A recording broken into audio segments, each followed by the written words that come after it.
All right, let's start this again.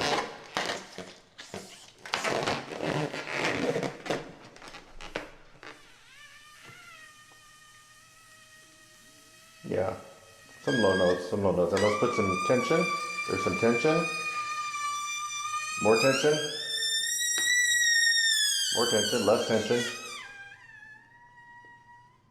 More air is coming out. Slower air is coming out.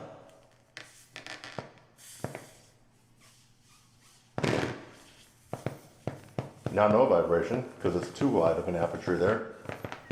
Now we'll close the aperture a little bit.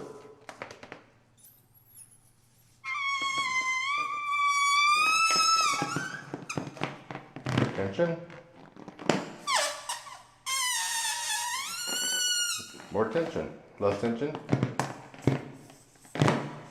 No tone, too wide of an aperture. A little bit of a tone, and lower. Add tension. Less tension.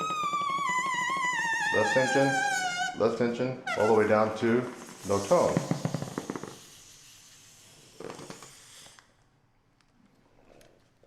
The number one reason you can't play high on any brass instrument, trumpet, trombone, French horn, baritone, euphonium, tuba, cornet, flugelhorn. If you play one of those instruments and you are having trouble going upstairs into the upper register, there are quite a number of reasons why you might be having trouble, but there's a number one reason. There really is a number one reason, and I can say this because I've demonstrated a lot of the other reasons here on my channel. Various sizes of mouthpieces, great professional horns, horns that are crappy and should be made into a lamp, lower level student instruments. All these kinds of different things will add into whether or not you can climb upstairs on any brass instrument. Your own physiology, breathing and air. But let's get into the number one reason why you are having trouble trying to go upstairs. And the number one reason, drum roll, is muscle strength, lip strength, contraction, and tension. And I just demonstrated that in the balloon trick that you saw there. What did you see in the balloon trick? Well, let's go back and watch it one more time. All right, let's start this again.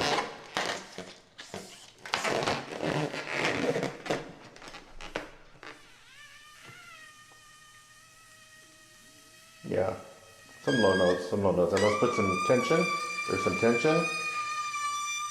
More tension. More tension, less tension. More air is coming out. Slower air is coming out.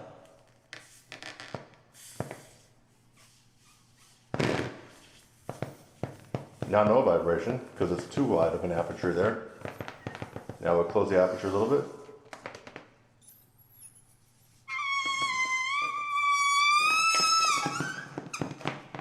Tension. More tension, less tension. No tone, too wide of an aperture. A little bit of a tone, and lower. Add tension. Less tension. Less tension. Less tension. All the way down to no tone.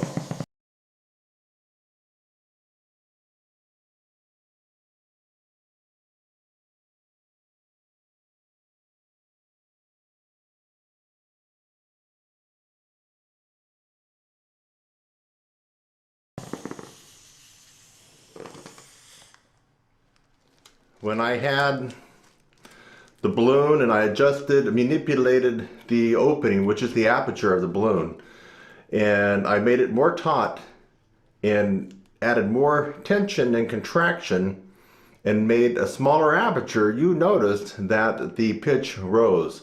When I relaxed things here, the pitch went down. Regardless of the air, I mean, you saw the balloon was full of air and it got all the way down to almost no air. I was kind of pushing on it, but still, when there was a reduced amount of space for the air to come out, you heard that the pitch went up. When this got all relaxed and a lot looser, you heard the pitch go down. This is the number one reason you can't play high on your trumpet or any brass instrument, or maybe you can play a little bit high, but you're having some struggles. And probably a part two of this is that you're hearing erroneous advice from people that you probably trust. Band director, private teacher, famous brass players, all the way up to people that have had their nose in the book and got their DMA and their university professors. And then specialty celebrity famous trumpet players that can actually play very, very high. You're hearing some erroneous advice and you're being misinformed. These people have good intentions, but let's go through what you've been told.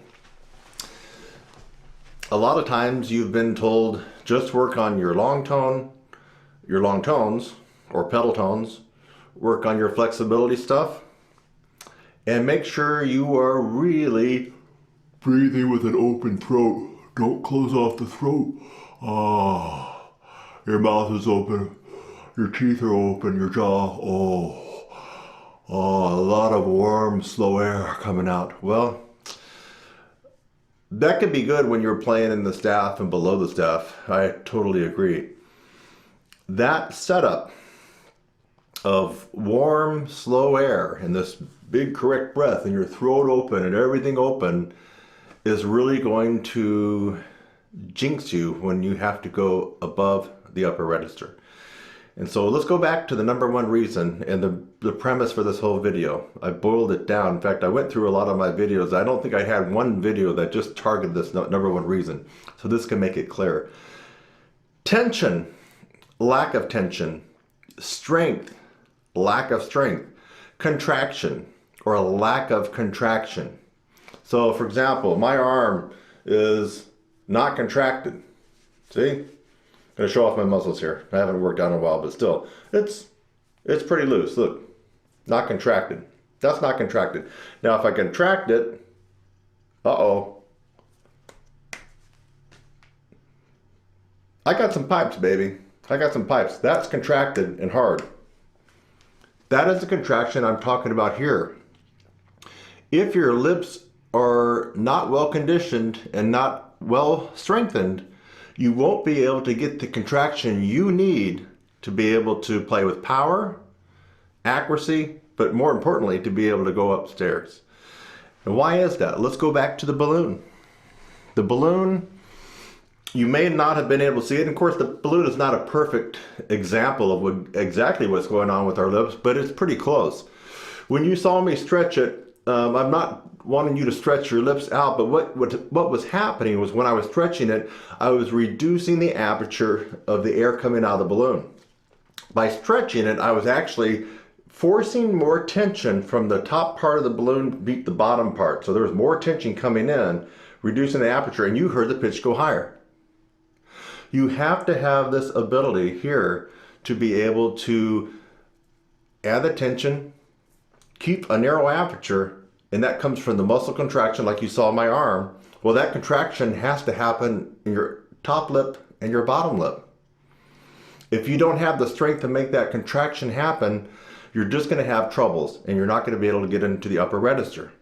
That's why you see me doing crazy stuff. If you checked up my channel, I'll pick up, in fact, I have the mouthpiece right here. I got the world's largest Bach trumpet mouthpiece. It's the Bach 1. See if I can get out of the way. And it's not necessarily important that you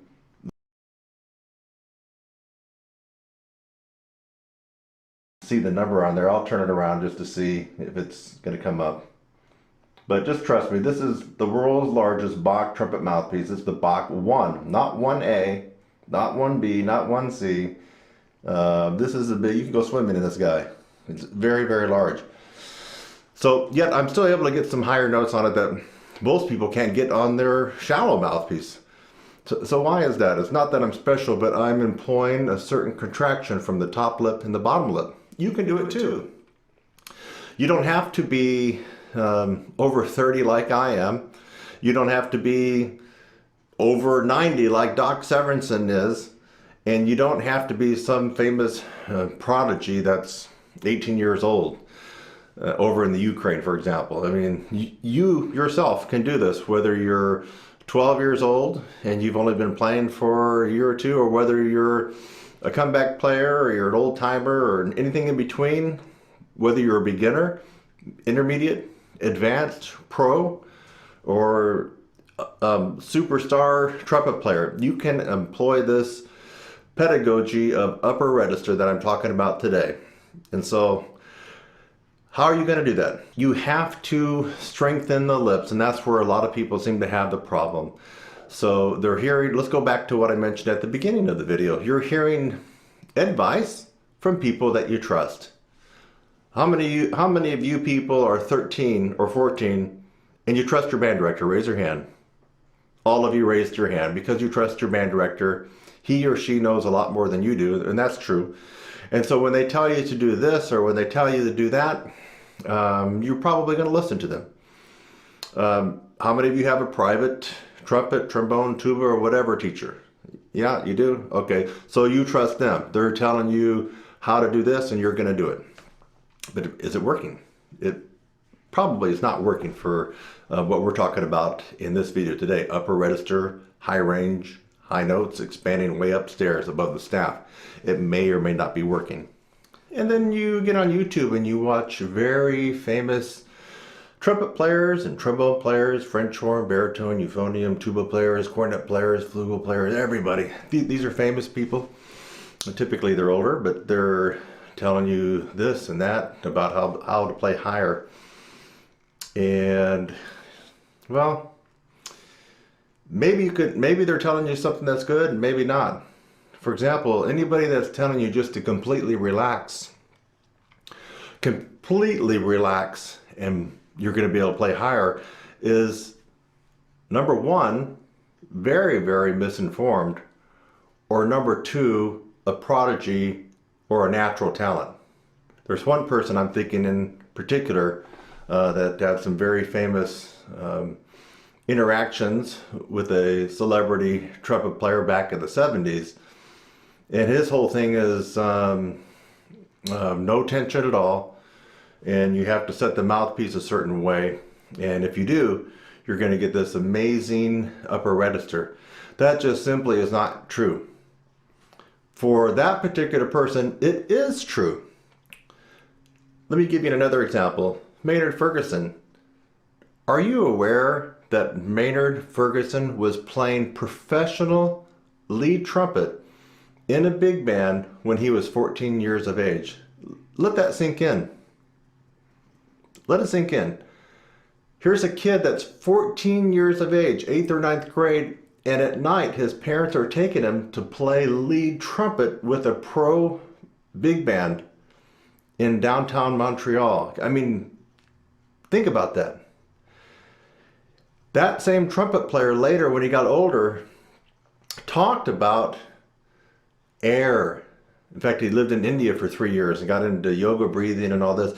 He talked about air being the main reason, and that everything here should be relaxed. And that when you go to play higher, you lean back and you bend your knees. No, sorry, Maynard. That's not going to work. It didn't work for Maynard's son, Bentley, either. And Maynard's son, Bentley, eventually took this guy, threw it away, and I guess he started, you know, boom, boom, boom, boom. He started playing bass. So it didn't work for Maynard's own son, Bentley. And I don't know about his daughters if they tried to play any brass instruments, but we already know that it didn't work for them. Because do you hear about any of them playing like Maynard on any brass instrument? No. And there's no evidence that they can do that. So it worked for Maynard. And you have to think, why did it work for Maynard? Because Maynard was a natural talent. He still remains the best trumpet player of all time. No one has beaten him all around. He's just the natural. He could have, if he only done classical, we would be talking about him being so much better than Wynton, maybe a little bit better than Maurice Andre, He would kill Alan Mazzuti. Anybody that you can think of that's good, Maynard would have absolutely annihilated them if he had chose only classical. He chose commercial and jazz, and so that's how we think of him. But as a pure trumpet player, he is unbeaten. And you have to think about this. When he was 14, how many years did he practice? Hello? How many years did he practice high range stuff? Long tones, lip slurs, going high. I mean, how many years could he have practiced to gain the acumen that he did? Not many years. He's 14. When did he start practicing? He started messing around when he was, what, 8 or 9? And I mean, come on, think about it. He didn't have many years to go from 0 to 100.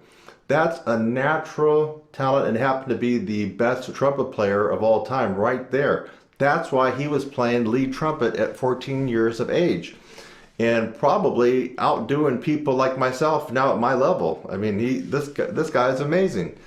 You can't listen to his advice because he is a one-of-a-kind type of individual. So whose advice are you going to listen to? Well, you're watching this video, you're going to listen to my advice because I've been around the block. You know, I'm not 19 years.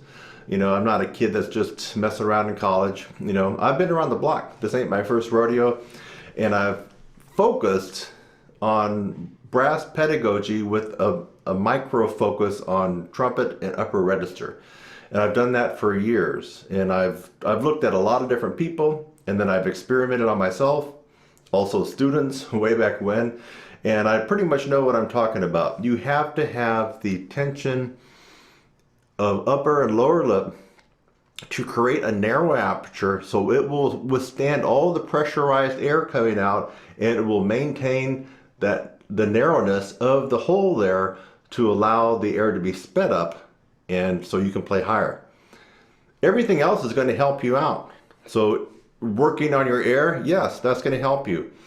Working on your tone, of course, that's going to help you. Working on flow studies, that's going to help you. Being in good physical condition, that's going to help you. Getting the world's best trumpet. Maybe if you're rich, spend $30,000 on a Monet trumpet. That's going to help you. Maybe you're going to spend $500 on a custom mouthpiece. That's going to help you. Get with the world's greatest private teachers and celebrity trumpet teachers, yes, or trombone or whatever instrument that you play that's a brass instrument, that's going to help you. Go to Juilliard, right? Go to Berklee School of Music, go to Eastman, go to the best schools in the world, and that's going to help you. But what all those won't do, they are not a substitute, and they will not take the place of developing the muscle contraction in your embouchure and your lips, and able to contain a narrow aperture for the air to be sped up fast. The fast air. Don't let anybody fool around with messing with your head that like too much air allows you to play higher and doesn't help you to allows you to play louder or allows you to play higher, or they say fast air has nothing to do with playing higher. That's just physically and scientifically not correct. Faster air, and you can substitute another medium. What if you substituted water? Fast water can be almost extremely violent, like in a pressure washer. If you get a high-powered, heavy-duty pressure washer from Home Depot, I mean, they tell you to be careful, wear gloves, because the water comes so fast, it can inject you with water and get air and water bubbles into your bloodstream and probably could, you know, kill you. So, and if you've used a pressure washer before, you've seen the power that it has to strip off rust and paint and everything else. That water and the air, we can go back and forth. The pressurized water is coming out with such a force because the aperture of the nozzle for the pressure washer is maintained. It's not being widened because of lack of strength, and that's because we're talking about an inanimate object. That's why you have such a focus, and the water is coming out with such a fast focus. It's able to be quite devastating on whatever you use that pressure water on. The same thing with air. Let's go back to air. If you are able to contain the aperture, just like the nozzle on a pressure washer, you are able to contain fast air. Don't let anybody talk about saying more air is going to help you in the upper register. More air will not help you. I've demonstrated that you can play high without any air. Let me do it one more time. Let me point my horn away from, I got my Neumann TLM 103 and it's very sensitive, and I got to point it the other direction because I have the gain cranked up. But let me go this way. Hopefully it won't clip on us. But I'm going to let all my air out, and I'm going to play higher than probably you can play. So this is going to prove the point that all this extra more air, this yoga air and all this filling up is bogus. It's someone that's misinformed or someone that's a natural talent that really is not able to tell you how they are able to play so great themselves. It's the tension and the strength and the contraction of your embouchure and your top and bottom lip, maintaining a very small, narrow hole where the air is going to be coming out. That is how you can play higher, and that's the number one reason you're not able to climb upstairs on any brass instrument. From tuba all the way up to trumpet, to piccolo trumpet, to E-flat cornet. It is the number one reason. There is no other reason that trumps this as to why you can't play. There are other reasons, but this is the number one reason. Now let me exhaust all my air, and I'm gonna let you watch this. I'm gonna make it uncut, which means there might be some bobbling and some spias and some, it's not gonna be perfect, but I'm just gonna show you. Okay, I'm gonna take a big breath, I'm gonna let the air out, and then I'm gonna play. You'll see that I'm not taking any air in.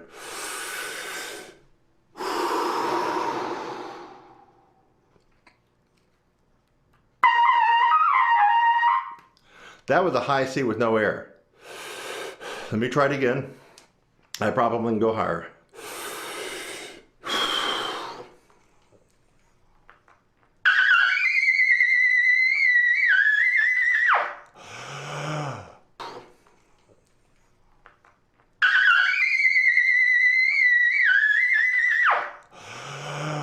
It might not be the best sound, but it proved a point. This is the worst you could possibly play for any brass instrument with no air. No air. Yet this has to be turning on the light bulb in your head, and you have to be thinking, how in the hell could he exhaust all his air and get the high C and then get the double C? How? When my teacher tells me to suck all the air out of the room, keep your throat open, your jaw drop down low, and use a big mouthpiece, and you're going to be able to play high.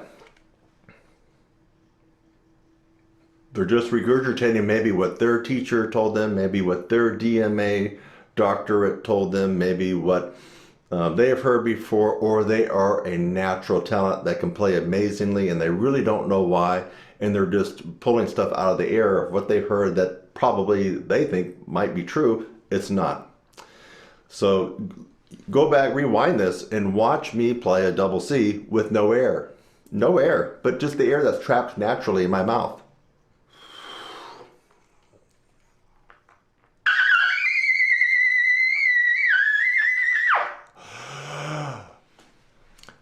All right, now you know the number one reason you can't play high on your instrument: trumpet, trombone, French horn, baritone, euphonium, tuba, E-flat cornet, piccolo, trumpet, flugel, alto horn, whatever brass instrument that you play on. If you are having trouble trying to go upstairs, you now know the number one reason. Think back to my arm. See? Soft, squishy, squishy, right? Squishy, squishy. Now I contract it. Boom. Hard. Hard. Contracted. Contract your embouchure. Contract the lips towards the center and down with tension. Keep this pinprick of a hole, keep that narrowed and unflinching. And the air that comes out compressed and fast will allow you to skyrocket on any brass instrument. I hope you found this video of value. I've been trying to distill a lot of the stuff that I've told you over the years, and I believe that this is the most salient and poignant advice and I really feel like I'm revealing the number one reason why just about any brass player can't go higher. It's they don't have the muscle power and the contraction and the tension to keep the aperture at the smallest and the most narrow as they go higher. What happens? You don't have the contraction, the strength, your lips will slightly part. And when they slightly part, it might not be noticeable to you, but that is what's going on. And when the lips can't quite contain that air and the aperture just widens just a millimeter or just a fraction, your range is either stymied or goes down. That's just the facts. Dem the facts, folks. So, if you found this video of value, please hit the like button. If you haven't subscribed, I just want to let you know I do have 1 or 2 videos on my channel that you may want to check out. I'm getting up to maybe 10. So, you know, you got 10 videos you can go through. So do subscribe. Hit that little bell thing because that's a notification when I put up new videos that you might be interested in. If you want to peruse through my website, it's trumpetsizzle.com. Trumpetsizzle.com. I have a lot of new things coming out. Practice aids. I've got some different versions of my brand new 2019 16-week updated upper register course for all brass instruments. You might want to check out my site, trumpetsizzle.com.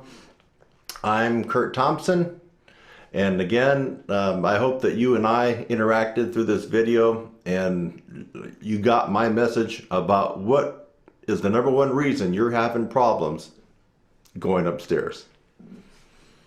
I'll see you in the next one.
The Andre Baroque, folks.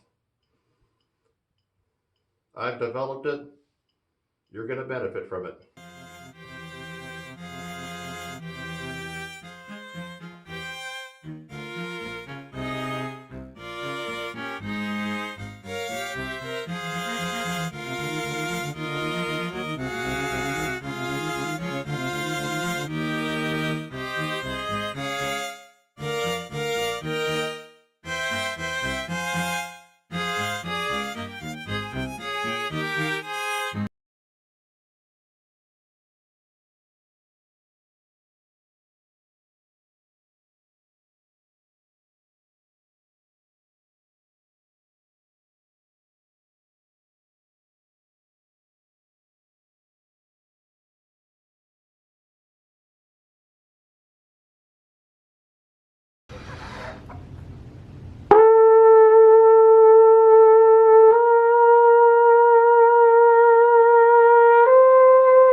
Happy New Year, almost.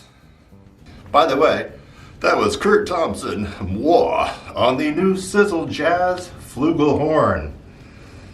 It's a gorgeous, beautiful horn, inside and out.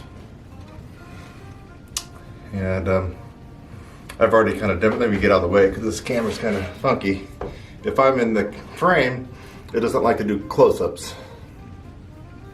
Hopefully you can see the Sizzle Jazz on the horn. That is the brand of this flugel. It's a beautiful horn. Beautiful, smooth valves. Hey, it's Kurt Thompson, and I wanted to give you 3 tips, maybe a bonus or 2 as well, to start the new year right. Or if you're watching this and it's in the middle of the year, maybe you're trying to start a new chapter in your life or turn over a new leaf and just begin anew, begin fresh. And this is a couple of things that you could try. So number 1, don't be intimidated. There is a psychology to playing just about any brass instrument, especially when it comes to trumpet. What makes trumpet different? Because you are going to be heard, ladies and gentlemen. You are going to be heard. I played all the brass instruments in various organizations, and when I screwed up on trombone or when I screwed up on tuba, no, not too many people cringed. You screw up on trumpet, above the staff, especially at the end of the song, everybody will hear it, everybody in the audience will hear it, and then people outside, it's a whole different ball game. So there is a psychology to playing the brass instruments, especially when you are almost out there naked and you're playing trumpet. I mean, there's a psychology to it. And so here's my first tip. You have to break through the psychological barrier, and the number 1 barrier I see for people wanting to improve their range and endurance is they don't ever try to test their limits with their range. That doesn't even seem logical, right? Someone that wants to get better, someone that wants to play higher, play with more power, play with better endurance. Yet it's like one of the number 1 things when I ask, hey, when's the last time that you tried to go for a double C? Or if it's a pro player, when's the last time that you really crunched down and tried to get that double E, that triple F sharp, that triple G? When was the last time? A lot of times either it's a nada or it's a no-go, or they're scratching their head like, well, I think I did something last month. If you are intent and serious and motivated, you should know the answer to that right away. You should say, I did that today. Kurt, I just did that yesterday. Kurt, I just did that 2 days ago. You know exactly when you did that. Not, well, I believe sometime maybe last month I went for a high C. No. So the reason people don't do that, they don't push their limits, is psychological. It's kind of intimidating to go up into the sky, and maybe you've had bad experience before and you just don't like what happens. So your number one tip right now is to break past your psychological barrier. If you're watching this before you practice, get out your horn. And of course it's flugel for me, but usually I'm on my trumpet. So go ahead and get out whatever instrument that it is. It could even be tuba. It could be euphonium. And go ahead, and I want you to go ahead and play to your limit and push your limit beyond.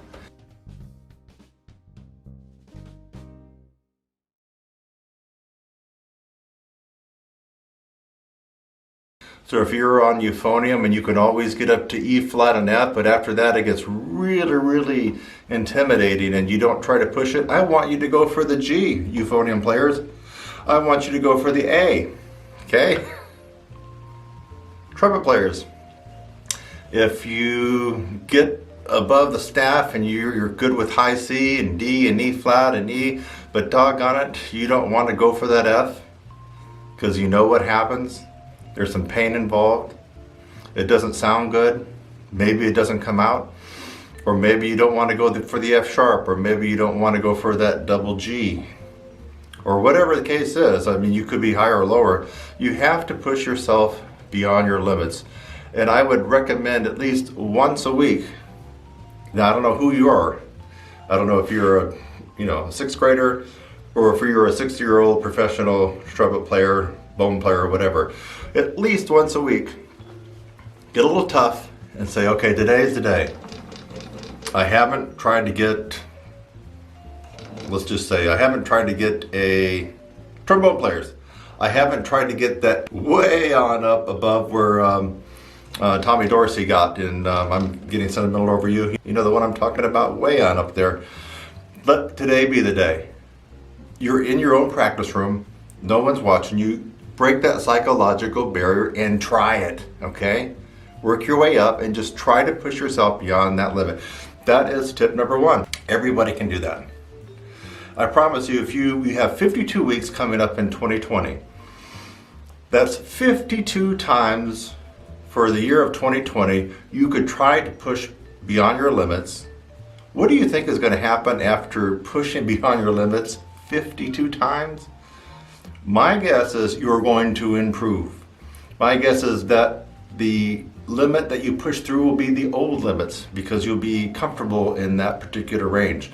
It's going to be an overall winner. So that's tip number one. Tip number two, articulation.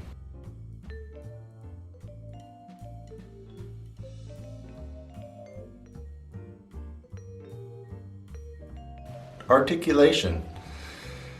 Try adding in 5 or 10 minutes, at least every other day, of some extra articulation. Quarter note equals 120. Bum, bum, ba-dum, bum, bum. That's about 120, right? So,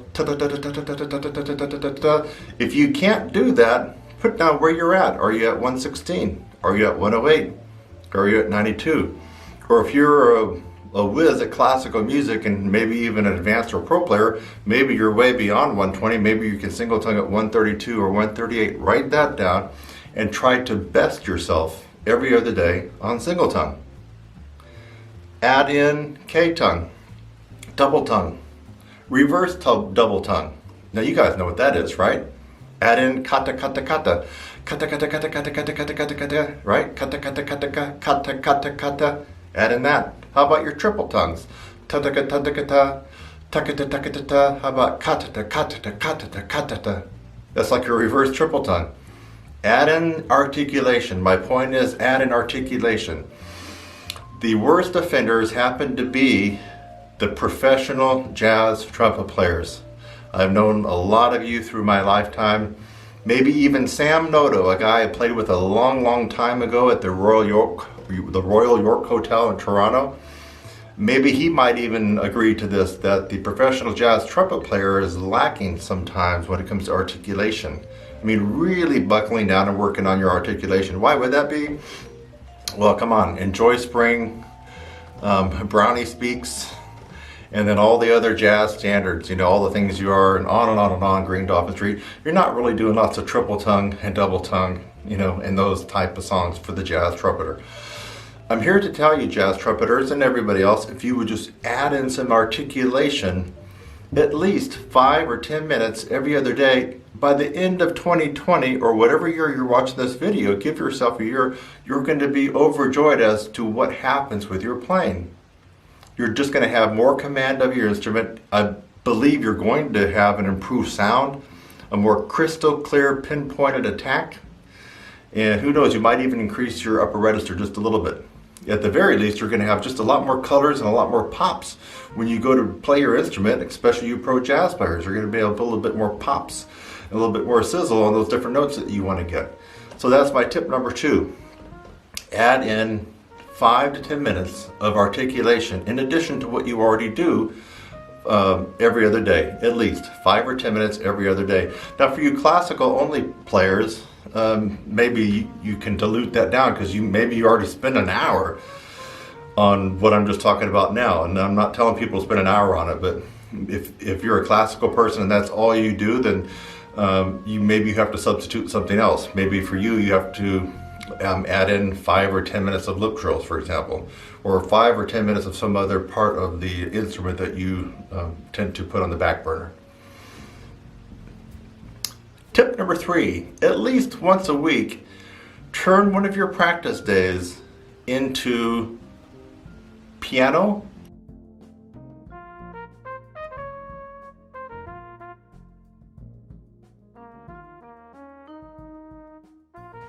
or pianissimo for everything.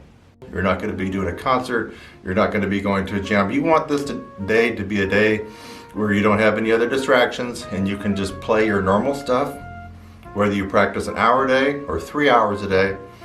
Turn everything into piano or pianissimo. That means when you're doing your range study and you're supposed to be powering out,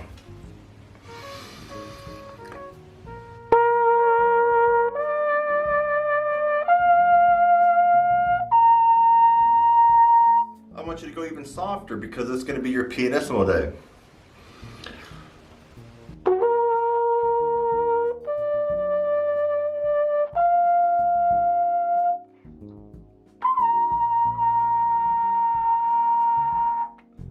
Now, too bad you couldn't be in the room with me because that was probably 2 Ps, maybe almost 3 Ps for a high concert B flat, a high C. So make one day per week. That's going to give you 52 times between now and the end of 2020, or whatever year you're watching this, 52 times of really helping your chops vibrate better, better flexibility, and getting that response coming in. You need that.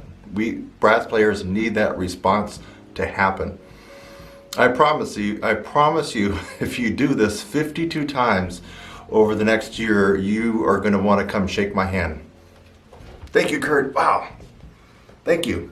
And you can do it and you're not adding any extra time to your practice regimen, right? You are taking what you normally would already do. You're already going to practice this particular set, for example, on a Saturday. Maybe you're practicing 2 hours on a Saturday and you don't have anything else going on. So I'm not asking you to add anything. You already are practicing. I'm saying I want you to turn down the volume. Turn it all the way down to piano. You can barely hear me. You're on piano, maybe pianissimo. You're going to keep your practice about that soft all the time, very soft. Okay, and then the next day you can turn it back up to normal, how you would normally practice. So there you have 3 tips. What are they? They are all things that you can do, and you don't need to buy anything. You don't need to find another teacher for this, and it's just easy. What was the first one? Do you remember? It's about this, about the brain. Don't be intimidated by your instrument. Trombone players, I'm getting sentimental over you. Don't be scared to get up to that super duper way, way above the staff. Don't be scared. I know you probably can't play that note, but I want you to have the psychological mindset to work your way up there. At least break through those barriers. Don't be intimidated by those notes. Same goes for all other brass instruments.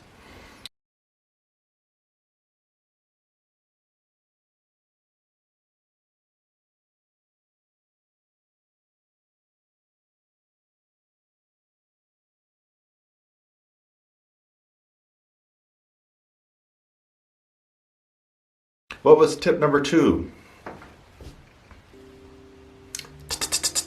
Articulation. Add in 5 or 10 minutes of articulation at least every other day. At least every other day. I promise you, by the end of the year, you are going to thank me. You're going to be a much better player. You're going to feel better. Probably will have increased your range a little bit. You're just going to be an overall better player.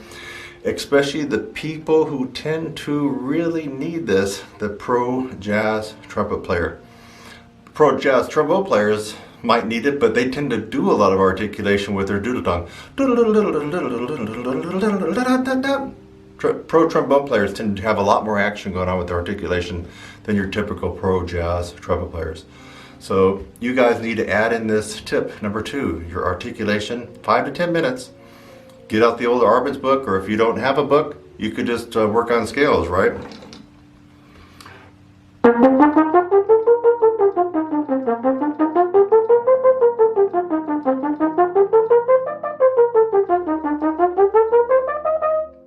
On and on and on. Add an extra 5 or 10 minutes of that every day.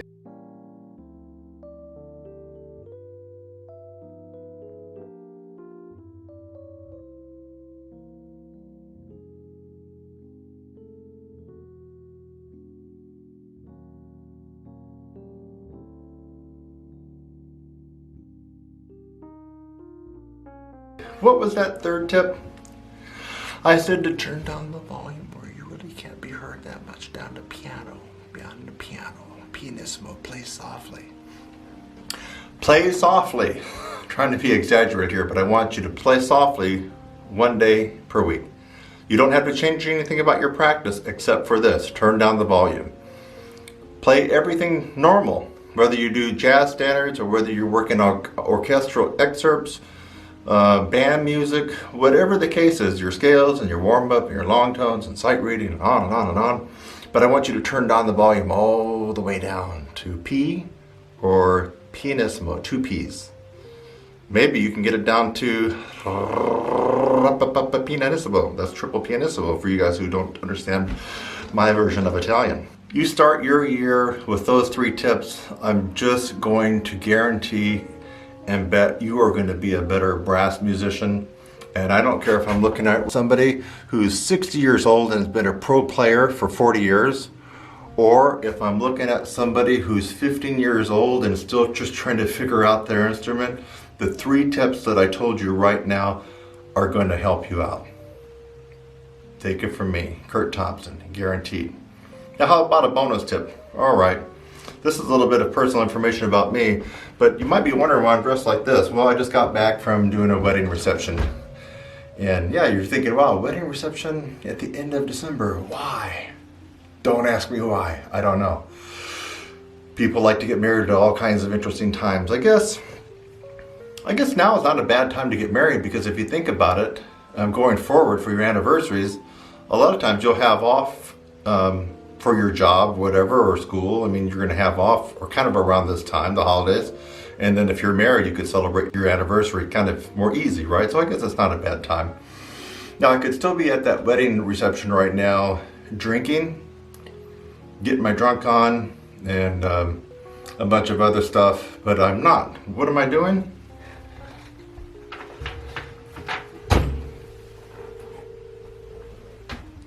I'm having a little bit of this. I don't know if you can see in there without me spilling it. Can you see? Yeah. A little bit of coffee, and what am I having here? Protein shake. Seems a little bit cliche, doesn't it? Well, it was just several years ago that I wouldn't be home right now. I'd still either be at the gig or at the reception, or if that didn't last long, out to a bar, out to somebody's house, somewhere to continue drinking. And if not, if there was no gig, I probably would have a steel reserve something hardcore. Hurricane, Steel Reserve in this hand, a big 40. And I wouldn't have a protein shake or coffee. I'd be waiting for the Domino's guy to deliver a pizza. And so I had developed some pretty bad habits. Being a professional musician, a full-time professional musician, now this is a topic for another conversation, but let's just make it clear. Being a full-time professional musician does not mean you work at Best Buy during the day and then you play a jam or something at night. It doesn't mean that you sit at home and mess around while your wife is a realtor bringing in the money, or your wife is a teacher or an insurance agent.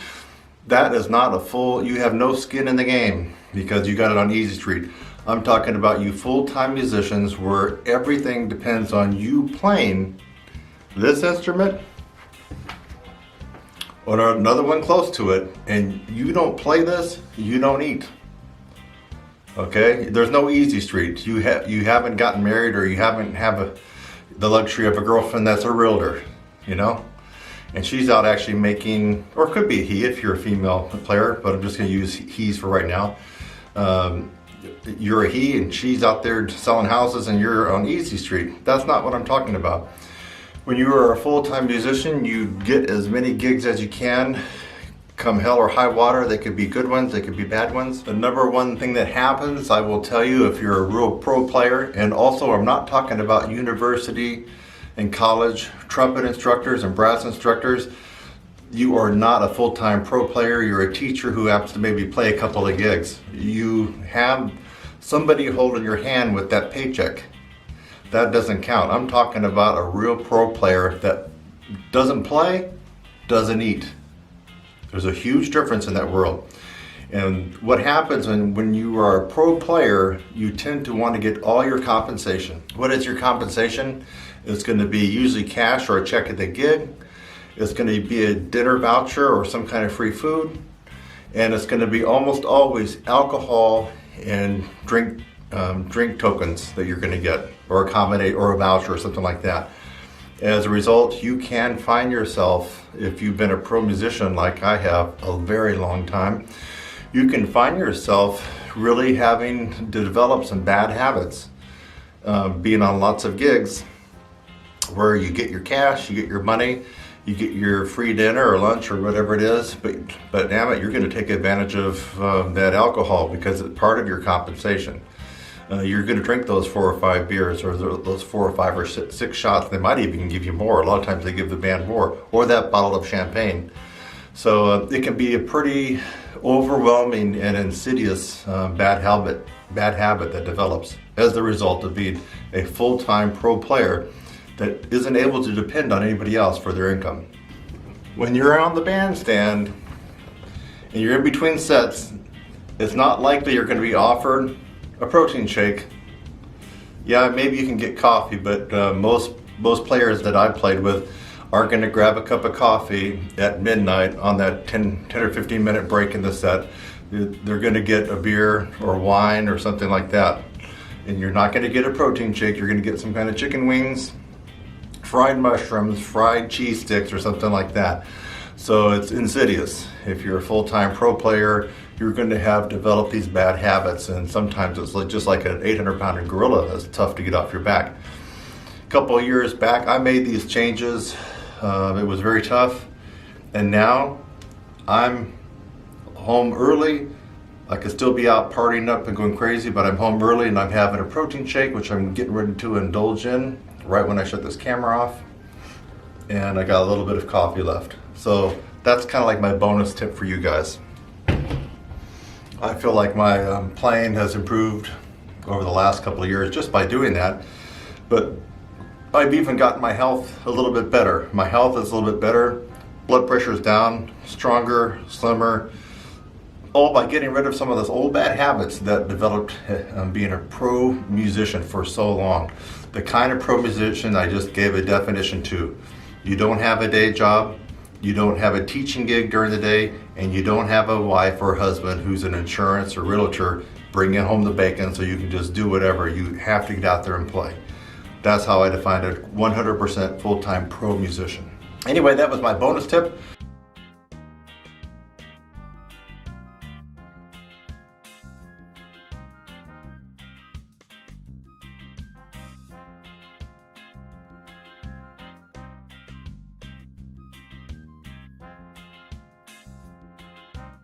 Well, I'm going to be taking a detour off my normal status quo of playing and making videos and stuff, and I'm going to really be getting into jazz trumpet, and I'll tell you more about that soon. So Happy New Year 2020, Kurt Thompson. Take a visit to my site, trumpetsizzle.com. You could hit the like button, you could leave a comment below, and you could subscribe. See you in the next one. Bye-bye.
Now, Kurt, you can do better than that. Hit it one more time, baby.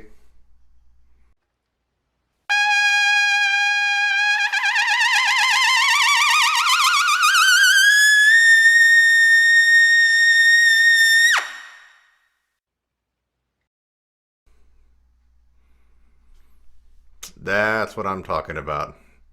Now I'm happy. How to turn any trumpet mouthpiece into a screamer. You'd like to know that, wouldn't you? Well, a couple of key points. In order to do this, you have to have uneven or lopsided asymmetric lips. That means one lip is a little bit larger, a little bit thicker, a little bit wider than the other. So if you look at my lips, let me get into the camera a little bit closer.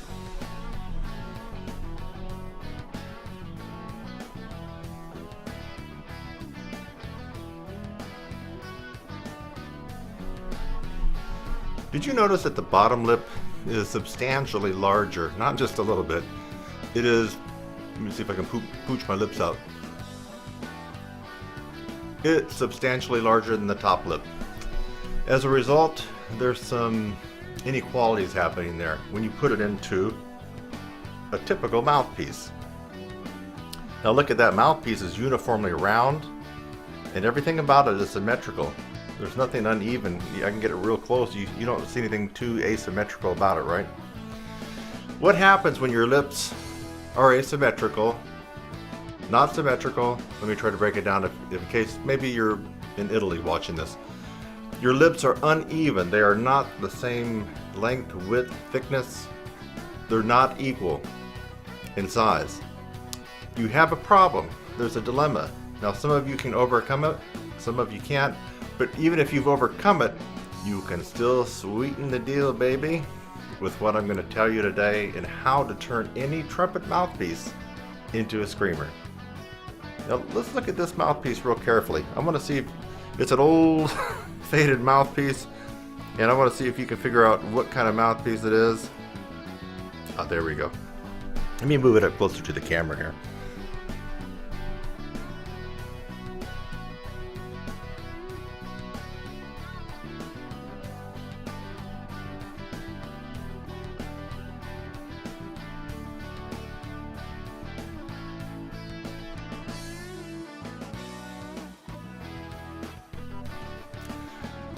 You saw it was one of my least favorite mouthpieces, right? The Bach 7C. In fact, you probably have one. Whether you play on it or not, that's a different story, but you probably have one because the horn that you got when you were first starting was a 7C, or had a 7C with it. Or maybe you've just always played on a 7C and didn't know any better. Or maybe you have a band director or a private instructor who just slams her fist down and says you need to play on a 7C. So I want you to get all that garbage out of your head. That's all bunk. That's all garbage. You got to get that out of your head. That's number one. You should be playing on what mouthpiece, folks? No, not a 5C. Again, you should be playing on what kind of mouthpiece, folks? No, not a 3C. You guys aren't watching my channel very much, are you? Okay, let me hold your hand a little bit. You should be playing on a Bach 3E. 3E. 3E. 3 like Edward. 3E. 3E. 3E. That's my go-to trumpet mouthpiece. If you have not invested a lot of money and time on getting a custom mouthpiece made for you, or you haven't been on a mouthpiece quest, you don't necessarily have to have a custom mouthpiece made for you, but maybe you're going to try several custom type mouthpieces that aren't the typical norm. For example, maybe Parduba, for example, isn't your typical mouthpiece. A Schilke 13A4A isn't your typical mouthpiece. I mean, people play it in marching band and lead, but it's not like your Bach 7C. So unless you have been on a mouthpiece quest and have tried all kinds of mouthpieces and found one that's just perfect for you, my go-to mouthpiece is the Bach 3E. It just tends to fix what ails you. You can play a little lead on it, you can use it for marching band, you can definitely play it in brass quintet, you can play it in a wind ensemble, orchestra, pep band. It just has a lot of uses, solo and ensemble. It really does have a lot of uses that you back off on a little bit, open up your aperture slightly, and you get a darker, bigger sound. You roll it a little bit, you push that air and fire it up, and you get that brighter sound for jazz. It just is a great all-around mouthpiece. 3E.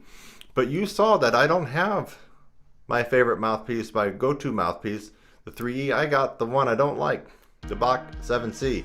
And I got the Bach 7C to prove a point with this video. Now you're already saying, I can hear you right now. I can hear you. You know, I'm psychic and I also am omniscient, and I can hear a lot of people saying, Kurt, get on with the freaking video. I want to know how to make my mouthpiece into a screamer. Okay. First, you're going to need to pick up some epoxy that looks like this.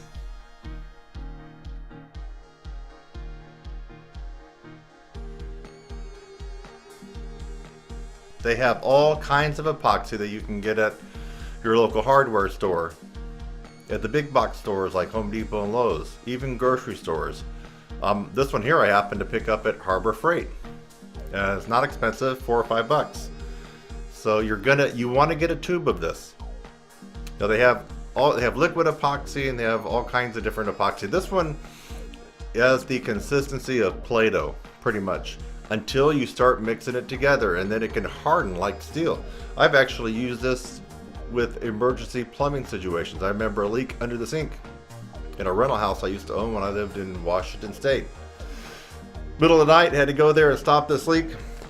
I took something similar to this, broke it open, wadded it up, made a little snake of a ring with this, put it around there and kept holding it, and this works even while wet. This stuff hardened, it stopped the leak until down to just a couple of drops, and I was able to sleep and call a plumber the next day. This stuff is pretty miraculous. So you might be thinking, well, Kurt, what has this got to do with me and becoming a screamer on my ordinary 7C mouthpiece, or whatever mouthpiece that you play? Because this is going to help even the score. It's going to help make your playing and your lips more symmetrical while turning your mouthpiece into an asymmetric mouthpiece. Let me say that again. Your lips will go into the mouthpiece more symmetrical when you've made your mouthpiece asymmetrical. You're going to make your mouthpiece a little uneven to balance out the unevenness that's in your lips. What will the end result look like?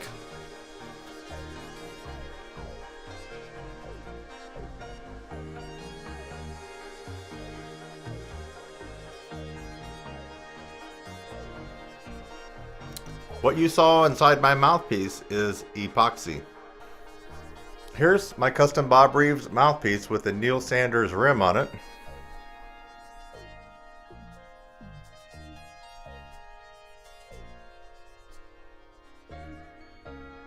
Still beautiful on the inside.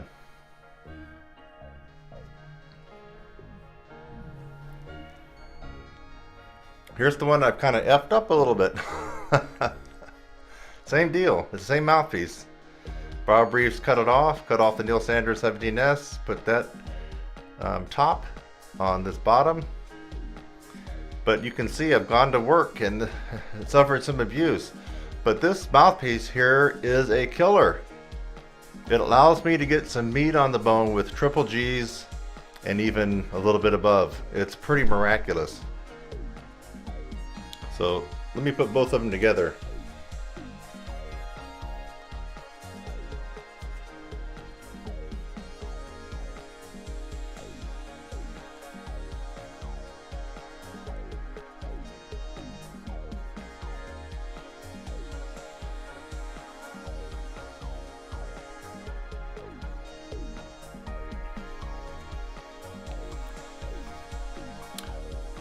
What this has that this one does not is a little bit of balancing for my top lip, which is a little bit thinner and not as big as the bottom lip. You wouldn't think it would make that much of a difference, but when you put both lips in, now both lips go in quite equally compared to before with this one, where more of the bottom lip will get shoved in, even if I don't want it to. That is just going to happen. So we're now creating a equal balance in the embouchure and a more equal vibration. And you're going to bring all that strength and power, and it's all going to sync up, and you are going to get higher notes. You're going to play louder. You're going to have more brilliance, and you're going to be more powerful when you do this. There are some negatives. I've noticed sometimes that the intonation here can be a little bit squirrely, especially the lower that you go. If I'm going to be playing something that does have quite a lot of stuff in the lower part of the staff or below the staff, I'll use this one. Or more lately, I've been using the big Bach 1. I don't know if you've noticed that. I have been pulling out the Bach 1, the largest of all Bach mouthpieces, more often than not. I really get a great sound in the middle to lower register on the Bach 1. So, but I'll use this one if I have to play something that goes all over the horn, the tessitura of the horn, but it does get down low. I will have to play this one just so I can be more in tune and the notes are slotting a little bit better. Another negative, should you do this, you will notice your accuracy goes out the window a little bit. We'll say maybe 10%. You'll notice the slotting is not near as good. Okay? You just have to there's the pros and cons. So you want to bury the band, you're probably going to do this. You want sizzle and fire and electricity and thunderbolts shooting out of your horn, you're going to probably want to do this. You want to be the man or the lady in your band. Yes, you're going to probably want to do this. Now, if you're going to play an orchestra or anything really legit, orchestra, concert band, wind ensemble, brass quintet, for the most part, there'd be a couple of pieces you could use this type of mouthpiece for. Trumpet choir, brass choir, maybe even solos. Like I've done a lot of these at wedding receptions. You're not going to want to pull this out. You do sacrifice a little bit of tone quality as well. Your tone will not be as good. Once you have turned your mouthpiece into a screamer, it will not be as good as before. It'll be a little bit less. To throw a percentage, how about 5 or 10%? You're probably pushing 10%. Your tone quality will be about 10% less. But who's really going to notice when you're in big band or jazz band or a rock band or a fusion band or some commercial thing, and you're powering out D's, E's, F's, double G's, and A's? No one will notice the difference in the tone, and you won't either. because it's going to come out as pure power and electricity to anybody in the audience. When you take it down into the staff, that's when people will know. You will know it too. Other people will notice. If you're playing this, I notice it myself. Now, how do we do this? So hopefully that you found the epoxy, and maybe you pause this video, or you've already watched this video, but now you're coming back to it for the how-tos and how to put this all together. So let me open this baby up. Let me read the warning here. It does have a warning, and yours probably does too. If you swallow this, I mean, if you took a bite of this and swallowed it, you might die or get very, very sick. If you messed around with this and then didn't wash your hands and then you had to itch your eye, you're going to be sorry. You're probably going to have some eye problems. How bad, I don't know, but it's not going to be good. I would just not want to leave this on your skin while it's in its moist, non-hardened state. Once it's hard, in my opinion, you're good to go. I mean, I've been using this in this mouthpiece. I've been using the epoxy in my mouthpiece for about almost 10 years. And I go to the doctor at a regular basis. I don't have any problems. My lips haven't fallen off. Everything's normal. When I do the whole health spectrum panel, I guess they call it like a panel. So I mean, everything's tested, blood and everything, and I'm good to go. Once it's hard, you're good. Once it's in its moist state where it hasn't hardened, that's where you want to be careful. You don't want to be messing around on it too much until it actually turns hard. I've got it out of the package. It does have a pretty bad smell to it. So like I said, it looks like Play-Doh. So I'm going to pull a little bit out. Not like that much. Now sometimes you'll get an epoxy and it'll have a gray color on the outside, and then there'll be another part that's a whiter or a lighter tan color, two different colors, and that's fine too. And then when you mix them together, they become one color. This one, I guess, works once it hits air. So I can already feel it's getting tacky now that it's hit air. I can feel like there's a chemical reaction happening. What you want to do is get this into about the size of a little pea.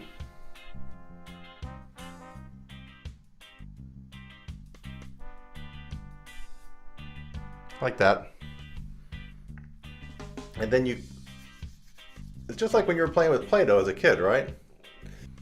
Okay, now here's my little pea-size epoxy. Here's the mouthpiece. I'm going to put it in. Now it's hard to do this without really looking at it, but I'm going to put it in on the mouthpiece here. And put it on the edge. Now I have to do this kind of on my own to actually look at it.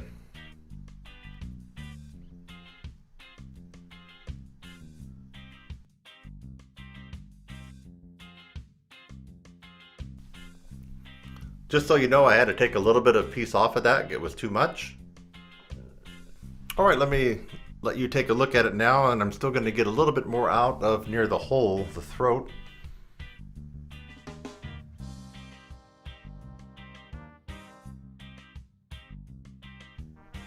Hopefully you can see what's going on there.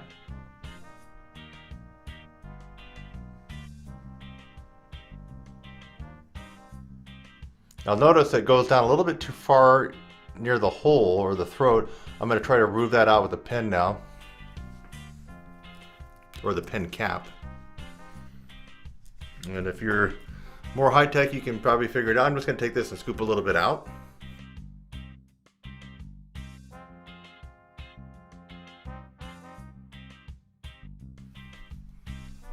And I'll take a look. You can see that I've got it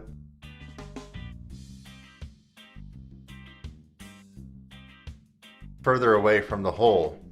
Now I'm going to go ahead and let this dry, so I'm going to have to come back, and after this is dried and hardened up a little bit, I'll come back later and we'll proceed further with turning your trumpet mouthpiece into a screamer. Alright, I am back. It's been about 4 hours, and I would say this is probably somewhere around 60 or 65% cured, meaning it's not quite there. It needs to likely go a good 10, 12 hours, maybe even up to 20 hours, like a full day, and let it totally cure and harden.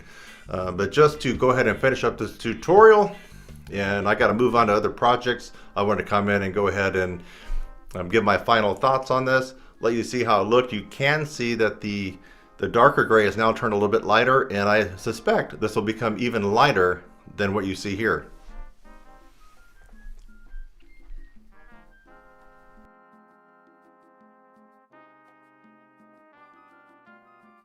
I would like to leave you with a couple of thoughts for consideration. And then after that, I'm going to leave you with a final word, and my final word will be me playing on the new improved Box 7C Screamer trumpet mouthpiece. A couple of thoughts.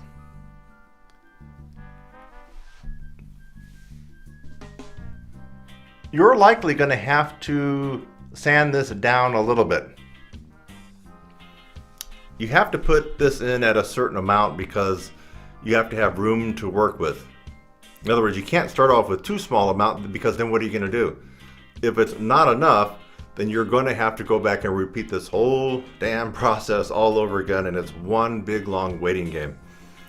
So let me save you the time. Just put in a little bit more like you saw me do in the beginning, and then you're going to play on it. Now, a con or a negative to turning your mouthpiece into a screamer is the potential destruction of your existing mouthpiece. Not a total destruction, because of course it's going to be a screamer mouthpiece. But let me give you the before and after of my mouthpieces. These are identical mouthpieces. Bob Reeves cut them up for me. They have the Neil Sander 17S top, and then the Bob Reeves 42SV bottoms. That's 42, S like Sam, V like Victor, and I'll show you that right now.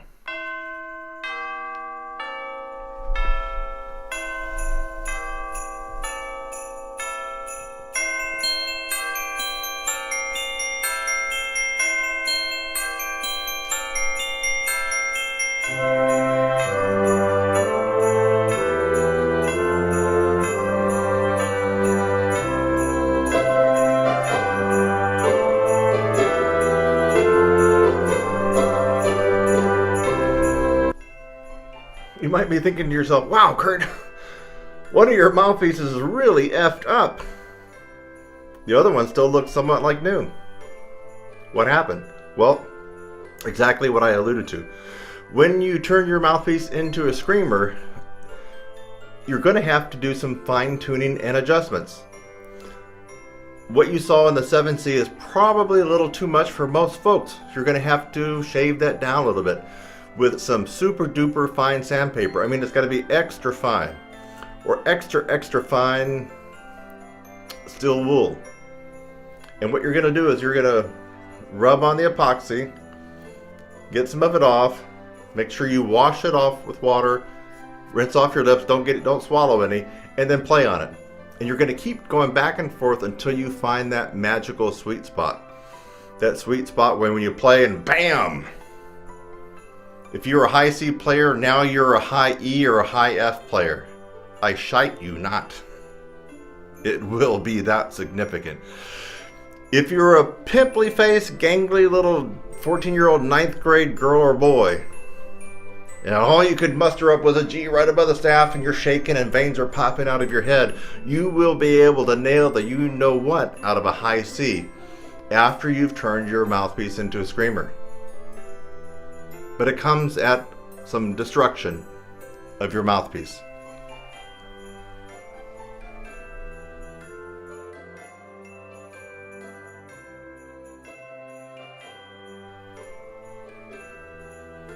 You can see that there's plenty of scratches on there. I pretty much took the hide off of the mouthpiece, and the reason that happened is because all the sanding. You take some sandpaper and you keep messing around in there. Well, unfortunately, that sandpaper is hitting other parts of the mouthpiece. Now, my latest thing that I did when I put some finishing touches on this about 1.5 years ago is I got one of those nail salon Dremel type drills. It's not a Dremel, but it's, if you're a female, you've been into a nail salon, you've seen that they use this little tool. Kind of looks like a handheld straight drill. like a Dremel, and they use it to smooth out your toes and your nails and, you know, smooth them down, whatever. Well, I got one of those off of Amazon and put some fine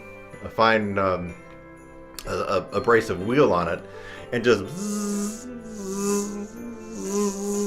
and did a little bit of that, and it got it even more close to what I wanted. But it does come at a cost. I mean, scratched it up and took off some of the finish. The whole moral of the story about the destruction is you're not going to want to even think about turning your $400 Monet gold Prana mouthpiece into a screamer unless you're absolutely rich and you don't mind having a $400 mouthpiece end up looking like this.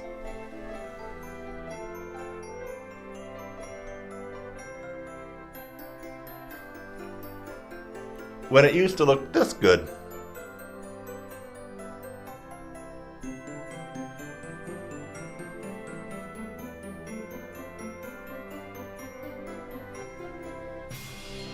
So if you got the big bucks and the cha-ching, and you don't mind taking a mouthpiece that's maybe expensive and chomping it up a little bit because you want to get an extra 3 notes in your range, then by all means, you've been warned, and if you're okay with it, good. Another thing, I am a teacher. I've taught so many students. There are a couple little shortcuts, but in reality, there's no big shortcut to success. You're gonna have to still practice. You're gonna still have to take lessons. You're gonna still have to use these and listen to lots of music, lots of players. You're not just gonna be able to turn your mouthpiece into a screamer and have life be easy street for the next 80 years or however long you're going to live. You're going to have to pay your dues. You're going to have to put in the time for practice. You need to be spending time with somebody who knows how to teach this instrument and somebody who knows how to play, preferably who can do both. I would love to have you work with me. I have a proven system. I have several proven systems, especially for upper register and endurance. This is a cool little gimmick, turning your mouthpiece into a screamer. It does work. And I've already mentioned some of the cons. You might notice some intonation problems, some accuracy problems, a little bit of squirreliness. There is some destruction to your mouthpiece. But let me tell you, ladies and gentlemen, there is nothing more satisfying than pulling up your horn and just knocking the you-know-what out of a high F or a double G when just the night before when you went to sleep, you couldn't even get a high D out. I mean, veins were bulging, your face turned beet red just to get a high C or high D out. And with this little gimmick, you can hit out and nail an F, a double G. You can't beat that feeling. It is an amazing feeling to feel that potent, that strong, that powerful, that much in control of your destination on this instrument. And I want to plug my new 2019 revised upper register course. If you want long-lasting success on this instrument, you got to take that course. I say it, but a ton of other successful graduates also say it. This is not bull. This is the real deal, the holy grail, the #1 rated course for brass players to improve their upper register and their endurance. TrumpetSizzle.com is where you can find a lot of my stuff. By the way, you went through this whole video, maybe you stopped and paused and actually now you're looking down at your mouthpiece and you're getting ready to try it. Did you find some value here? If you did, I'll appreciate a nice little like. Maybe leave a comment. Did it work out for you? Let others know. Did you have a glitch or a problem? Let others know. Do you still have questions about this process and need my help? Leave a comment and maybe we can get involved in a lesson or two and I'll be glad to work with you. Alright, so it's been my pleasure showing you this amazing trumpet tip to increase your range almost overnight. It really has been my pleasure. And remember, we talked about taking your plain old vanilla trumpet mouthpiece and turning it into a screamer. You go to bed, a high C player.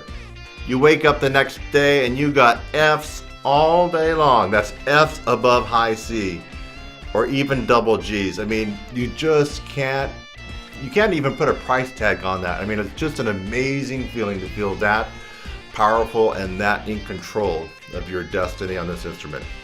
I'll leave you with a final word, and my final word won't be coming from my words. My final words will be spoken through my instrument, showcasing my 7C mouthpiece that has been turned into a screamer.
It's a brand new spanking 3E mouthpiece. Most of you watching this video are looking at your trumpet or pulling their mouthpiece out and you're going, holy crap, he's right. I have one of these guys. And I don't know if you could actually see that, so we'll try to zoom in a little bit. The 7C. This is the all-time favorite mouthpiece that's in the case of a typical beginner intermediate. I've even seen it in a box Stradivarius, brand new case, a 7C. For some reason, someone somewhere along the line decided that 7C was the best all-around mouthpiece for everybody. And then you could branch out depending on what you wanted to do, jazz or rock or symphony or whatever, and get different mouthpieces better suited. I'm here to tell you that the 7C is not the mouthpiece for you. And it may be a specialized mouthpiece for a few. So how does that translate to you? That what you need to know is there is a much better all-around mouthpiece, and it is not the 7C. The 7C is too deep, too narrow, and has a nice sharp rim to bite your lips as soon as you try to go to the top of the staff. It happens to me, and I got powerful chops, and it happens to 4th and 5th graders who have no chops and they're just starting the horn. Why start on an instrument when you got your hand tied behind your back with the Bach 7C? Don't do it. I consider this more of a specialized mouthpiece. Maybe if I wanted to audition for fourth trumpet for the Chicago Symphony, I get off my current custom Bob Reeves, and I probably would use something like this, a 7C, maybe a 3C or a 5C, somewhere in this general vicinity, for get a real crisp, clear attack down in the low register. So, but for everybody else, you don't need to start on 7C. Instead, there is a better solution, the 3E.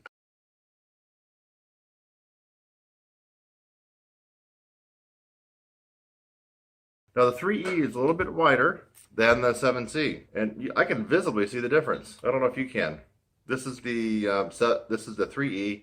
This is the 7C. And you can see that's a brand new mouthpiece. Look how beautiful that is.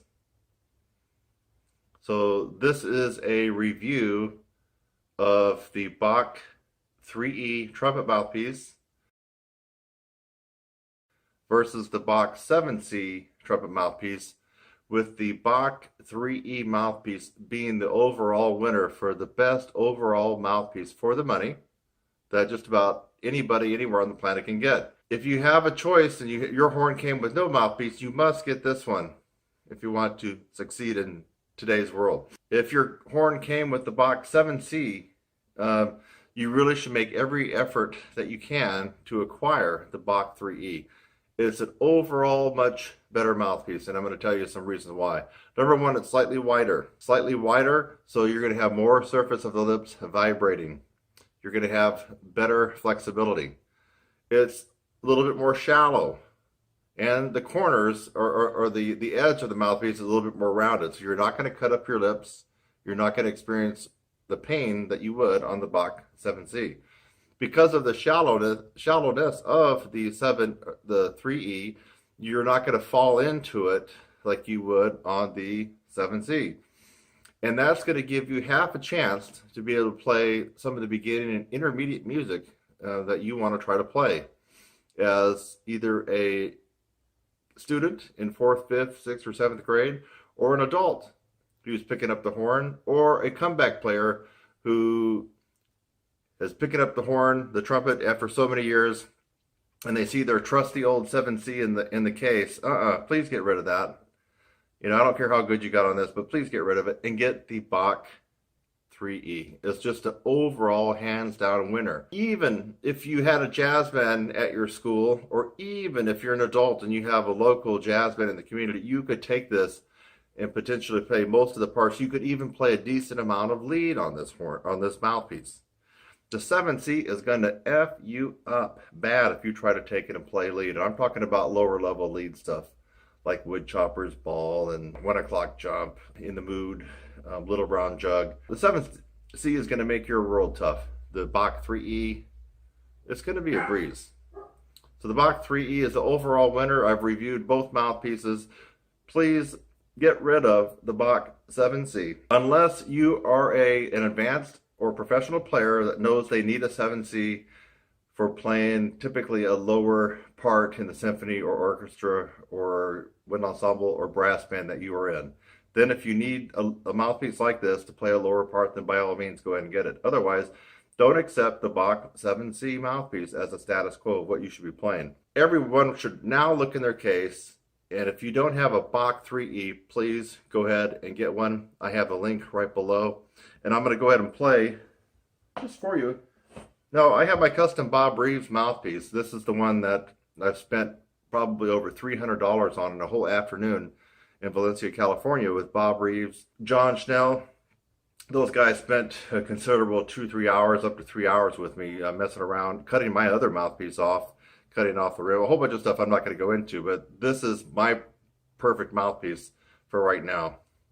And the body of it is the 42SV Sam Victor.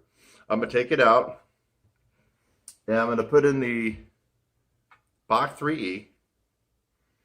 And again, I'm not quite sure if you're actually seeing the 3E on there, but it is there.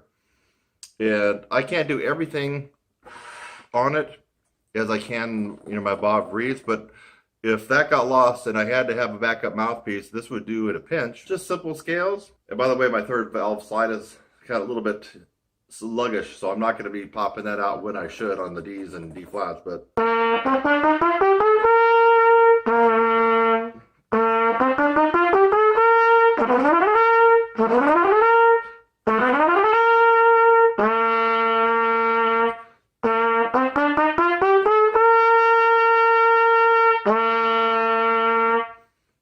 feel it gives me a pretty decent tone. It's relatively easy to tongue.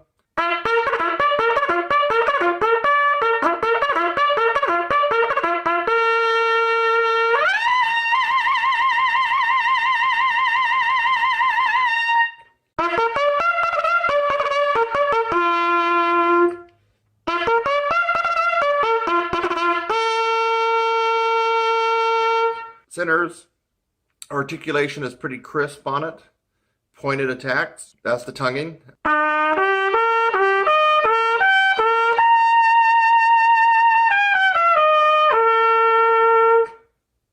Accuracy is good up to high C so far. Lip slurring.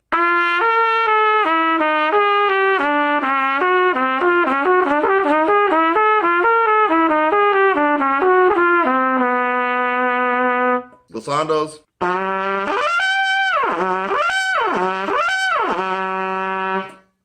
Nice flexibility.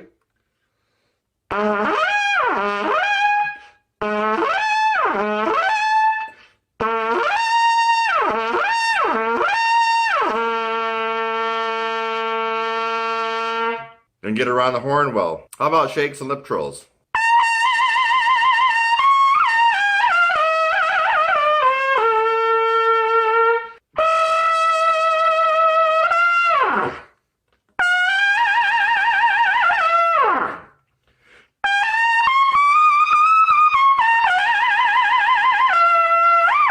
Shakes.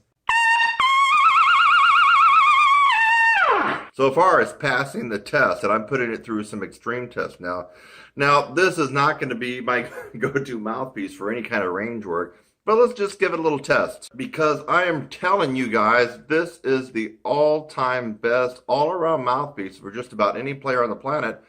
I'm going to prove to you that I can do a couple things on this that would typically be hard on other mouthpieces, including the 7C. Again, this is the 3E.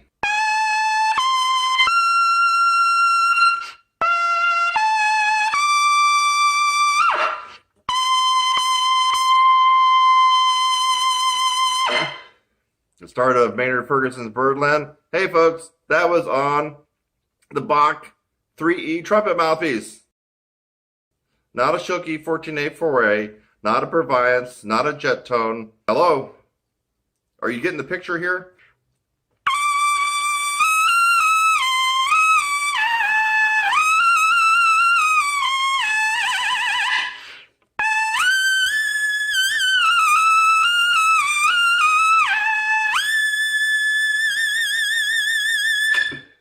That was the Bach 3E. Oh my god. Kicking butt on that Bill Chase lick. Awesome. A Bach 3E.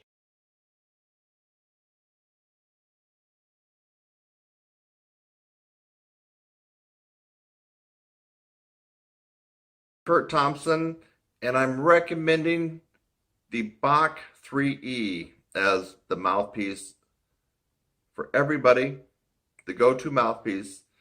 And if you have the 7C, which probably most of you do, especially you beginners in band and junior high, please get rid of that or put it in a shoebox, put it in your chest of drawers, put it in the closet, and you need to go out and get a real mouthpiece that's going to allow you to do a lot more, play higher, get a better sound, better tonguing, better everything. I'll see you in the next one.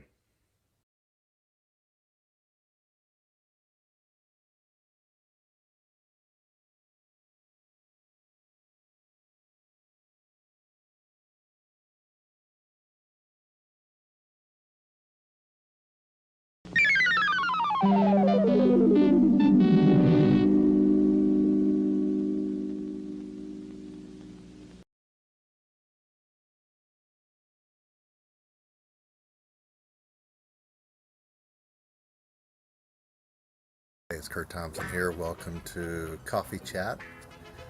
And this is a response to the big fight, the big slug out between the Bach 3E trumpet mouthpiece and the average, plain vanilla, most common trumpet mouthpiece around the planet, bar none, no debate, no question, the Bach 7C.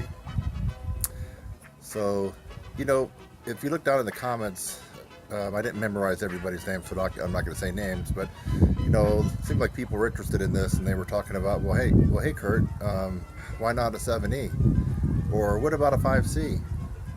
Or hey, yeah, Bach trumpet mouthpieces are very sharp with their rims.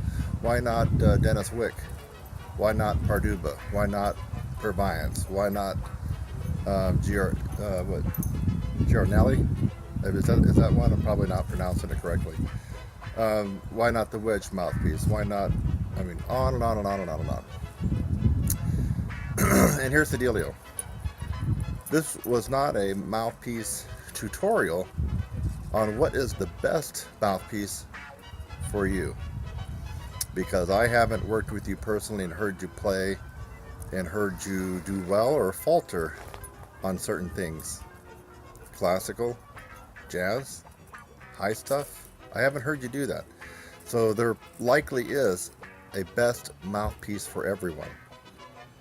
In fact, I don't play on a Bach mouthpiece. I play on a really weird hybrid custom Bob Reeves mouthpiece that took quite a while to put together. So, but what I'm saying in this particular video that you just watched, the slug out between the 3E and the 7C, is that with decades of experience and trying a plethora of mouthpieces, and believe me, all the mouthpieces that you guys have mentioned, I've tried. Marsikowitz is another one. There was a Claude Gordon Benj mouthpiece where I've tried them all. And some of them I even played at one point. So, Monet mouthpieces, I've tried those. What's another one? Jet Tone, I've tried those. All the Schilke, the 6A4A. Of course, I went right out and got the Bill Chase 6A4A thinking I was going to scream like Bill Chase when I was in college. No, didn't happen. Of course, the quintessential Schilke 14A4A. I've done it all, folks. And I'm here to tell you there is one mouthpiece that's the best all-around mouthpiece for everyone for the money, and that is the Bach 3E. I'm talking about all around.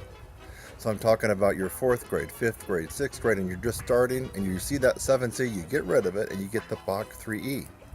Now, I'm also saying that if I lost my mouthpiece and was in a pinch and needed a mouthpiece for a gig or a wedding or a piccolo thing or a Broadway show or a lead, or God forbid I was doing a Maynard Ferguson tribute or even a couple of solos, I would probably go right to the Bach 3E. It's just a good all-around mouthpiece. You won't be able to beat it in that capacity. I am not recommending a specific mouthpiece for you because I haven't heard you play and I haven't spent time with you. And so the message of this tutorial is there likely is a best perfect mouthpiece for you. And it may not be the Bach 3E. It likely might be something else more specialized, more custom for your chops, your blowing style, and your teeth structure, your jaw, your lips, everything. But what I'm suggesting is the best all-around mouthpiece. So you don't even have to think this one through. This is a no-brainer. You don't even need to put any thought in it. Is the Bach 3E. The Bach 3E trumpet mouthpiece is the best overall mouthpiece for the money for anyone, anywhere, anytime, any place. It's $50. I just mentioned I spent over $300 just on this one mouthpiece. How much money have I spent in my lifetime? $3,000, $4,000, I don't know. I mean, when you factor in shipping cost and all kinds of stuff. I mean, I've had the Prana before. That was $300 or $400. I mean, I spent a lot of money. So to get the best all-around mouthpiece for $50, it's a no-brainer, folks. So I'm Kurt Thompson. That's my follow-up with the fight, the slug out, and the controversy of the Bach 3E versus the Bach 7C.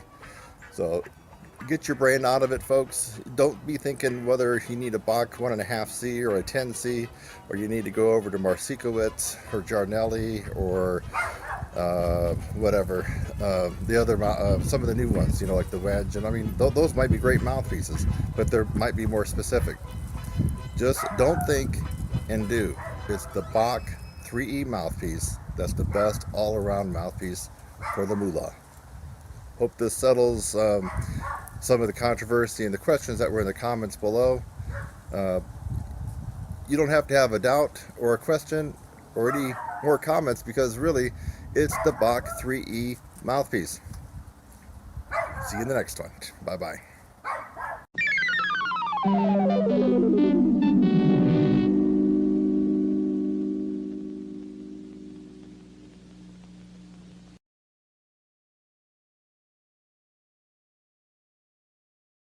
Hi, welcome to another review by me, Kurt Thompson, TrumpetSizzle.com, and I have here in my hands the amazing, the stupendous, the incredible Kelly Screamer mouthpiece.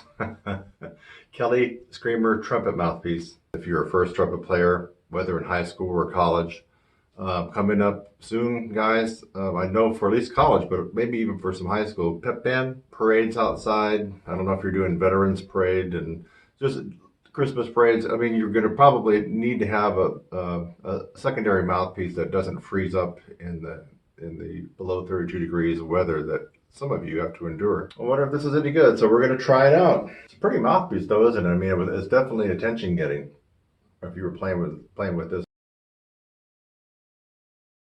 in your horn.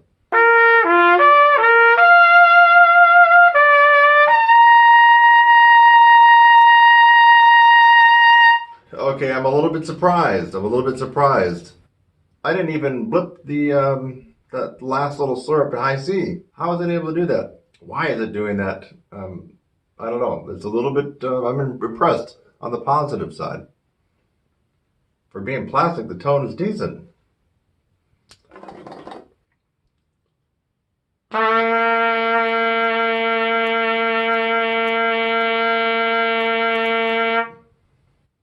It vibrates very, very well.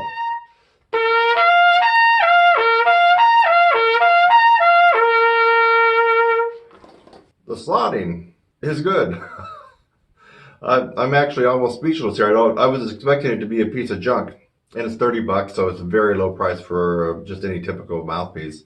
I'm really not believing how well this sounds. Can you tell the difference? I'm just using my phone. I'm not using the venerable, this guy. I don't know if you can see it.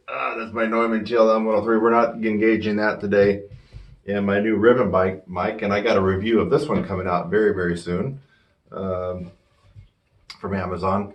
I'm not using the nice mic, so I'll have to go back and watch this to see if it actually came out good. So let's see. We'll push the envelope on this a little bit. Well, let me think of an actual lead trumpet chart, not a solo, that I could get. I'm not warmed up for the high notes here, but so there might be a little blips and flips here. But first off, let me just see if I can get upstairs a little bit, and then I'm gonna play a lead trumpet lick, which is kind of what you would buy this mouthpiece for.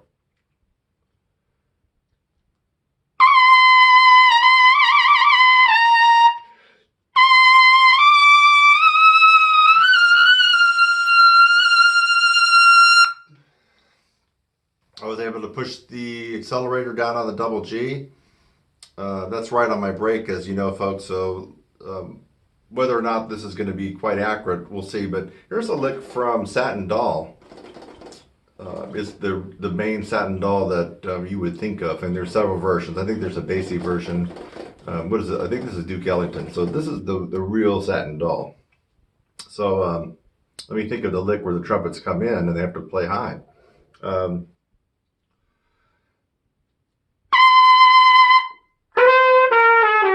That's it right there, yeah.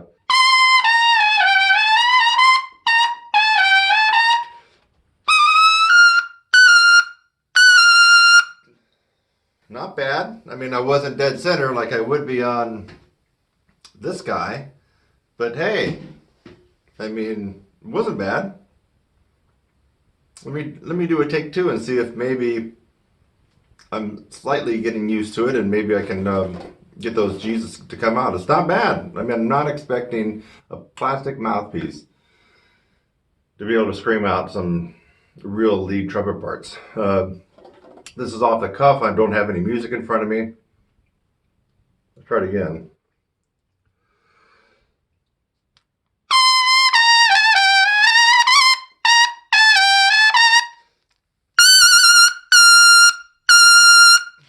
Wow! Did you hear it got a little bit better as I'm slowly getting used to this Kelly Screamer mouthpiece? That was a real lick that many of you have probably played, and if you haven't, you will likely encounter this piece at some point in your career. I mean, it's a fun piece. The audience loves it. What's another one? Oh gosh, the notes are kind of coming at me in a blur. Um, okay, here we go. Let's see if I can get the right notes. I'm not even sure what the key is.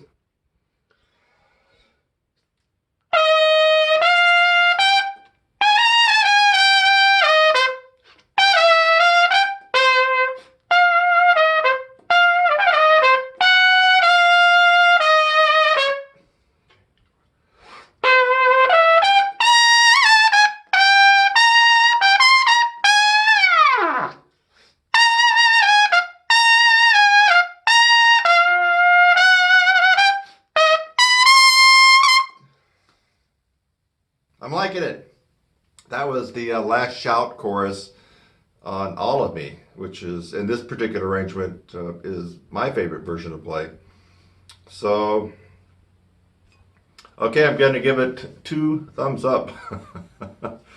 I mean, I spent a lot of money on a holy grail quest for mouthpieces, and it's not as good as this. I mean, I can tell you, I guess on my quest for the best mouthpiece, that I started back in my late teens until I got this one about 10 years ago.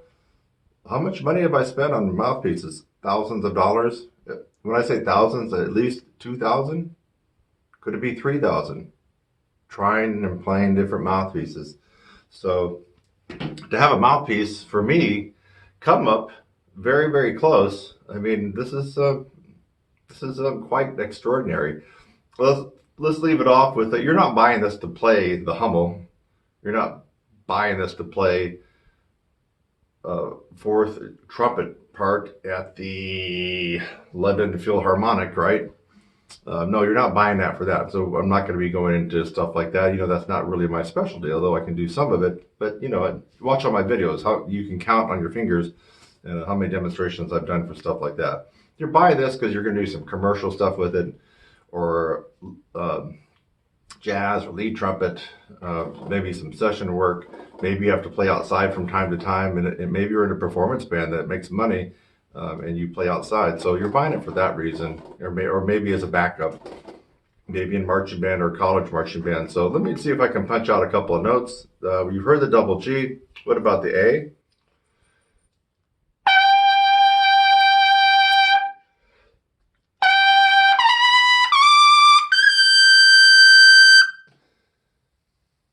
Again, I'm kind of impressing myself, not because of my playing, but because how this mouthpiece is responding to my playing. That was a dead center bullseye double A. Would you agree? I I definitely would. Let's see here. Oh, we can do one more little lick. Now I'm thinking of one that's one of my favorites. You've heard me do this a couple of different times.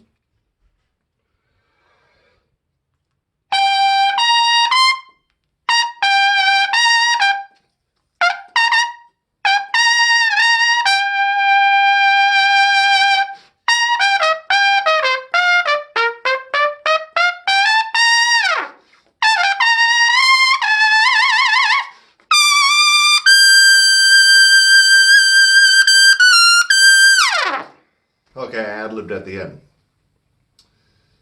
My money's on the Kelly Screamer mouthpiece. It's a fantastic mouthpiece. It's purplicious, and I think that you're going to be, like me, impressed that it responds this well. So I'll put a link in the description where you can zip to it right away on Amazon. And November now, not a bad time. You might be watching this video in May, but November, you know, when you got a lot of gigs coming up for related to Christmas and the holidays and New Year's stuff, this is not a bad mouthpiece to go and take a look at. But if you're watching this at another time of the year, it's because of the price point, $30, you should just go out and grab it and give it a try. I'm Kurt Thompson, TrumpetSizzle.com. I will catch you in the next one.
I guess not bad for winging it.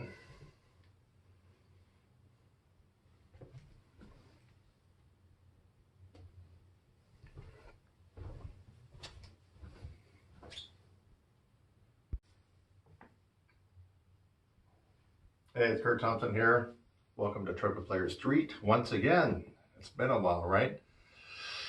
The question, how long does it take to progress, achieve, improve note per note after you hit the high C? How long does it take on average? At some point you probably have asked yourself that question, or maybe an instructor, or maybe a performer that you admire.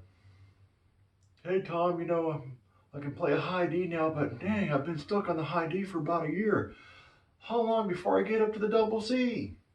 So this video, we're going to discuss my experience on how long it takes a typical person, once they've gotten to high C, to get to double C. Please go over to Patreon, become a supporter, support my channel and my work and what I'm doing. I really need your help. Thank you so much. This is Kurt Thompson. And the answer has many facets and variables. One answer being sometimes never. Another answer almost right away. And then everything in between. So first off, we're not going to talk about what it takes and how long it takes to go from low C to middle C to high C. I'm using high C as a benchmark. You finally have arrived at this note.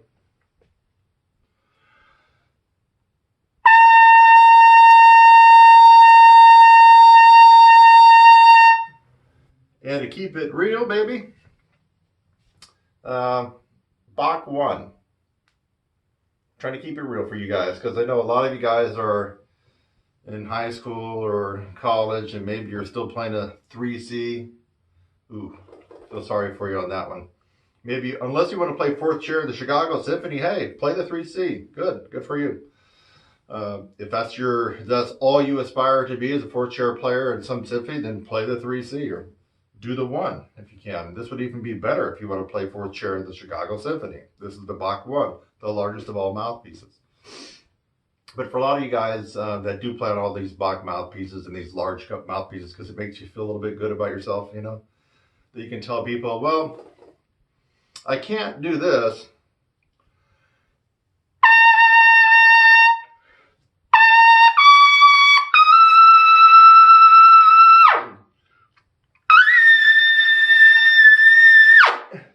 Well, I can't do that because I play on the big Bach 3C mouthpiece.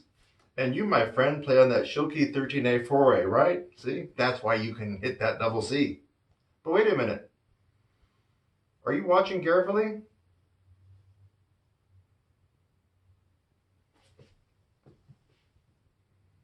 Are you watching real carefully what I did?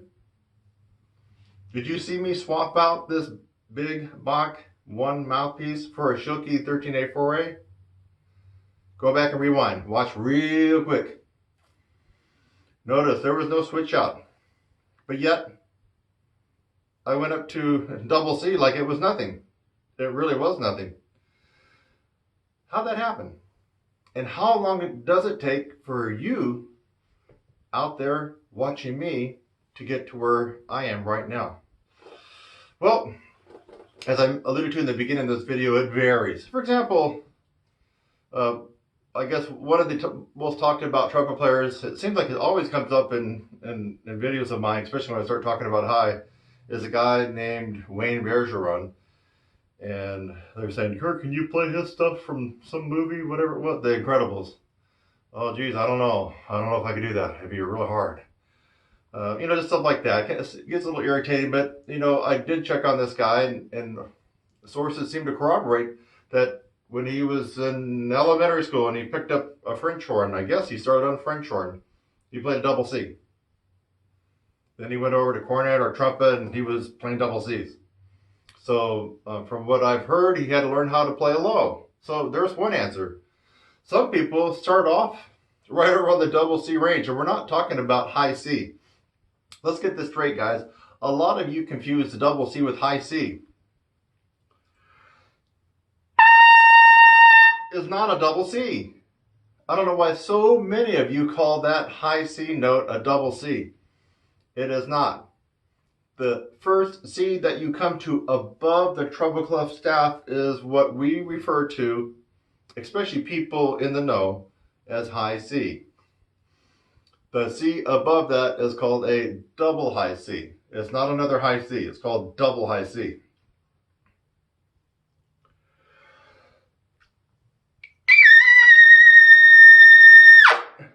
Bam! Can I do it without kissing it off?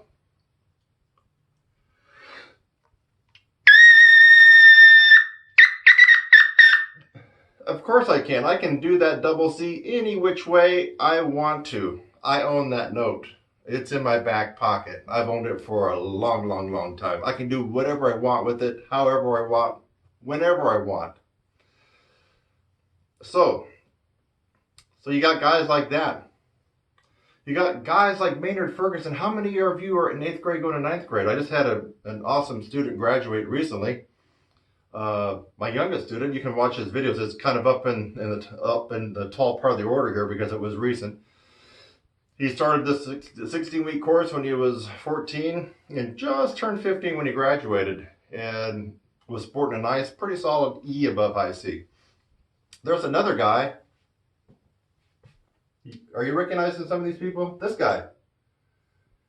When he was 14, he was playing professional lead trumpet in Montreal. I kid you not, I'm not exaggerating. My guess is at 14 he might have had a better range than I do now. I haven't heard him play at 14, but I bet it was probably close. Here's another guy that was amazing, that had, now he practiced, but it came naturally to him. It came easy to him. You know, we all practice hard. He practiced hard, but it came very easy for him. So at 14 years of age, it's almost sounds like it's made up, right? But he was playing professional lead trumpet at age 14. So these are the exceptions. So now that I've told you about these guys, you kind of need to pull them out of your head so you don't worry about it, okay? Because for the rest of us that aren't blessed, no, blessed. Maynard Ferguson, blessed. Maurice Andre, blessed. It's a good thing these guys didn't do something else besides trumpet, because that's where their real talent is. What if they had got into accounting or become a lawyer? Maybe they would have just been a so-so CPA or a so-so accountant, never knowing that their real true genius and talent was trumpet. Luckily for them and for us, they got into trumpet playing. So these are the exceptions. Almost guaranteed you are not going to be like them. I'm not like them. And if you already are, I doubt we'd be talking right now, and I doubt you'd be listening to me. You're doing something else. So now, if you're a typical person, and what is a typical person? I'm just going to say average. Not above average, not below average, not prodigies and talented people like this. But you're a good player. You got kind of a good noggin on your shoulders. Maybe you take a few lessons. And I'm assuming that maybe let's just say that you're in high school right now. Maybe you're in college. Maybe you're an adult trumpet player that does it for fun. Maybe you make $200,000 a year and you're a trial attorney. But by night you like to get out your trumpet and play in a couple of bands or something like that. But what's kind of gnawing at you is that over and over and over again, you've dibbled and dabbled trying to improve your range. And it's coming slow like molasses. Slow. Like you're moving in slow motion. You do all the things that you've heard people tell you to do. Me too. I told you to do what? Practice on your long tones, which could include some pedal tones. Definitely do some lip slurs, lip flexibilities, some lip trills, right? And to actually try to play high. It's always funny to me when people want to play high, they shy away from it. So when you ask them when's the last time you'd really try to go for a double C, I think last year, it kind of hurts. So last year, yeah, I tried. No, at least you're doing those three things, right? Long tones, pedal tones, which could be part of that, lip slurs and lip flexibilities like lip trills, and actually trying to play high. You have to at least be doing those three things. So let's say that you're doing those three things. And it's coming slow like molasses. You've been on a high D for 5 years. And the high D is good, but just like crap, you go to E flat and it all goes down the toilet. So let's talk about this. On average, how long does it take to go from high C to double C? Now I'm going to throw out some generalities, and for your situation, it could be right on target. It could be a little bit miss on the high end, a little bit miss on the low end. Let me repeat again. Some people never make it to double C. There is a certain amount of endowment, if you will, maybe talent, if you want to call it. I call it more like a physical endowment. Just the setup of your face, your teeth, your lips and everything, maybe your lungs, your oral capacity. For example, I have a kind of a natural endowment that's kind of a negative one. My tongue is a little bit too big for my mouth. And a lot of times, sometimes in speaking, it sounds like I slur my words or have a little s on it. My tongue, my dentist has told me this, several dentists have told me this, and even a speech therapist long ago said my tongue is a little bit too large for my oral cavity. That kind of sucks, that's why I'm not going around doing public speeches and getting, $100,000 like the Clintons, I'd like to be able to do that. But my special endowment has a negative and a positive. This tongue, got a big tongue. I got a thick tongue and a big tongue and a long tongue inside kind of a smaller oral cavity. As a result, it's all smashed up in there. So when I talk, if I'm not careful, sometimes it will sound like I'm chewing on a bunch of marbles when I try to talk. Can't help it. That's just the way I'm born. But the silver lining of that, the positive, is that because of this smaller oral cavity that I have and this huge tongue that gets in the way of my speaking a lot of the times, guess what? That enables me to really have amazing compression for playing a brass instrument. I don't have a lot of space in here and a small tongue and very difficult to compress the air like some people. I have the opposite. So I'm really kind of happy about that. Unhappy, especially if I had to do the State of the Union address. I mean, I would be a little bit kind of fearful of that just because of my natural setup. But if I had to go play the trumpet somewhere, I would be thankful for how I am built. So for you, you might be more like me, or you might be the opposite. Maybe you are quick-tongued and you can do all the poems and all those tongue twisters, and you can sail through them at amazing speeds, crystal clear speech and tongue. Possibly you might have a smaller tongue and a larger oral cavity, which will result in very clear, sharp, pointed speech. Just like you'd hear people on TV and the radio. That could also be a slight detriment when you're playing a brass instrument. You might have a little bit more of a challenge trying to compress that air. It doesn't mean you can't overcome it. So think about these things. So I'm going to talk in terms of generalities. So from high C to D, if you're working on the right stuff. Now I'm going to plug my 16-week course because, as you may have seen my other video that's kind of popular here on YouTube, it's called the top 3 ways to be able to play higher, or some title with that effect. And I go through what I just talked to you about: long tones, lip slurs, trills, and practicing playing high. At some point, you're going to plateau out on that, and you're not going to be able to kind of budge. You're going to get too used to that. And so for most people trying that, and the reason you're going to be trying that is because that is what most private trumpet teachers will tell you, most private trombone teachers will tell you, and on and on and on. When you get to college, it's the same song and dance. They're going to say, do Cocconi, do Schlossberg, do irons, all this kind of stuff. Your lip flexibilities. Do Claude Gordon, long tones and pedal tones. You're going to hear a lot of that, and you're going to try it. And time after time after time, you're going to go for it, and you might get a little bit of results. So let's just agree right now that if you started today and you had a high C, to go to would take 3 to 6 months.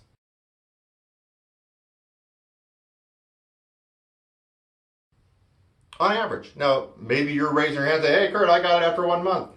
Okay, well, good for you. On average, especially if you're kind of a young adult, I'm not talking about a 10-year-old kid. If you're in high school or college or older, and you just start focusing on increasing your range, and you're at a high C, and your high C sounds good like mine, and you're wanting to go to high D, but that high D does not sound good. It sounds like a squeak, or a little bit more than a squeak, but not worthy of playing in any ensemble.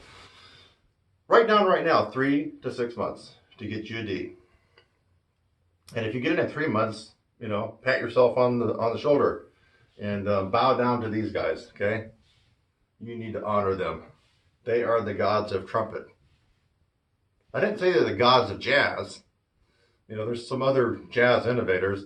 It's hard to beat this guy for classical. He actually is the innovator for the Baroque period. I don't know if you know that Maurice Andre revitalized the whole Baroque trumpet deal back in the 50s. So he did innovate a good portion of our classical trumpet.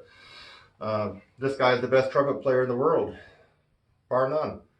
Is he the best at Dixieland or the best at pure freeform jazz improvisation? Maybe not. But all around playing this instrument, he's the best. Hasn't been beaten. You need to pay some homage to them if you were able to go to high D in 3 months. Now, from high D to high E, it's going to get a little bit harder. Here's a rule of thumb. The higher you go, the slower things get as far as improvement. Why? Because you're physics and the acoustical nature of the horn, you're going to start to run out of highway. You're going to start to run out of road. There's only so high we can go on this thing, just based on the physical mechanics of everything. It's just only so high we can go. So let's talk about going high D, high to high E. You got a high D. How long to go to high E? I'm going to say roughly it's going to be kind of about the same. So once you've arrived at high D, and I'm just pulling this out of thin air, maybe I might crack a note here or there.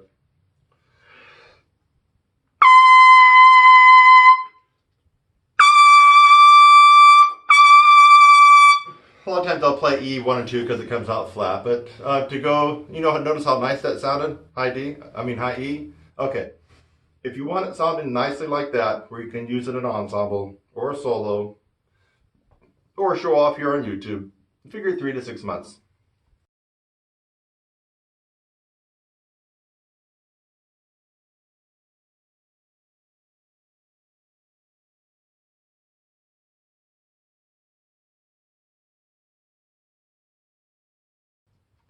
Okay, so that would be about 6 months to a year to go from high C to E, typically, if you're just kind of messing around on your own, or you're doing the typical university trumpet major track. If you start as a freshman, maybe by the end of the year, you might be around high E, which would not be too bad. High E to F is a half step, but doggone it if that F can be quite squirrely. So we're on E.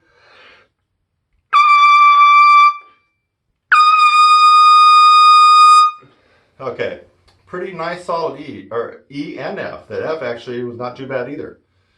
It was give or take, but I'm going to say you're going to add more time now to get up to that F. The F happens to be a sticking point. It's not a break note, or your break, typically. It just happens to be a sticking point that you got to push through.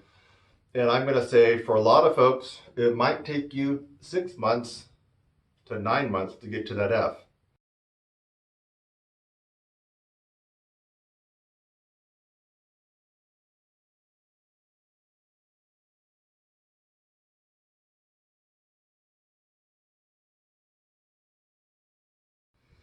Some of you, it might be a year. Remember, get these guys out of your head.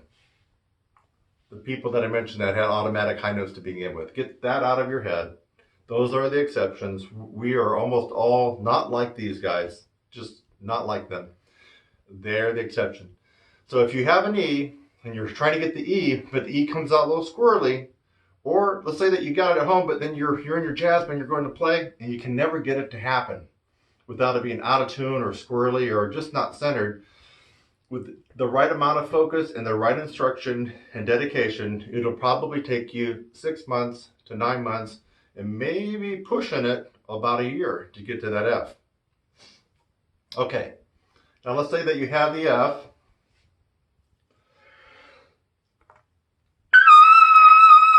Oh, and the F. Yeah.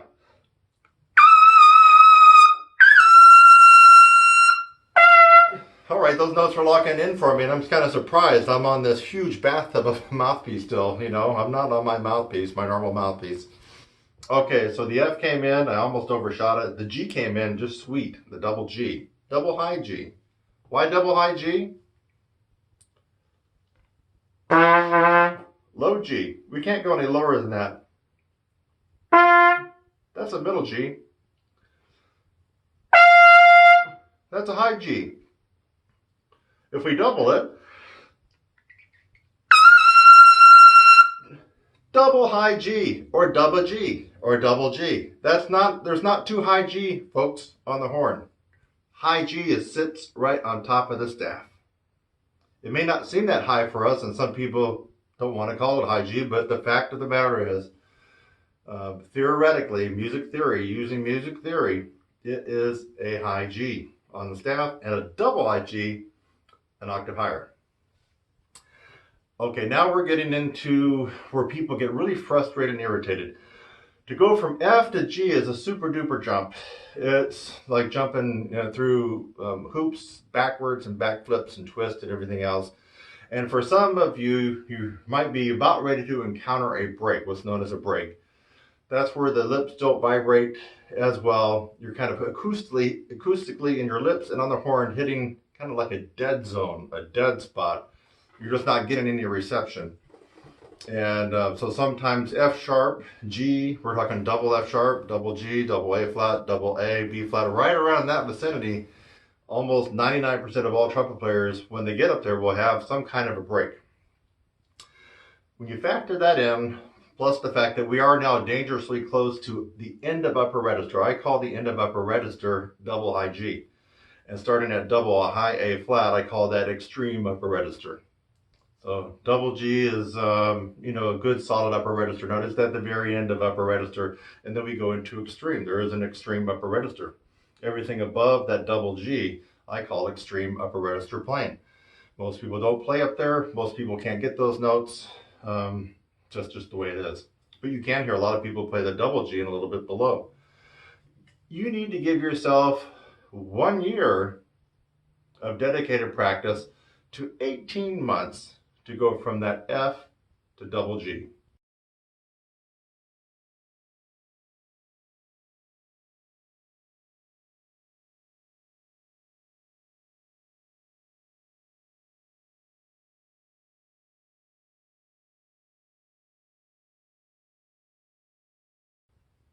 F to double G. It's just going to take that long, folks. Unless you happen to get with a very highly skilled teacher who's used to working with people wanting to play higher. I don't really see anybody in the room that kind of fits that description. But if you happen to get with somebody who has a tremendous amount of track record, history, experience, and students touting the fact that this teacher was able to help them get higher quicker, well then you need to run and grab a hold of that teacher and get going. So there are some methods that can expedite your ability. I'm talking to you as if you're just trying to do stuff that the normal trumpet teacher at the college level or in the local community is helping you out with. Long tones, working on your breathing, pedal tones, Schlossberg, Cocconi, airflow, you name it, lip trills.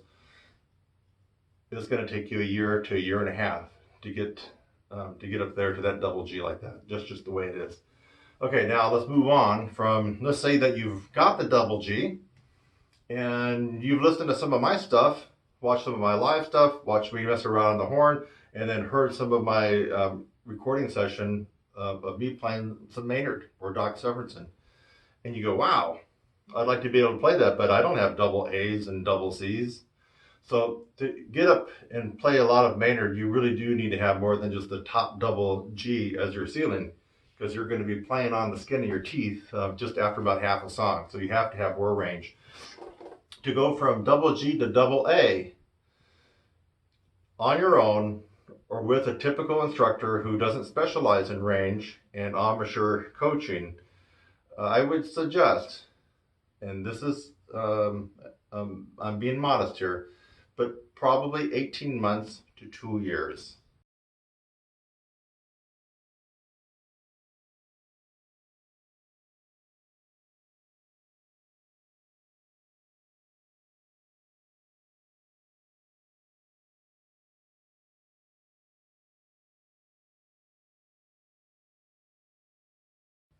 Hate to kind of burst your bubble, but if you have a double G and you want to get a nice solid double A, and you're not working with someone who's a specialist, someone who has been down this road with a lot of students, a lot being hundreds, and you're working with a guy or a gal who has a lot of academic accolades behind their name, and they're at a university or a college or something like that, you're going to spend 18 months to 2 years to take what they're telling you to do. In fact, they probably will tell you not to even worry about it, that you need to focus on making music, son. I mean, you're never going to play those notes. 99% of all notes you play are up to high C, and that's it. Yeah, that's kind of a lot of bullshit, isn't it? We all know that that's not really true. And even if it were true, who wants to be the average? Who wants to be the John Boy in the average group of trumpet players that can just play up to high C? Not me. Maybe not you. But you're going to hear that, and you try to go higher than that. A lot of these people, they have advanced degrees that really can't play that well, and that are just regurgitating what their professor, when they got their DMA, told them. They're going to probably start to, try to tone you down. You don't really need a double A. You need to focus on this nice, wonderful Tony Plogue concerto for trumpet a cappella. That's what they're going to probably try to tell you. Yet, if you still persist, and you want to get up to the double G, I would say give yourself 18 months to 2 years. And it might happen for you. Ooh, why did I say it might happen for you? Well, here's the rub.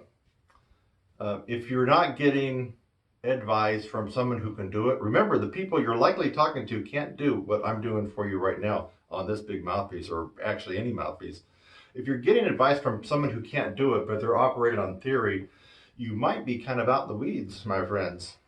So it might take you 18 months with a lot of persistence, a lot of elbow grease, a lot of hard work, burn the midnight oil, really working this thing and doing everything right based on what they've told you, which is the old standard protocol. I'll say it again: long tones, lip slurs, flexibilities, trying to play high, that kind of stuff. Yeah, so 18 months to 2 years, but you may not get to that double A. Okay, so let's, just for the sake of this video, let's assume that you did get to the double A. And so now you're at double A, and you realize that you would love to be able to play the double C, because a lot of Maynard stuff has double C. A lot of the Bill Chase stuff has double C. Some what big fat band stuff has some double C's. There, Ron McConnell. So there are some highfalutin charts out there, rock charts, Al Jarreau stuff, maybe Michael Jackson. There's all kinds of stuff that might have that double C that you would love and dream to be able to put as a little cherry on top of your banana split.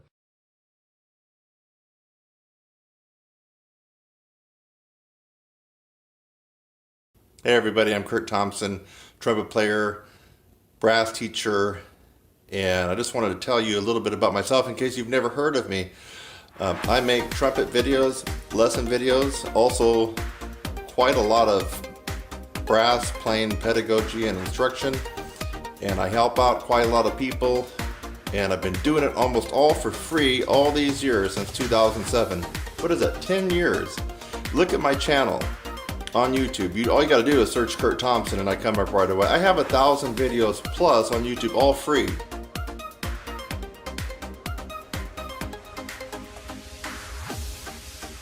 Done in the last 10 years. And I need help. It's gotten to the point where I've had to reschedule lessons.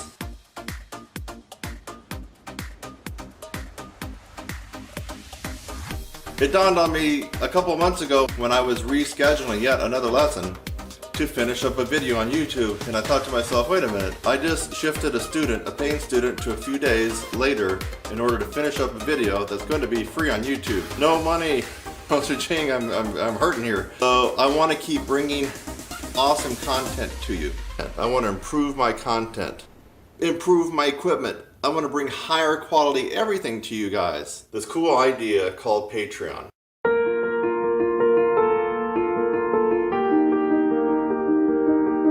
Patreon is just an amazing tool because it allows you guys to get involved with me in creating content. Patreon simply just says, hey, help out Kurt a little bit. It's an every month kind of thing, and you're going to help him spend more quality time, help him buy better equipment, be able to do better things that you already like. You're just going to see better content from Kurt Thompson. That's me. So take a look at this. Take a look at this new idea called Patreon. I want to be able to keep doing this. I need your help.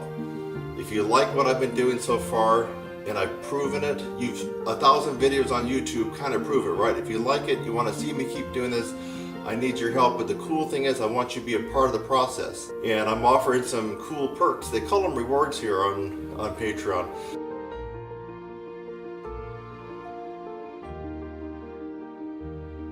Things like mentioning you in a video, putting your name in the credits on a video, having you meet up with me and chat with me in a video. Wouldn't that be cool? Having you suggest a topic, having you suggest something for me to play, having you suggest something for my next professional official video. I'm bringing you the best of myself on this instrument, and I really want your help. I hope you can appreciate, and I want you to be a part of this process.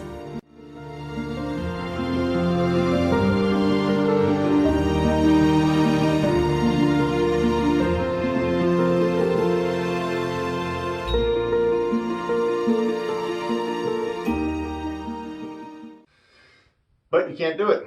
So I'm going to skip B flat, B, and just go to the C. So you got the double A. It's a pretty rock solid double A for the most part. And you'd like to be able to go up to the double C, which you heard me play at the beginning of this video. Okay, a couple things can happen. If you keep following, let's say that you're out of college now, and you keep following the advice that Joe Blow gave you, let's just say that you're at Eastman, and you study with James Thompson. You know, the James Thompson guy is real crazy about mouthpiece buzzing, right? And actually, I'm not crazy about it, but I do believe in mouthpiece buzzing. Although for my students, we use it in a different way for building strength and for building range. But still, you know, mouthpiece buzzing, good. James Thompson, I've heard, is really into that. But let's say that you study with him at Easton and you forked out $100,000 and you got your trumpet performance degree there, and you got your double A. Now, if you want to keep following his type of advice, which is an academic type of advice, good all-around stuff, but he's going to tell you to work on your breathing, diaphragmatic breathing, and your airflow, and open up your throat. Oh, don't close down. Oh, open, free air. He talks all about that, all that stuff. I know a lot more about these guys than you think that I do. Okay, I know exactly what his curriculum is. And many others very, very much like him at that level in the university. So you keep following the syllabus that he gave you after. It could be that you never get to the double C, a usable double C. You could get to an incidental double C. You know what that is? That's typically what you hear jazz improv guys do, even famous ones. And I call it an incidental double C because it's not a usable double C. It's when they're really eating this guy. Let me see if I can get it for you. They're eating, I call it eating the mic. You've seen it. They've got their horn up here and they eat the mic and they're playing a couple of licks. There you go, double C, baby, boom. They're eating the mic. It comes out kind of loud maybe to the audience. But we know, trumpet players know there's something missing. That edge, that thickness, that electricity, that brilliance, that power, that natural power is missing. And so a lot of these jazz trumpet players that don't really own and have the double C will get what I call an incidental double C. You just heard me kind of do it. It's probably close. Yeah.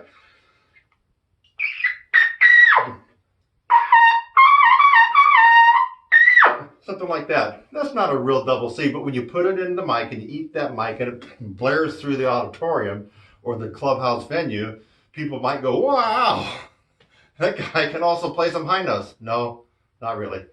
Take that microphone away and put him in a group of 18 people where he's got a lead and then play the double C. You won't ever hear him. He will not be heard. He does not own that note. It's possible that maybe you might end up with an incidental double C. That if you were in a small ensemble or a jazz ensemble, or you're taking the second book in a big ensemble, but you're Mike and you're eating that mic, that you could throw in a couple double C's, but they would be what I call incidental, not real double C's. You're definitely not going to sound like him. He's got an awesome double C, and you're not going to sound like him. He's got an amazing double C.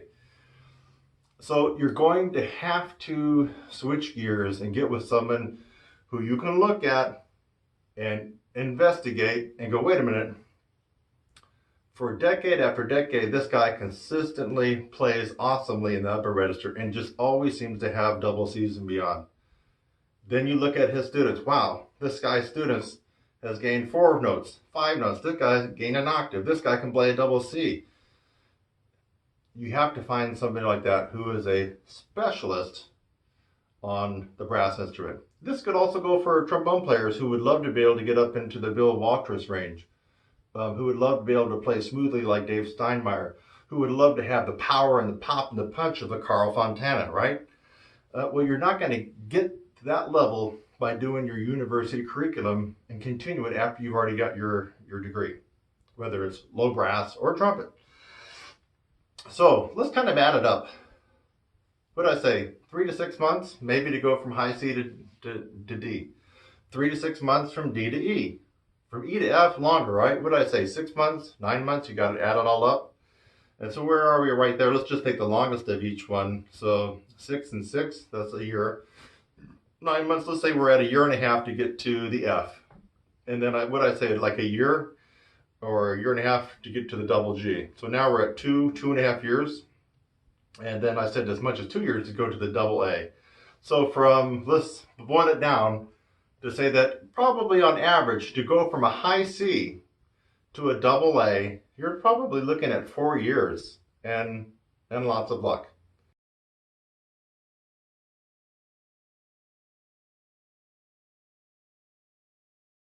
Especially if you're studying with your local private lesson teacher in the community, or you're studying with, let's say, James Thompson, who by all appearances seems to be a great guy, plays great classical. He's innovated some good stuff with mouthpiece buzzing.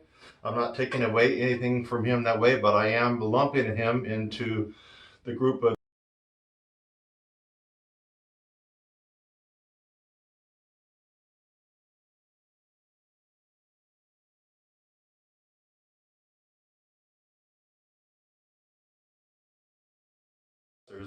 that tend to run a similar track for most of their students. I mean, it doesn't deviate too much from Eastman to Juilliard to what's another one? School of Music I'm thinking of.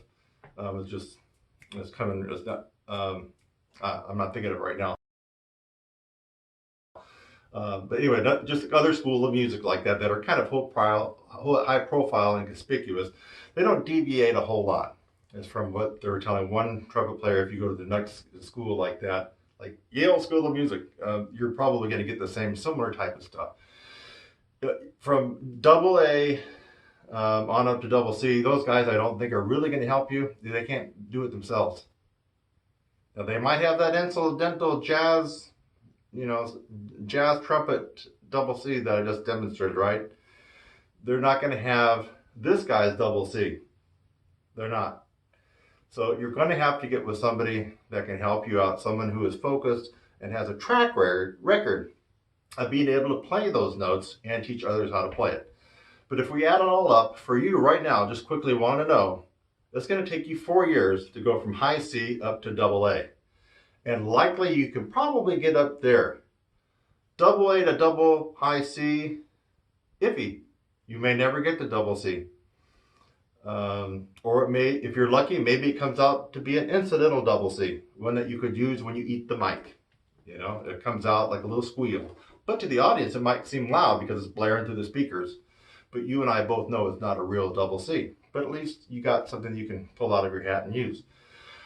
So to get from double A to double C, if you're really working it hard, I would say let's plan on somewhere between 3 years and 4 years.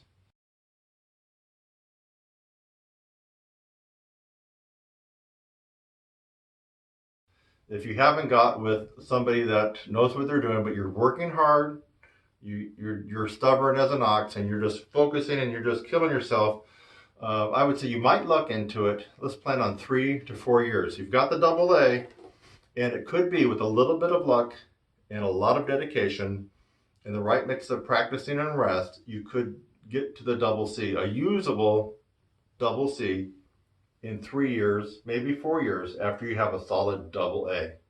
So if you added it all up, from high C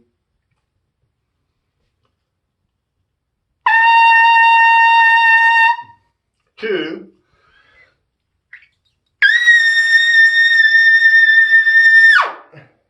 double C, and one that loud, that usable, that on command, you own it. That is your baby. You own it. It's got your name written on it.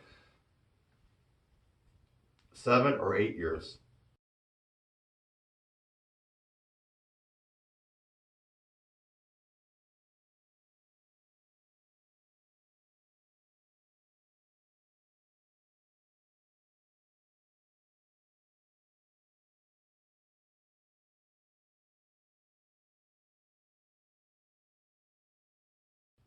Okay?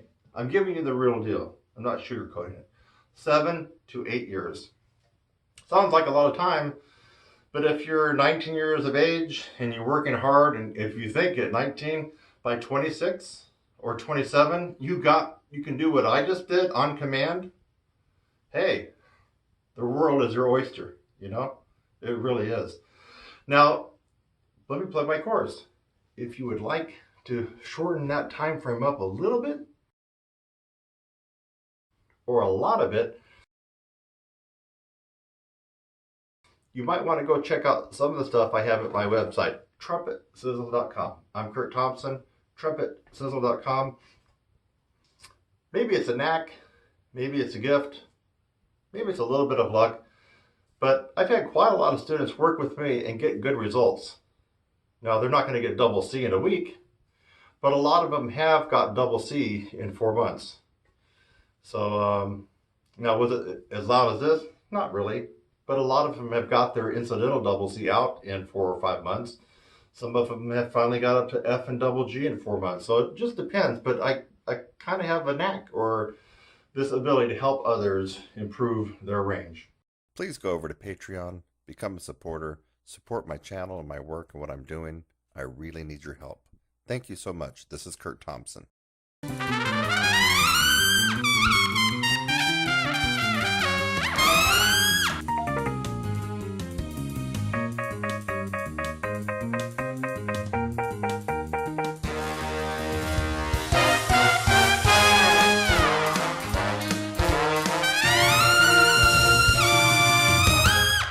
So I'm Kurt Thompson. I hope you found this useful. What is the recap?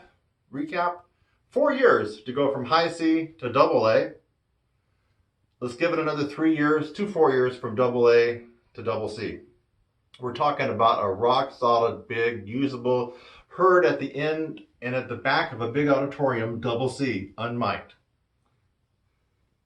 7 years to 8 years to high C to double C. Keep that figure in your brain. High C to double C, 7 to 8 years, and you probably will own this note. You need to maybe shorten that time frame a little bit. I think so. Then you might want to get with somebody who knows a little bit about kind of what they're doing, and other people have said so. And you know someone's onto something. You know it when other people are hating on that person. You know Donald Trump's onto something when a whole bunch of shitheads are hating on him. You just know it, right? Okay. You know that I might be onto something when you hear some negative press out there. You got so many people that are jealous. And if I investigated a couple of these people from time to time, you notice a lot of times they have nothing. Zero. Zilch. It's either a fake account by another teacher who's jealous of what I'm able to do and jealous of my success and track record, or it's a player that maybe tried to, pull down their pants and take a big crap on me, and I smacked them really good. And they go on around crying to people about, oh, Kurt hurt my feelings. He said some bad stuff. He's a jerk. Yeah, well, that person can't play. And if he took a crap on me, you better bet I'd give him a little bit of this. Bam, bam, bam, bam, bam, bam, bam, bam, bam. Just like Trump does to the shithead Dems that constantly tried to irritate him. Sometimes referred to as the Donald Trump of Trumpet. I am Kurt Thompson. I hope that you enjoy this tutorial. And if you and I never see each other, then you know it's going to take you about 7 to 8 years, which is still not horrible, to get to that double C. I'll see you in the next one. Bye-bye.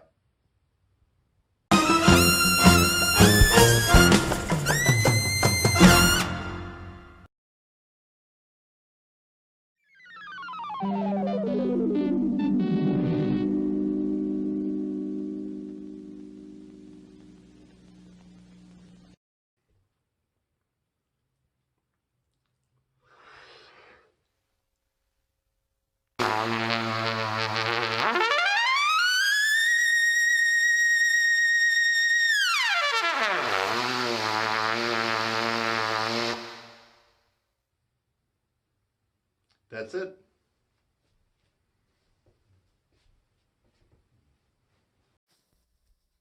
Hi, this is Kurt Thompson, trumpet player and teacher. It's October 13th, 2019, and this may be the first time I've done a foreword or an introduction into a student review. And this is going to be quick, and I'll let you get on to hearing Alec's review. But I believe this is the first time that I've had somebody 14 years of age actually start my course and complete the live version of my upper register course. The previous student who had the distinction of holding that honor was Chaz, and I believe Chaz went through this course about 8 years ago. So if you look at all my reviews, Chaz states that he was 15. I believe he was 15 or 15 and a half. And he finished the course close to maybe almost 16. So as of today, we have a record breaker, and in first place for being my youngest student to go through the live version. Now, this isn't the video version. This is the live weekly version, which is the one I recommend for everyone. Alec started this course in between 8th and 9th grade when he was 14. And he just turned 15 about a week or two ago before he finished the course. But basically, he was 14 years of age for most of the time he was in the course. And he got an amazing result. He has a lot of raw talent. In fact, he's actually playing higher than I was as a beginning 9th grader way back when in Hendersonville, Tennessee.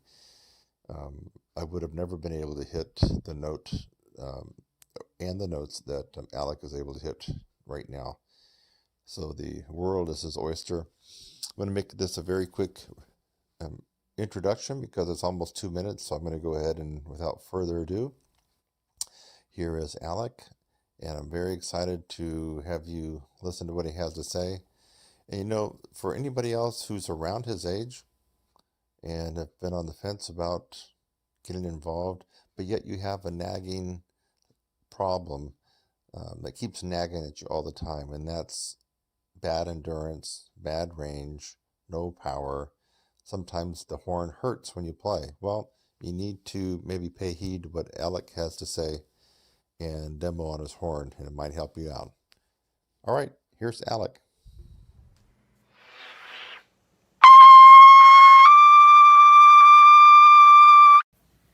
Hello, my name is Alec. I just completed Kurt Thompson's 16-week upper register course. Before I started the course, I could only just barely squeak out an A. Now I can hit a solid E above the staff. I would like to tell you how I got there. This course is not easy and requires a lot of time and discipline. Towards the end, I committed about 2 hours every single day just to practicing. It's not just fun and music playing. There are several rigorous exercises that include mental and physical strengthening. There are no tricks. This course is hard work. The payoff is that when I felt I hit a barrier, Kurt's instruction and my diligence would allow me to break through it. Prior to the course, I did what all high school students were doing, working with the popular books and my band director, but looking back now, I realized that the methods and techniques that I was doing were not going to get me not even close to where I am today. Thank you, Kurt.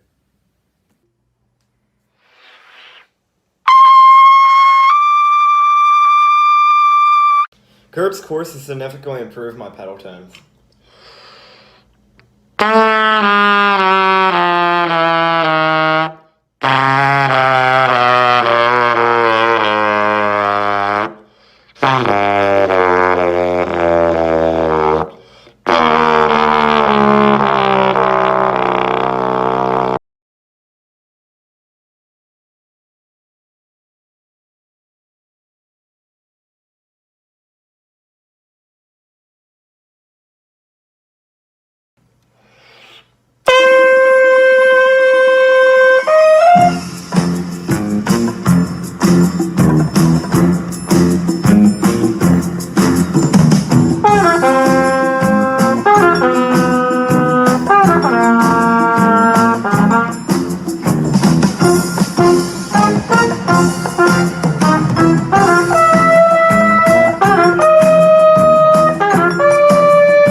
Hey, it's Kurt Thompson here, and many of you have asked the question, where do I put the mouthpiece on my lips?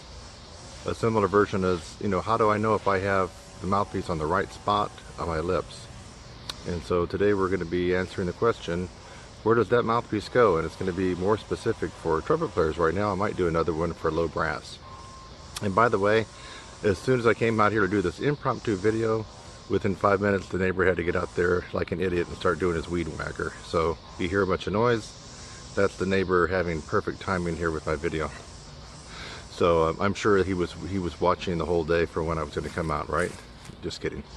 So now, what are you looking at there? You're looking at the world famous, the world's largest Bach trumpet mouthpiece. I don't know if you can see the one in there.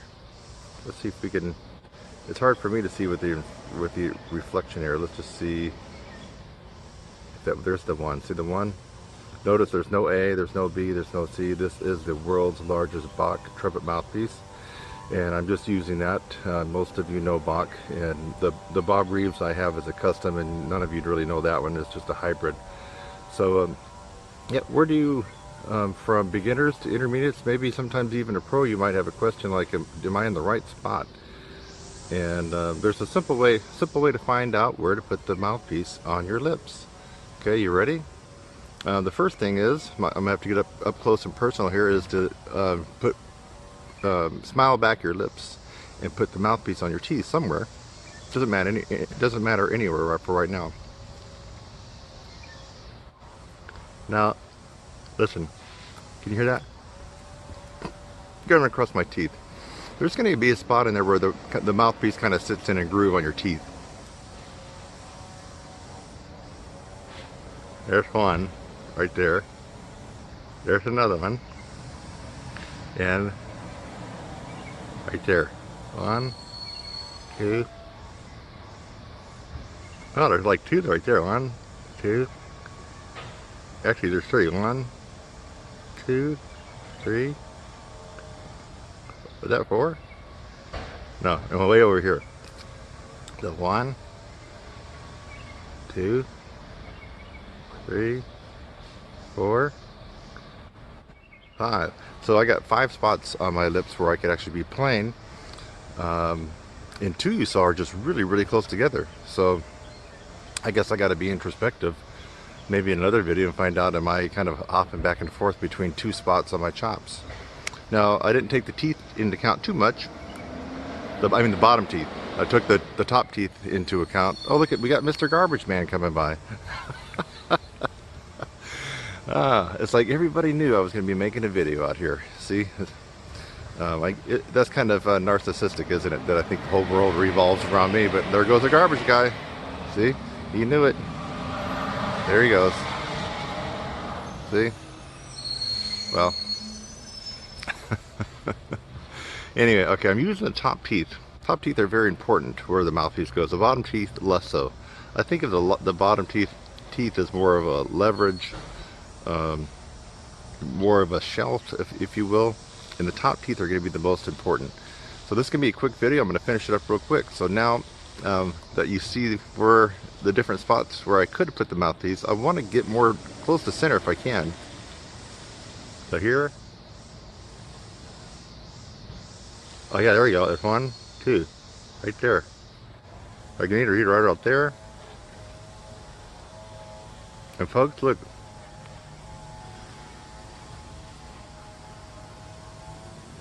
I played just a fraction off center. I mean, from 10 feet away, you probably would think that I'm dead center on. But if you get up closer, if you've watched my videos, you've seen that I play just a little bit off center sometimes, especially when I go higher. You'll see me kind of torque it in. So here, right there. Where's that quick one at? There. 1, or 2 together. See? I go here or here. Let's go here. Or right here. So I guess I'm kind of comfortable right around here. That is going to be your sweet spot, and that is how you know where you put your trumpet mouthpiece on your lips. So, and this is going to contradict probably what your band director, your private instructor said when they said put it dead center and a little bit on the top lip. And that's where you got to be. Well, when you start off, that's kind of a general starting point for the parameters of where to begin. But after you get going a while, let's say maybe you played a couple years, if you really want to pinpoint where you need to be, you're going to find your top teeth and find where it just naturally fits in the grooves, and then that's where you're going to be. Hope this helped out.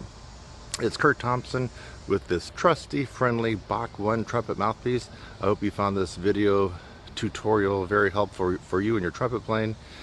And this was just impromptu. I'm going to be doing a couple of these now between now and the rest of the year. This is October 4th, Friday. It's a lovely, what is it? I think it was around 91 or 92 when I came out here. Yeah, I'm in shorts, see? It is a lovely 92 degrees in Central Texas. Isn't that beautiful? 92 degrees, folks. I'm out here in shorts. October 4th, Friday. Happy Friday, everybody.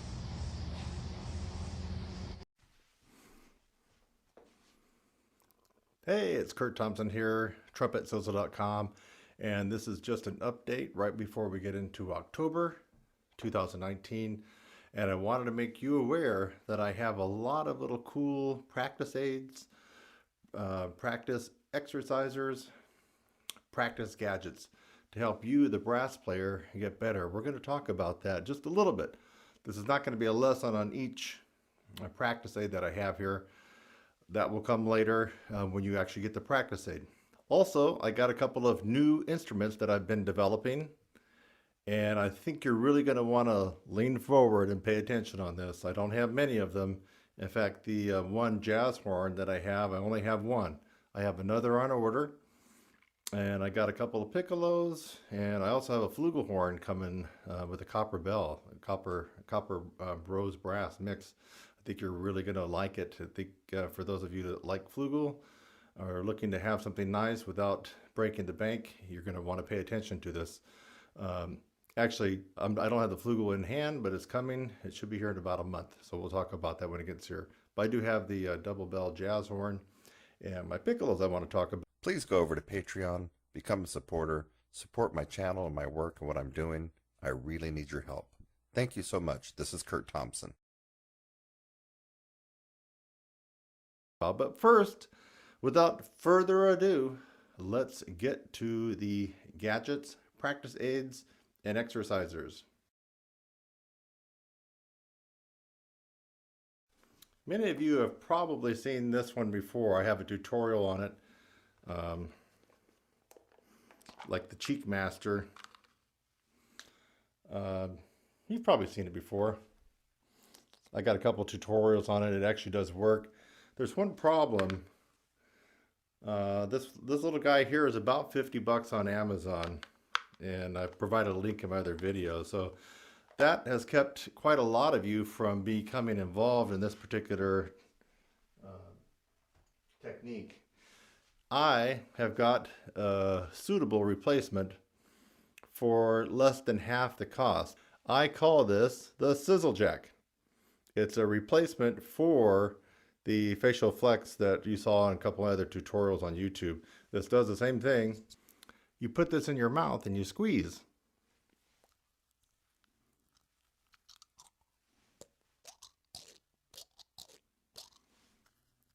And there's a certain way to do this, and I describe that in a tutorial that will accompany this.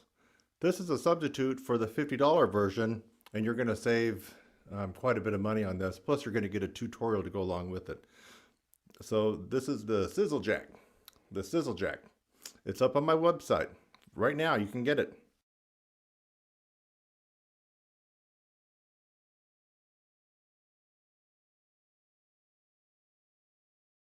Many of you see me do the tutorial on the Expand-A-Lung. Works well. I got a nice in-depth video on it.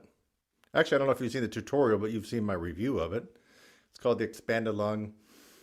It ranges in price from 35 bucks up to 50. And this is a inhaler restriction device. So the way we use it, it puts a drag on your inhale, which puts a load on your diaphragm as the diaphragm pulls down. So that's what you're using it for. I found a suitable replacement at a significant savings. And I'm not exactly sure what the name of this one is going to be yet, but it's going to involve sizzle.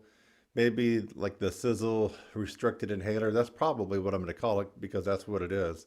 So it has 3 levels. So you just put it in your mouth and you inhale. But of course it puts a drag on your inhale and there's different levels. So that was the first one. You can go to the next one. That significantly reduces the amount of air you can pull in. And the third one is the most restrictive.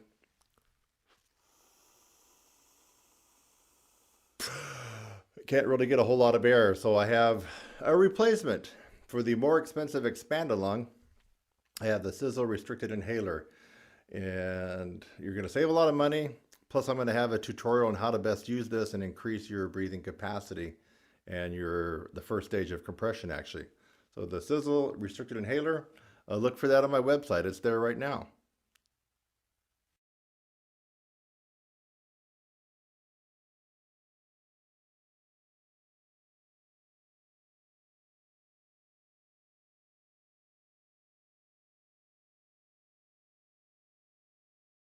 Next, I got the Sizzle Bite. The Sizzle Bite. And by the way, for those of you, I'm not jumping up into the camera, you can see close-up pictures of these on my site. I've been studying and actually experimenting on myself over the last couple of years of increasing all the face muscles here because they kind of all sync up together, right? So if you make one part of your face stronger, it's going to affect the other part, especially from your nose on down. And I have determined that working your biting capacity can actually help out being a brass player and give you more fortitude, more endurance. I wouldn't say by just chewing on this, you're going to start playing double C's and triple C's, but it adds to the fortitude of your face, the strength and the musculature and the physiology. Anything we can do that can just push us in the direction of getting better, we got to try. Because almost all of us don't have that natural gift that Maynard Ferguson had. Just say somebody like Bill Waters and Dave Steinmeier. I mean, can you go out to a jazz club tonight if you're in New York and LA and hear someone play like that? No. They just don't have the range and the ability and the chops and the smoothness. You can hear some very good players, some very good bone players. Let's see, Bobo and Oystein come to mind for tuba players and brass, David Childs and some others. So most of us just weren't born with this natural talent. Yeah, they had to practice, but they had the natural talent. That's why I'm introducing these practice aids and devices. Anything that you can do to push you in the direction of better musicality. And for us brass players, unfortunately for us brass players, that means a lot of physical work.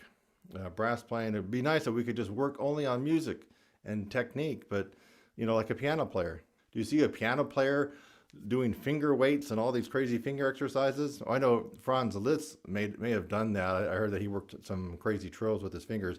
But for the most part, piano players don't really have to. That's the bad news about being a brass player, but there's also good news. That means there's things we can do to help us even the score with people like Maynard Ferguson and Maurice Andre. Right? Got these two guys. It's not accidental. I got Maurice Andre and Maynard Ferguson behind me. The two of the best brass players, regardless of what brass instrument that ever walked the planet Earth. So this one is designed to chew. You can put it in both sides of your mouth. And I'll have a tutorial on this one. It will accompany this practice aid. This is the Sizzle Bite.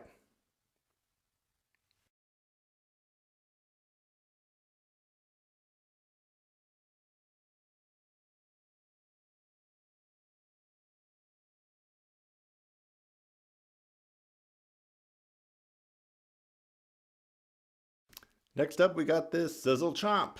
The Sizzle Chomp.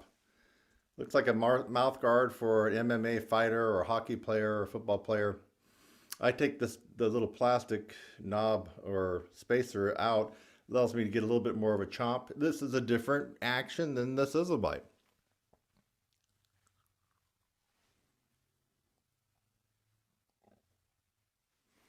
There's just a different action that's happening when you put the whole thing into your mouth. So this is a Sizzle Chomp. It will come with a tutorial on how to do it. You might just think you put it in and you chew it a couple times. No. Or you might think, well, I'll keep it in my car and I'll chew it all day. No.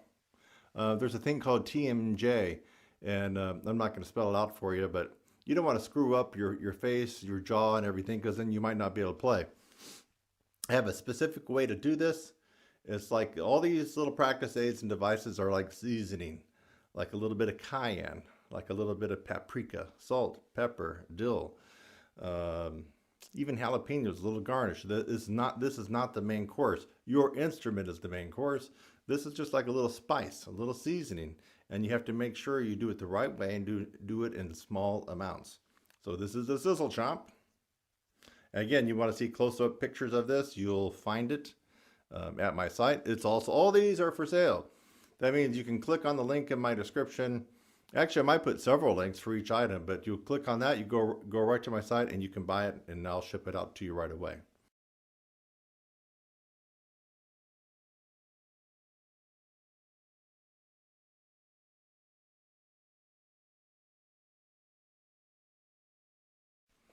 Next is a wacky one. I call it the Sizzle Cheeks. Sizzle Cheeks. It is just another way to contract your chops. Remember, we're trying to get the contraction and our musculature hit from all kinds of angles. If it didn't matter, then I wouldn't be doing this, and I would just give you a golf pencil, like when you play miniature golf, and I would just tell you to hold that in your lips for 30 seconds a day, the way your band director, and for you older folks, the way your band director probably did when you were in 7th grade. That doesn't cut it. In fact, for a lot of people, that's made them worse. So you have to hit your face and the physiology from a lot of different angles in different ways. Otherwise, just do the pencil exercise. How many of you are playing like Maynard or Maurice Andre just by doing the pencil exercise? You're not, because your face gets used to it, or you get worse because you lose your flexibility. So you have to have something else. So we got the Sizzle Cheeks.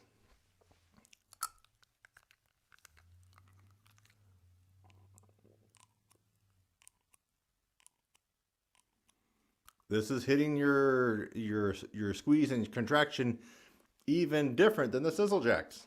It's a cool little device. You can see close-up pictures of it, and it's on my site to buy and for you to get better.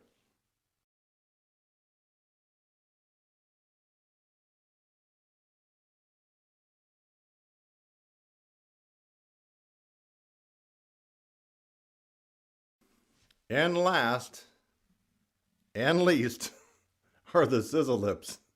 Now, when I first saw this, I laughed because, I think some people use this as like a party joke or something like that. And you can use it for that probably because it's just ridiculous. But I got to thinking, what would happen if you put this in your mouth and you try to squeeze on it? And, could you get some value out of it as a brass player? It looks ridiculous. It looks stupid. But the thing is, it works. It works. I mean, it works different than the other ones I just showed you. So here we go. The sizzle lips.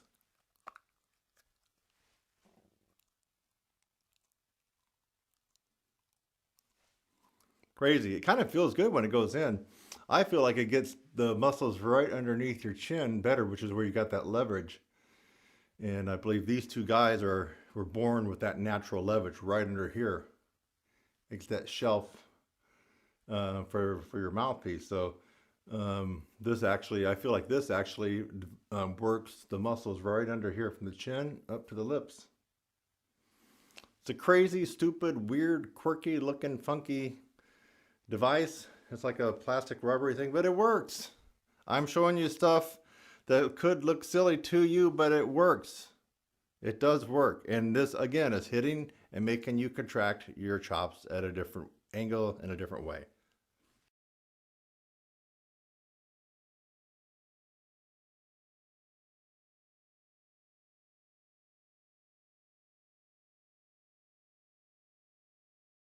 This is like a weightlifting belt, the back brace belt. And this is I call it my restricted inhaler. It's actually in the course. Some of these are in the course. Some of these practice aids I might put in the course as a bonus, my 16-week course. And so this one, we're using it. It has Velcro. I don't know if you can hear it. Velcro. This is extra large, so it should fit most people. And I'm also going to include extra Velcro straps that reach out about another 3 or 4 inches, 5 inches on each side. So if you're bigger than me, those extra straps will be able to accommodate you. And you might want to just let me know if you're bigger than I am. I'm a pretty big guy, and I can actually use this for this particular technique. But I figure there might be some people bigger than me, and I do have the extra Velcro straps for you to put it around your torso.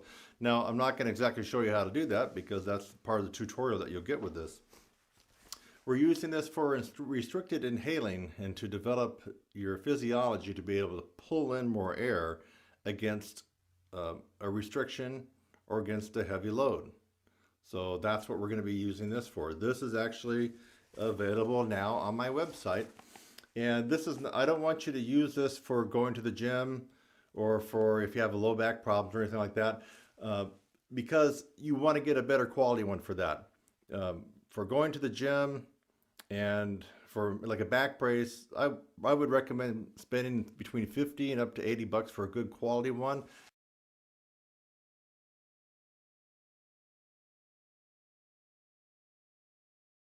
This is not that kind of quality. We're only going to use it just for this specific exercise that I'm going to be giving you. And then you put it away. It's just, this is good for that, but this is not the $60 or $70 quality kind of back brace or back support you would take to the gym. So that's just my heads up on that. So this is the restricted inhaling belt.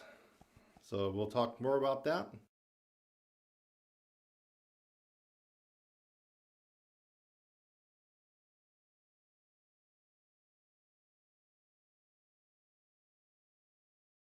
Another cool device I got is, I wouldn't say this is a practice aid, this is more of a performance enhancer. I've been working with machine shops and also investigating what metal is the most dense that we could wrap around our mouthpiece where it inserts into the instrument. And keep in mind that the metal has to be dense, otherwise it would be too big and you couldn't get the mouthpiece in. You know what I'm saying? If it's like aluminum, you'd have to have a whole bunch of it to accomplish what we're trying to accomplish. What are we trying to accomplish with these weights? We're trying to stymie the lost vibrations and sound that happen at the insert of your mouthpiece into your brass instrument and send that energy and vibration through your horn as opposed to have it dissipating right at the insertion of your mouthpiece into the instrument. By having a weight right there, you kind of dampen the vibrations and there, so they're not lost and they're sent on through the horn. Now you need something heavy and dense, and what I came up with was tungsten.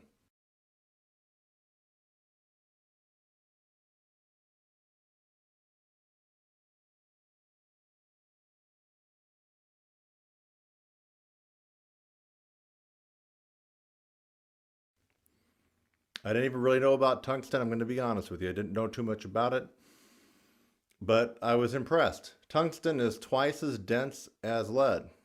It's almost right up there with gold. It's just about right up there with gold as far as heavy. Like this little guy here is about 3 ounces. So it really works. Now, what if you say, well, Kurt, I already got one of those megatone mouthpieces. You know, the whole thing is like a big clump of metal. Well, if that's the case, look at where the mouthpiece inserts into the horn. Uh-oh. You see the mouthpiece where it inserts into the horn is not heavy weighted, right? The heavy weight comes into the bell part of the mouthpiece and not the shank. The shank is where we need the weight. So if you went out and spent $200 or $150 on a megatone for whatever instrument that you play on, it might color your tone a little bit differently, but let's face it, you're not getting what we're after here on adding the weight to your mouthpiece. We're trying to dampen the lost vibrations and send those vibrations through your horn. So number one, you get better slotting, you get a better tone, and more often than not, you'll notice a little pop in your range. That's what we're trying to accomplish by adding the weight. And I'll show you some of the instruments where I've already placed the sizzle weight on. Now, tungsten is not cheap. The other devices I showed you are going to be pretty nominal in price. This one is not. These are relatively expensive. And then to drill out tungsten, it's quite a feat because a lot of times drills are made out of tungsten to drill into other metals. So this was actually tough. This was not something that you can accomplish just on your home drill. You actually have to put it on a lathe. And it's actually pretty tough. It was kind of a long drawn out process. So I have these sizzle weights for every brass instrument, from tuba to baritone, euphonium, trumpet to cornet to French horn. So, and you're going to see me demonstrate some of those today. I'll just show you how they fit on the horn. This actually is heavy. So it really is heavy, and we'll talk about, well, I can just put it on a scale. Let's just, I don't know, let's see. Okay, see if you can see it on the scale. This one's around, I don't know if you're gonna be able to see it, but this one here is around 2.5, 3 ounces, and that's with the hole drilled out. So watch it. See that? This is not light, folks. There's some serious weight there. It should have gone down about 2.5, 3 ounces. So, and then the trumpet ones and the French horns are a little bit lighter. They're around 1.5 ounces or so. Now, how did I get that idea? I got the idea when I got my Curry sound sleeve, and I got it years ago, and I put it on. You'll notice that most of my videos I don't have it. I think all of them I don't, because I put it on my mouthpiece and I couldn't really feel like it made any difference. The reason it doesn't make any difference is it's not made out of tungsten. I think it's made out of aluminum or could be steel. It's just not heavy enough. This thing right here for trumpet, the sound sleeve, doesn't even weigh 1 ounce. Let's just see if you can find it, but I believe it weighs about 3/4 to 1/2 ounce. Nothing. So the problem is when you put this on your trumpet shank, it doesn't do much. It's only a little bit of a weight. Maybe it does a couple percentage. And so I started thinking, what if you had a more denser weight? That's how I came up with this idea. What if you had a denser weight that was actually heavier, that actually could make a difference? Should somebody try that? And so that somebody happened to be me. I found out you can't just use steel or aluminum or nickel. It's just too light. It doesn't make much of a difference. So not to slam Curry, but their products, yeah, they look kind of stylish and good, but you won't really notice much of a difference if you buy their typical weight. The weight that I have is 50% heavier than this guy, and you'll see it on the trumpet, but it's like half the size. So the one I have is a good ounce and a half, but it's half this size. This is about a half, comes out to about a half ounce, 3/4 of an ounce. It doesn't really do anything, but you double this, and then now you got something, and I'll show you that in a minute.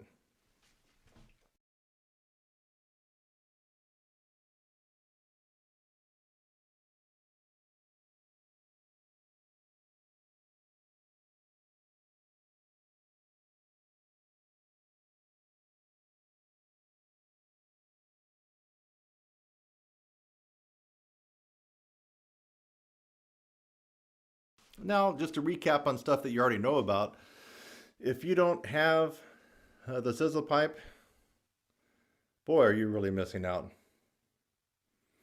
I mean, I do this, I don't know, at least every day. Sometimes I miss a day, but it's pretty much every night I try to do it, or in the morning. Just depends. Now I have my big Bach one mouthpiece in this one. I also have a French horn mouthpiece, another one, just for kicks, just trying to get up my French horn chops a little bit. But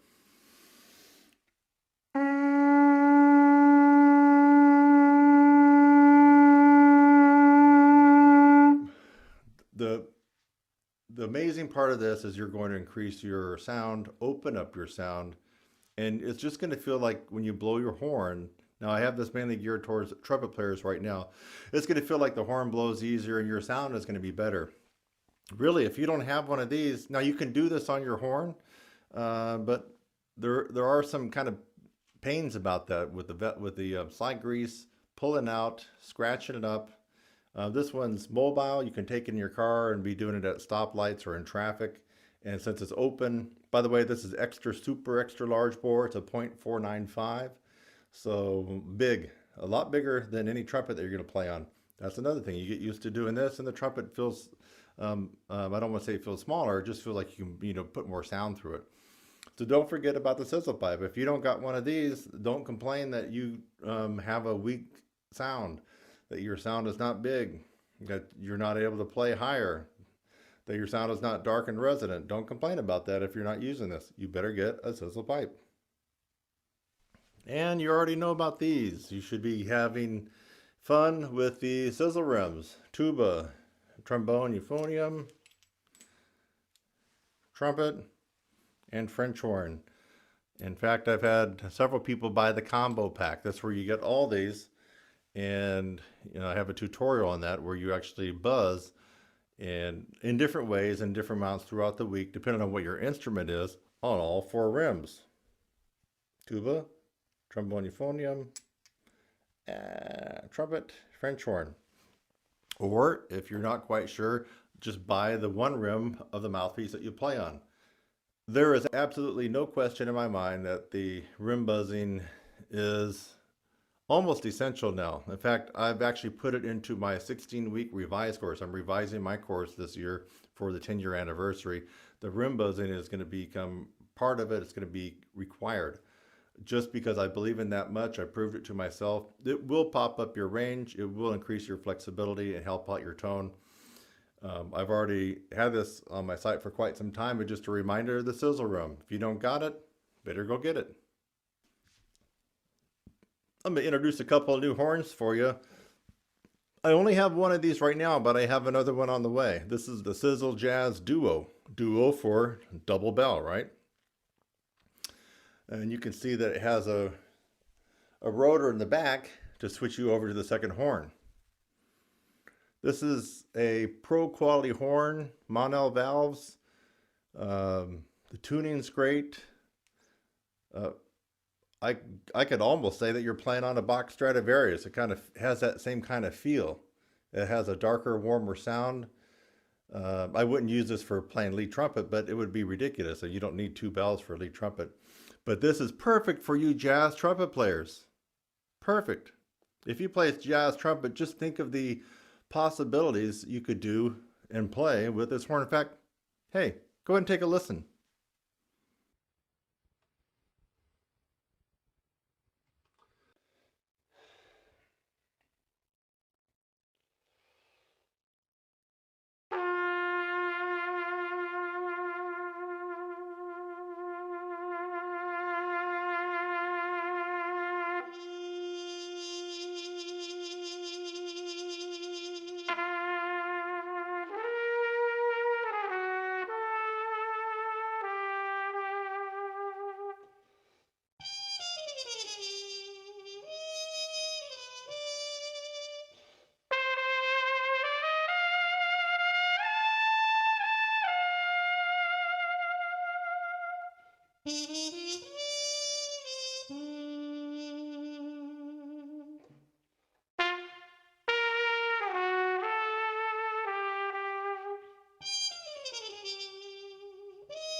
Okay, we got to keep her there, I believe.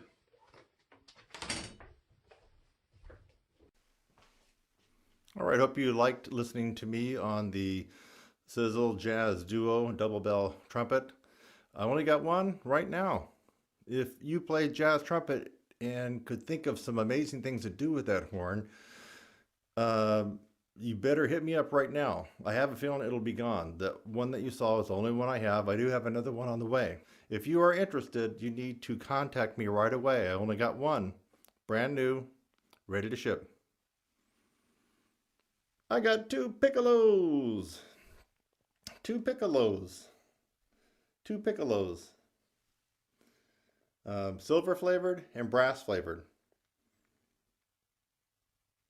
So, let's see, what do I got in stock? I just got these two right now. They're in stock, they're ready to ship, they're brand new, they sound great, and I got two more, I believe I got two more of these. I'm not sure if I got two silver or not. These are rotaries. I also got a piston version, and this is the Sizzle Andre Baroque style piccolo trumpet. Gorgeous horns. Someone asked me, a student asked me if it's as good as the P54 or the Selmer or a Schertzer. So no, let me be honest. I mean, this, first off, the price tag is not $3,500. The price tag is not $4,500. The price tag is not $6,000. So no, I would say that these horns are not as good as a $5,000 Schertzer or a $3,800 Schilke P54. No, it's not that good. But these are an advanced piccolo for just about everything. In fact, just to see how good they are and how well they play in tune, for the most part, go ahead and check me out. Check it out.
The Andre Baroque, folks.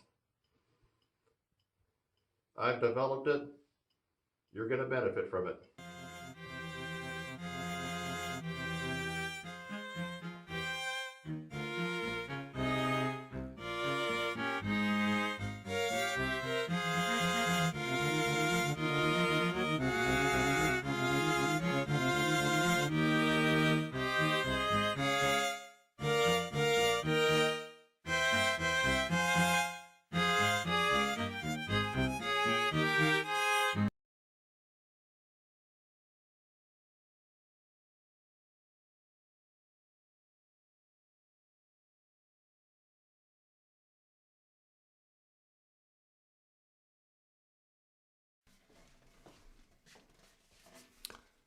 All right, I got my euphonium baritone here. You know, some people ask me when I say that my 16-week upper register course is for all brass players.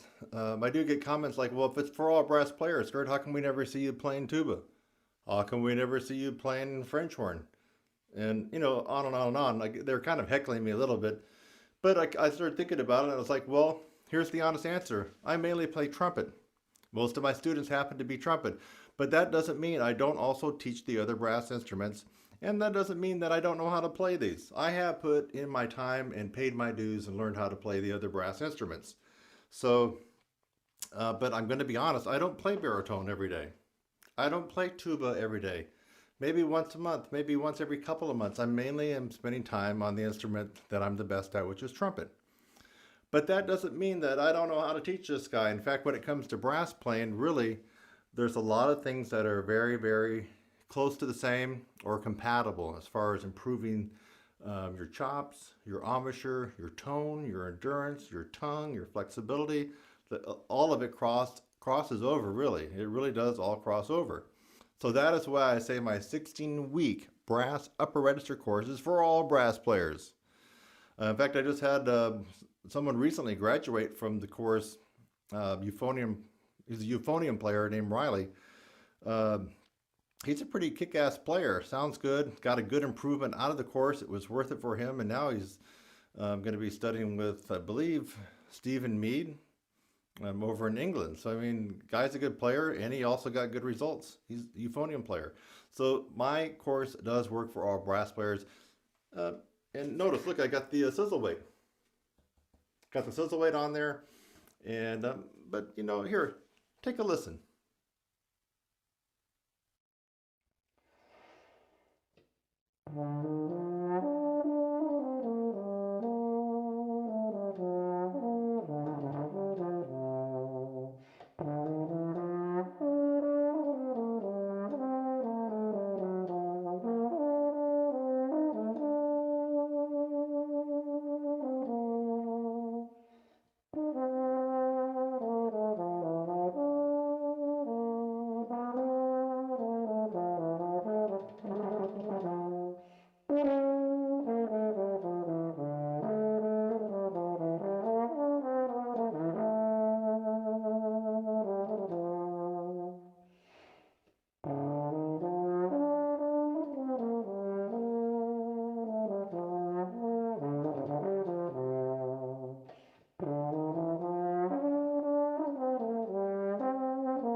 Yeah. Oh, we got it. Let's put this in here.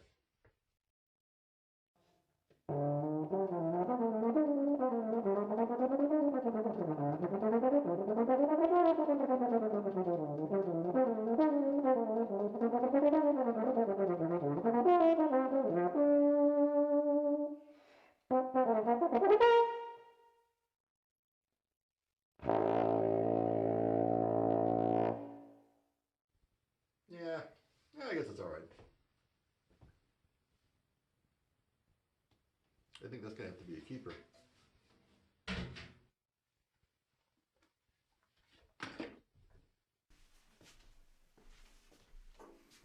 Hope you like that. And see, I can play a little bit of euphonium baritone, right?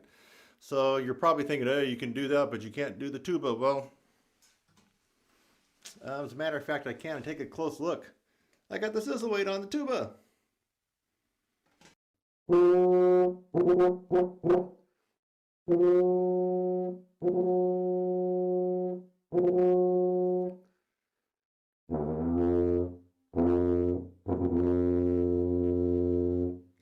don't play tuba all the time, but I can certainly teach you how to become a better tuba player, better breath support, better attack, better articulation, and yes, better range. Let's face it, low brass players, look at it.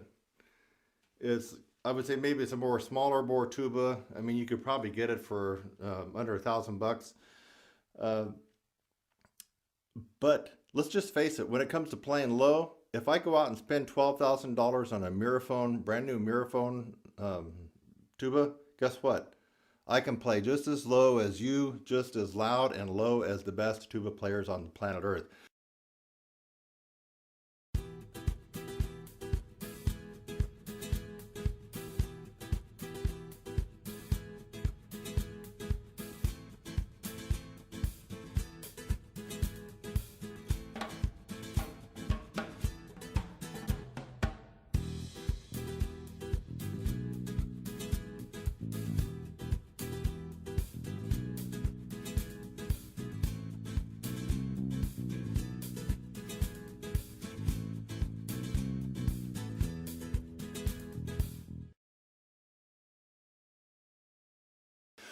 Playing low on a low brass instrument is about the instrument, not so much about the player. Maybe a little bit about the player, not so much. It's about your instrument. Now, what about going higher? Going higher is about the player, not about the instrument. You can play on the most amazing Miraphone tuba or Yamaha or whatever tuba that you want to get and spend $10,000 or spend $15,000. And guess what?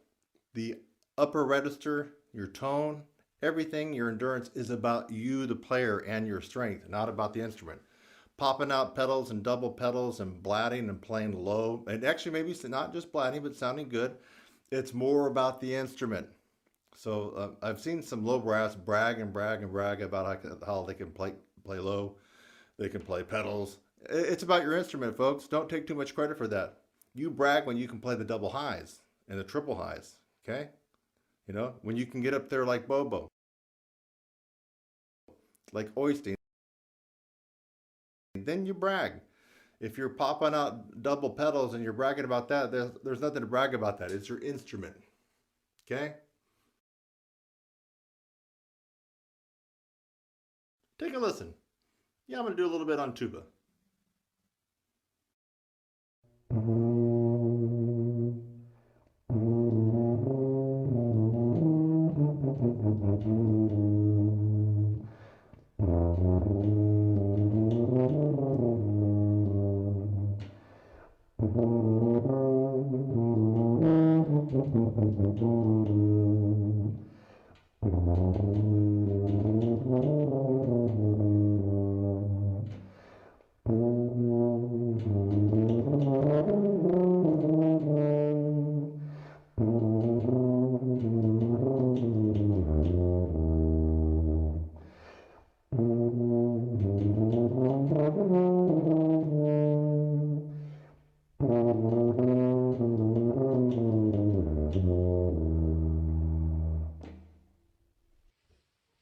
Tuba.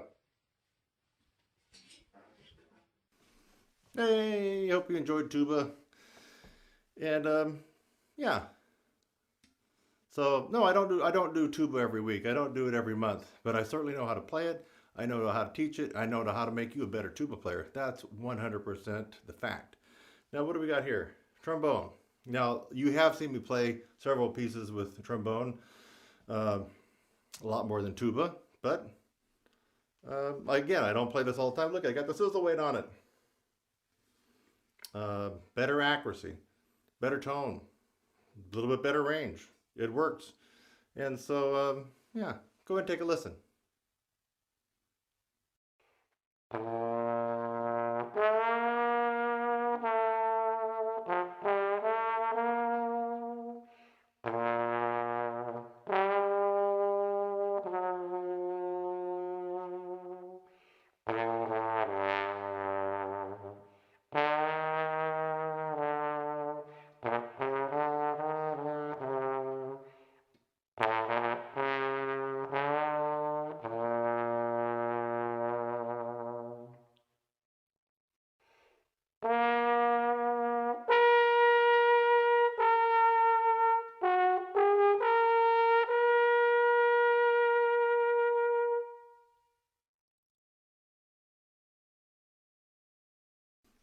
I also can play and teach cornet. It's about the same as trumpet, not exactly. And notice, got a sizzle weight that works with cornet.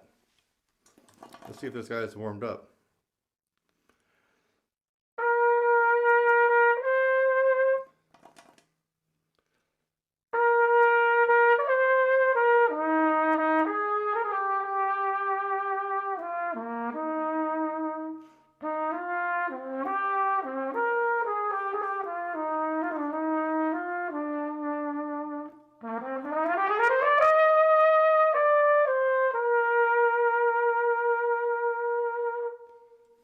Cornet, I'm just showing you this mainly to let you know that there is a sizzle weight that will fit your cornet mouthpiece. French horn. And look at sizzle weight on the French horn. I got one for the French horn. Most of you don't see me play French horn that much, and that is true. I don't play French horn all the time, but I do teach it. I do teach you how to get better.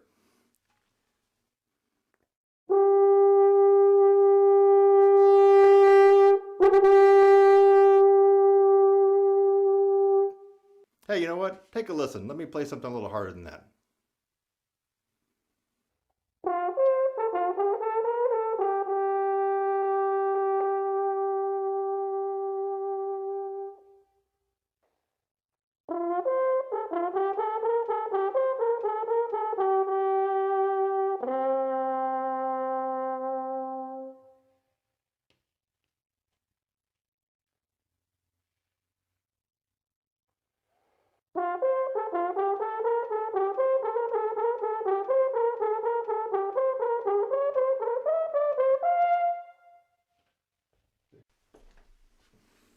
Okay, I hope you enjoyed this in-depth discussion about practice aids, practice devices. I'm giving you tips and tricks and exercises and all kind. I'm trying to get your brain thinking and turn the light bulb on. I've got new instruments that are going to be much more affordable than the typical brand name. You've seen me post a wanted piccolo ad for quite some time. I really wanted to get involved in piccolo. I didn't have $4,000 in my pocket or my bank account or $5,000 for a share, so I just didn't have that extra cash to go put down on a piccolo. Now I got a great piccolo. It's going to be either half or even 1/3 the cost of some of these brand name piccolos. And it's a decent horn, as you'll see. The double bell jazz horn. I only got one right now. You better grab it. The holidays are coming up. Can you imagine what you're going to do with it and all the possibilities? And then let's just face it. If you're listening to this and you already can play amazingly high with a big open sound, with a gorgeous tone, flexibility, you can do the whole world of trumpet or brass instruments from classical to jazz to rock to commercial. You can do it all. Well, then you don't need to get any of this stuff. You don't need the sizzle pipe. You don't need the sizzle rims. You don't need these other practice aids. You already can do it all. But for the rest of you, if you're wanting an edge, all these give you a percent edge. Here, you get 1% here, 2% there, 3% there. And of course, you got to practice your main instrument. But this will all put the thumb on the scale and tilt the odds in your favor to becoming a better brass player. And let's just really think about it. Why not try? Why not get these and just try? You don't really have much to lose. So I'm Kurt Thompson, TrumpetSizzle.com, TrumpetSizzle.com, TrumpetSizzle.com. Go there and you can always click on catalog when you get there. And you click on catalog and the whole thing comes down. Or you can search my site for a specific item, but you click on catalog and you can scroll through for all these items. I'll try to have the link in the description below. We're getting into October of 2019, and now is the time to go ahead and get involved in this stuff. Also, don't forget about all my courses. Courses to make you better more quickly.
I'm Kurt Thompson. I hope you enjoyed this.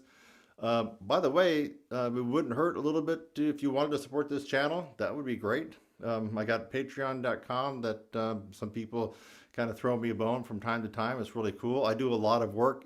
All this is pretty much for free, and it takes a lot of time to do all this. So anyways, just a thought. Hope you're having a great day, that you enjoyed this, you got something out of it, and the light bulb came on for you. Bye for now. Please go over to Patreon, become a supporter, support my channel and my work and what I'm doing. I really need your help. Thank you so much. This is Kurt Thompson.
Okay, we got to keep her there, I believe.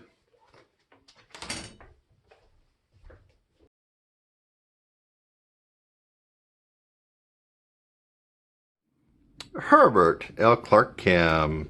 Herbert L. Clark Cam. What is a Herbert L. Clark Cam? Herbert L. Clark Cornet and Technical Studies for Trumpet and Cornet. Did I say cornet and trumpet? Trumpet and cornet. Cornet and trumpet. Let's try the easiest one in the book, okay? Here we go. Herbert L. Clark Cam.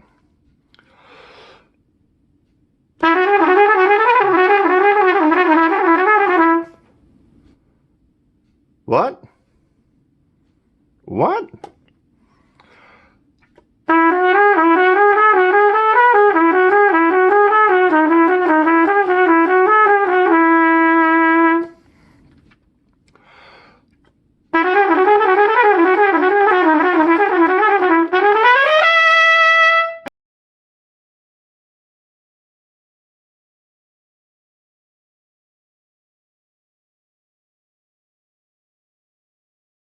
I hope you liked my Herbert L. Clark Cam.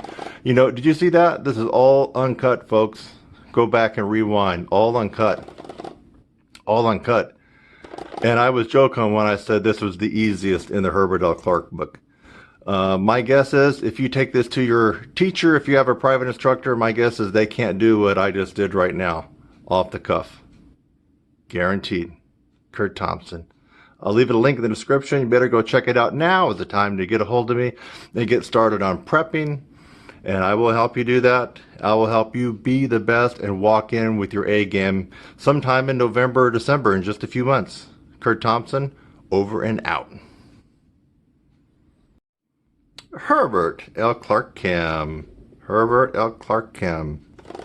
What is a Herbert L. Clark Chem? Herbert L. Clark Cornet and Technical Studies for Trumpet and Cornet. Did I say cornet and trumpet? Trumpet and cornet. Cornet and trumpet. Let's try the easiest one in the book, okay? Here we go. Herbert L. Clark Chem.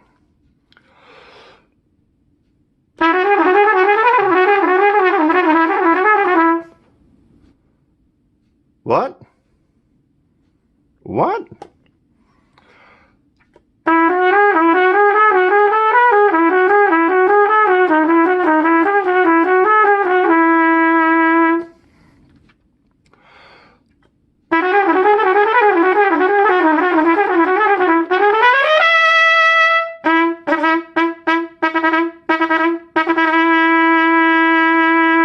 Wait a minute. What in the world? Yes. Herbert L. Clark Chem. Herbert L. Clark Chem, Technical Studies. I'm Kurt Thompson. It's the end of August, 2019. Are you interested in getting involved in the 2020 DCI auditions coming up? You know, you got those camps coming up that you got to sign up for, right? If you've never been in drum corps, it's kind of a big deal. You got to pay your money and get your audition packet, all that kind of good stuff. But most of the corps will force you to go to a camp. I mean, you can't just try out. I don't believe so. Maybe there is a corps that you can do that, but most of them will force you to actually go to a camp where they can kind of judge your character, your ability to learn, you know, all that kind of good stuff. It helps to be prepared before you get to these camps. Trust me, it helps to be prepared. Now, that said, you don't have to be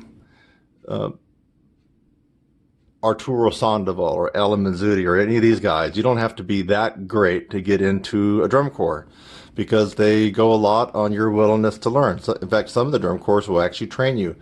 But, hey, trust me, you want to be prepared. You want to be firing off the best that you can be, whether it's fingers, whether it's tone, air, technique, endurance, power, range. And guess what? I actually teach all these.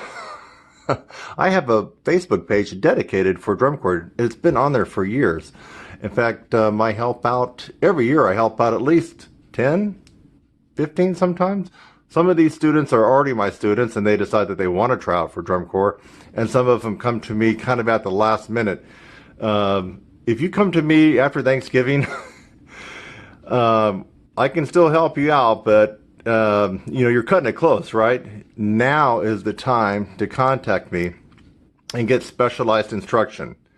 Specialized instruction means someone that knows how and why and where to hold your hand. Here, can I hold my hand? There you go. I'm going to hold your hand and get you to where you need to be. Now, if you've already been in drum corps, you probably don't have to, some of them you don't have to do all the auditions and stuff like you did before, but yet they're not going to just throw you lead soprano, and they're not going to just throw you the solo if there's some other people that can also compete for it. In other words, if there's 3 or 4 of you that can play great and have some high notes and things like that, you're just not going to walk into that. You're going to probably have to try out. So you need to bring your best game. That is what I'm here for. I hope you liked my Herbert L. Clark Chem. You know, did you see that? This is all uncut, folks. Go back and rewind. All uncut. All uncut. And I was joking when I said this was the easiest in the Herbert L. Clark book. My guess is if you take this to your teacher, if you have a private instructor, my guess is they can't do what I just did right now. Off the cuff. Guaranteed. Kurt Thompson. I'll leave it a link in the description. You better go check it out. Now is the time to get a hold of me and get started on prepping. And I will help you do that. I will help you be the best and walk in with your A game sometime in November or December, in just a few months. Kurt Thompson, over and out. Hey, it's Kurt Thompson. Just finishing up the 2019 back to school year Trumpet Sizzle special. And this year, unfortunately, time got away from me and I wasn't able to get to a lot of the specials that you guys should have been at least made aware of. And so what I'm going to do is I'm going to go ahead and extend some of the special on my courses for a few more days, just because I got a couple of things screwed up. Number one, I was under the impression, without looking at the calendar, that Monday the 18th was the last day of my back to school special, until somebody on Sunday said, hey, are your links going to expire tonight? And when I looked, I realized a little bit of a snafu. I got the date wrong. So I think a lot of you thought that the sale was over on Sunday, the 18th, and I had put down Monday, the 18th. Really, it was supposed to be over last night. So I think that weeded out a couple of you just for that. So that's my fault. The other thing that I guess that could be time's fault is I just ran out of time. This is very time consuming, folks, the stuff that I was going to do for you. And then I had a snafu here happen with my French horn. You see I'm doing some repair, and this little string here is still kind of screwed. That's a new string. I'm having technical difficulties getting that going. What I wanted to do was demonstrate the new sizzle weight that I have for the French horn mouthpiece. It makes a huge difference, guys and gals. Look at that. Isn't that nice? Like a 1.5 ounce weight right there on the mouthpiece. It makes a big difference. I probably could blow on it now, but you're not going to be able to tell that way.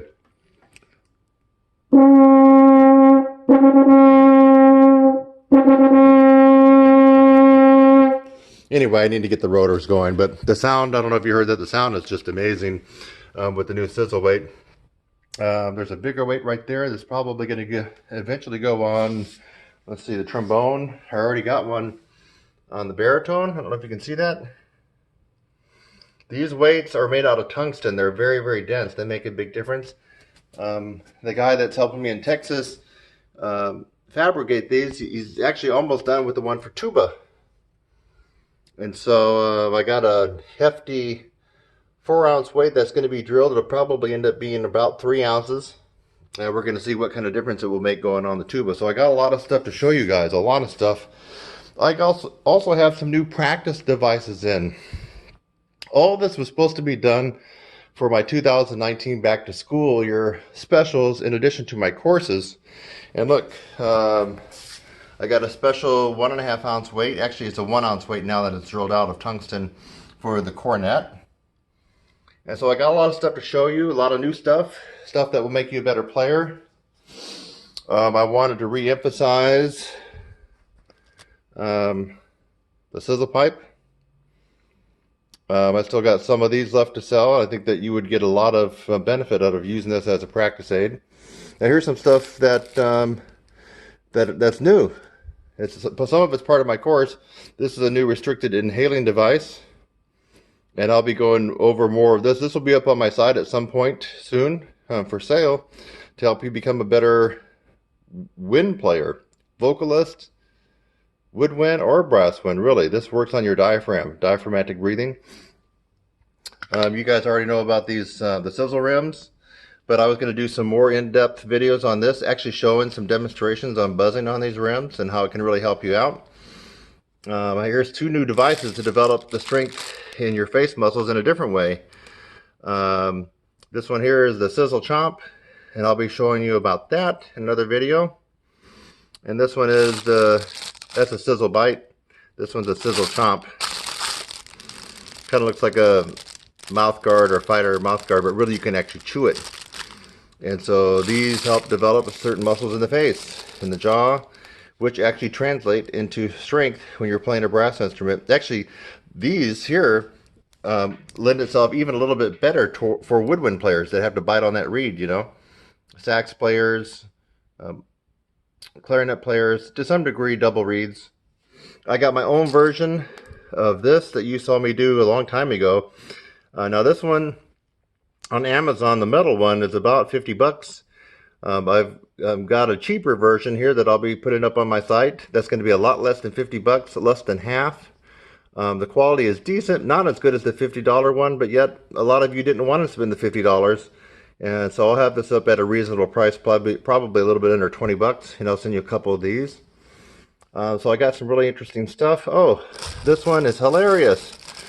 I call it my sexy sizzle lips. I found this and I laughed and then I cried and then I thought, wait a minute, is this a joke or what?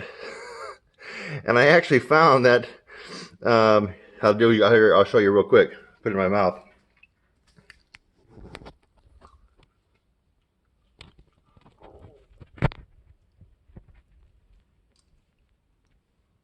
Oh, folks, that is a tremendous workout on your chops. It hits your embouchure and your lips at a crazy angle, and it really does work. It's almost not isometric because it's more kinetic. So there's that one. It's a crazy one, but I'll be putting that up. I'm just going to call it the sizzle lips, maybe the sexy sizzle lips, and a nice weight belt that I got a pretty good deal on. I'll be giving these. Now, I'm going to be using this as another enhancement practice aid for diaphragmatic breathing. What do you think I'm going to be using this belt with Velcro and have it wrap around you, obviously? Well, we're going to be making things difficult on you to breathe so that when you breathe normally in a performance or practice, your breathing is that much better and stronger. And I had lots of demonstrations to do. I'm working on Siegfried's horn call just a little bit, and not much, but I wanted to show you how me, as kind of a non-full-time French horn player, most of you know I play trumpet full-time, and I dibble and dabble with these other instruments. There's kind of a smaller tuba. I mean, it is a legit tuba. It's just not a big 5/4 tuba or anything like that. Not a big miraphone. You can't get the super duper low notes. It's just got 3 valves, but it's okay. Baritone, cornet. I do have, I got my piccolo finally developed, and I got to do a tutorial on that. It's going to be for sale. This piccolo is kick-ass. It's not quite as good as the Scherzer, but it's up there. But the price is going to be down there. So a very affordable, professional quality piccolo that I endorse, accompanied with a brand new custom designed Bob Reeves piccolo trumpet mouthpiece. Not a trumpet mouthpiece that most of you are playing on. Most of you throw in a 10.5 E or something like that. No, your intonation and everything else and your sound is like a duck. So Bob Reeves has it down pat. You have to have a specific length mouthpiece. It's not about the shallowness. It's the length of the shank of the mouthpiece. So I have a new piccolo. It's all developed, and even with my brand on it. The brand is the Sizzle Andre Baroque rotary piccolo trumpet. That piccolo combined with the Bob Reeves custom piccolo mouthpiece is just a match made in heaven. These are things that I just haven't had the time to go through. I was going to do all this for back to school to generate all this excitement. I just ran out of time. You can see I got to do all these individual tutorials and videos on. What about this guy? This one, I'm not sure what to call this. I think I'm going to call it the Sizzle Bob. This is a crazy one. It's got weights on the end. These are actually weights that come out, and there's some heavier weights that you can put in. But it's a crazy one. I haven't finished getting it all the way down as far as the technique, but it's something kind of like this. Hold on.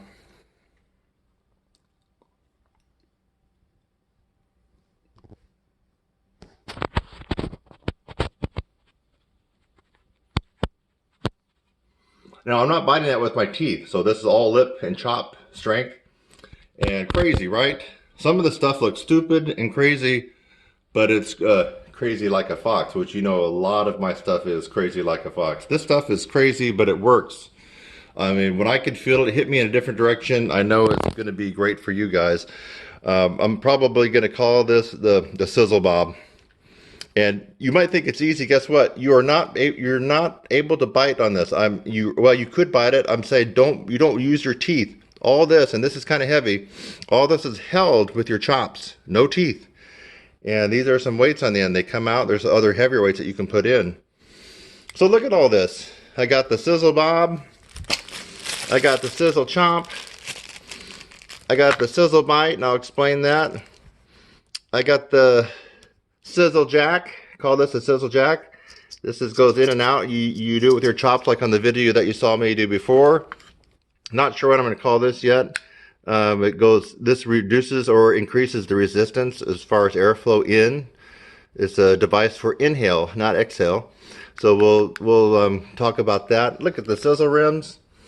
All of you should have all 4 of these, and I got a tutorial coming out that that might just be for sale, but it's all about buzzing on these 4 rims in different ways to develop your playing.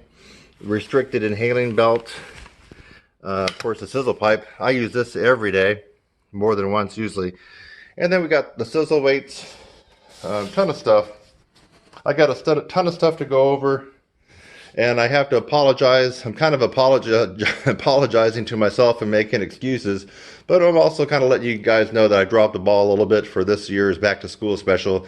As you can see, there's a ton of stuff that should have been made available, generate a little bit more excitement. These are all practice aids that can make you a better player. And the reason I'm putting this out there is because some people, for either lack of money, lack of time, or just a lack of motivation, don't want to jump into one of my long courses, and they just want a couple things to start messing around with to help them get better. These will.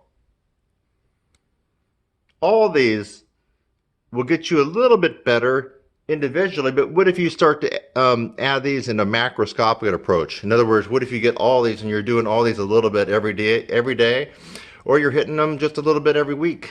You will get better. Lots and lots of stuff, practice aids and devices coming your way. Some of them you can already get right now. Right now on my site, you can already go ahead and get the sizzle pipe. And you can already go ahead and get the rims. If you don't want to get the combo, you can get just the rim for yourself. There's a tuba, baritone, euphonium, French horn, and the gold one is a trumpet. So I mean, I got a ton of stuff for any brass player. Tuba, all the way down to a tiny little cornet. If you're a brass player and you put your lips into a brass mouthpiece, I got stuff for you right now that you can get that will make you a better brass player regarding air and regarding chops. Think about it. Air and chops. These are devices that will make you better. Really, I'm telling you the truth. They will make you better. I do them. I practice what I preach. This is my religion. I would recommend that you get in one of my courses. That is your best bet to go through the process. But circumventing that, if for whatever reasons, I already mentioned time, money, maybe your motivation level, you can at least pick up these. You will get better. And I intend to make the 2020 back to school year special spectacular, because I'll have all this stuff. It'll already be on my site, and I'll have all this stuff. I'll probably have some specials and maybe include, some of these with the courses, for different specials. So next year is going to be more spectacular than this year. As a consolation, I am leaving some of the links live and open. So if you missed the window for these substantial discounts on my courses, you can go ahead and click on the link, because some of them are still active. A 16-week upper register course right now, 40% off still. You can grab it for $100. That would be stupid not to, wouldn't it? Remember my stupid video? Well, this is the thing where you don't want to be stupid. If you can get that 16-week course, now I'm not teaching you live. That one is still $1,000.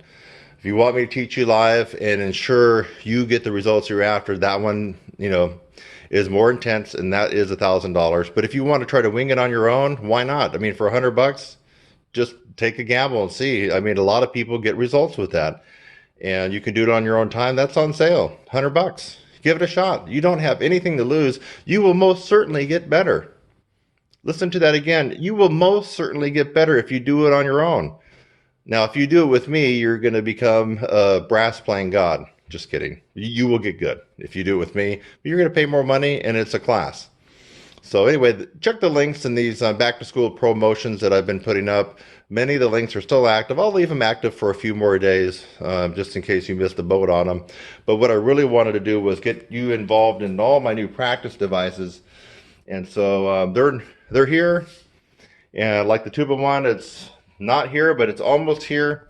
So just be checking back at my site, or you can email me. Even though some of these are not on my site, I have the ability to send them out now, and we can work that out if you want to email me. Otherwise, it's Kurt Thompson. I'm wishing everybody a wonderful back to school 2019. And if you're an old timer, if you're a comeback player, or if you're just an adult player, professional, hobby, or whatever, and you're not going back to school, well, you are getting involved in more stuff here in a couple of weeks, because everything starts happening after Labor Day. And then, of course, we have the best time of the playing season for all us pros, starting after Halloween up until New Year's. Actually, even Halloween, I've noticed that I've gotten a couple of these fundraising gigs. Have you guys been getting those? Goodwill and some others, tend to offer decent gig money for doing fundraisers and stuff like that. So anyway, it all happens after Labor Day. That's when everything happens, and so that's why I call this back to school year. But for you people who are not students, it still is back to school, because the ball is going to get rolling again here for everybody, regardless of whether you are a student, you're a hobby player, or you are a pro. I'm Kurt Thompson, TrumpetSizzle.com. And you'll be hearing a lot more from me in the future about all these new practice aids and devices. And you'll hear me honking on these different brass instruments. I'll see you later. Bye-bye.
Hey, I'm Kurt Thompson, and you are at my channel, your brass instructor, TrumpetSizzle.com.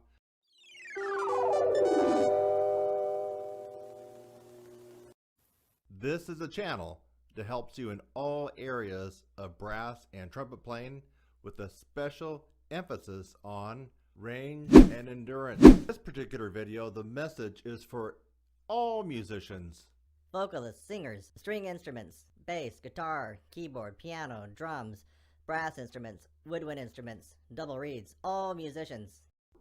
All musicians. Today, we are going to be talking about the 5 top reasons that keep most musicians, you, from turning pro. Number 1, can you become a professional musician just by watching YouTube videos alone? Number 2, how much drum corps experience is required to become a professional musician? Number 3, do you need a music degree? Number 4, how much practicing is required? Number 5, how much natural talent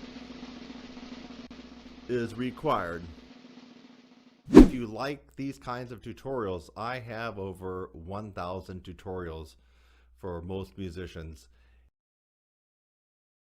And you might as well subscribe. You'll get alerts and notifications when I post a new video. Go ahead and comment on this video. Give it a thumbs up.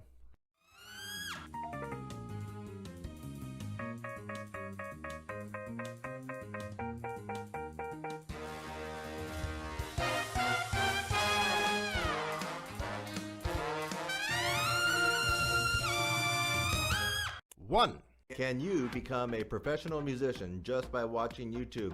Sorry, but the short answer is no. The long answer is also no. You cannot become a professional musician just by watching YouTube. Watching tutorials is a passive venture. You're not interacting with a professional musician, and you're not interacting with a teacher, and that teacher is not giving you feedback. You're probably entertained by some of mine because you've already watched a couple of them. You may have also gotten a little bit better by some of the tips that I've offered, but YouTube and videos do not take the place of a live interaction between you and the professional teacher. Sorry, YouTube is not going to do it for you. 2, how much drum corps experience do you need to become a professional musician? None, 0, nada. Absolutely 0, nada. No drum corps experience required to become a professional musician. Think about this. All the time you spend in drum corps is focused on 3 or 4 songs for an entire year. Ooh, not good. Not good if you want to become a professional musician. The professional musician has to adapt quickly to new music, new environments, and be very flexible, especially at site. Drum corps and marching and playing 3 or 4 songs for the entire year that you're going to be in drum corps for that season is not going to help you become a professional musician. Sorry. Think about this. Quickly now, think of 5 names, 5 people that are professional musicians that made it by first going to drum corps and using that as a springboard into professional music. Go ahead. 1, 2, 3, 4, 5. Time's up.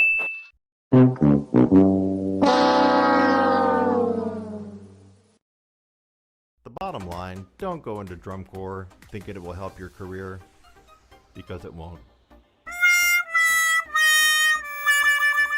3, do you need a music degree? The quick answer is Yes. The long answer is double yes. Now, before you go, wait a minute. Hey, I know there are exceptions. There are always exceptions to everything. And you might be able to find a handful of people across the globe that didn't get a music degree. And really, if you want to know the truth, if you go back to the 1970s and before, the answer to this question would be no. Most professional musicians likely did not have a music degree.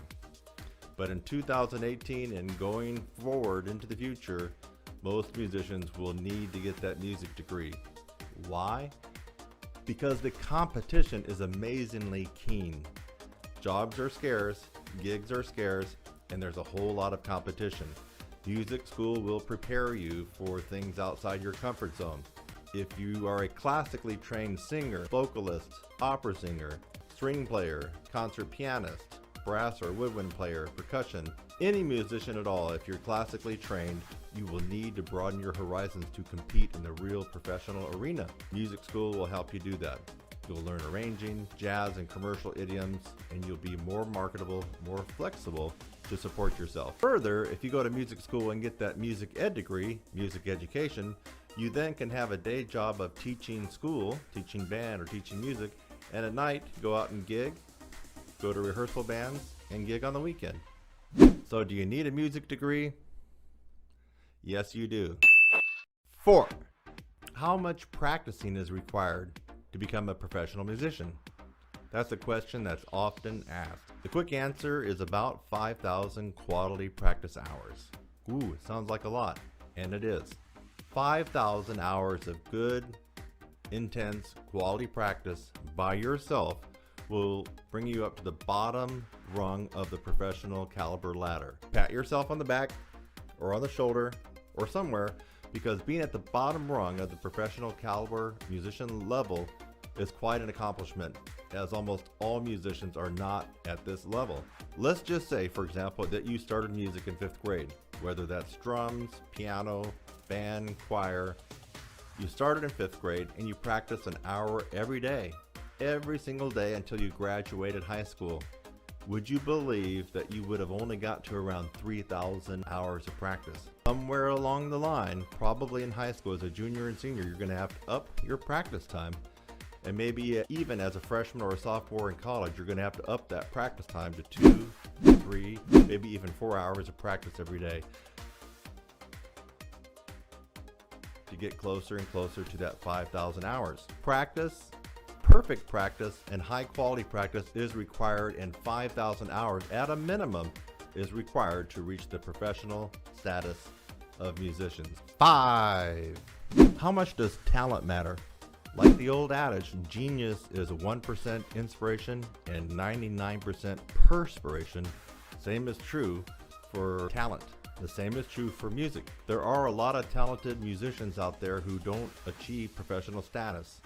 There are a lot of lesser talented musicians that do become professional musicians. What's the difference? Many times the very gifted and talented musicians early in life, in elementary, junior high, and high school, tend to be early bloomers. Also, things are very easy for these people. What happens to these highly talented people is that once things begin to get hard at the college level and beyond, a lot of times they may not have the work ethic to continue practicing and doing the required practice necessary.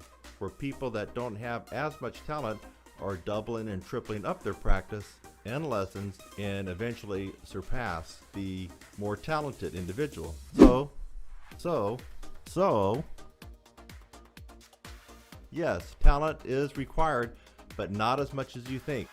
You need just a little bit of musical talent and a whole huge heaping of work ethic, and you can still become a professional musician. Don't feel bad. You don't need the talent of a Mozart or Bach. What's more important is you have discipline. Remember what discipline really is.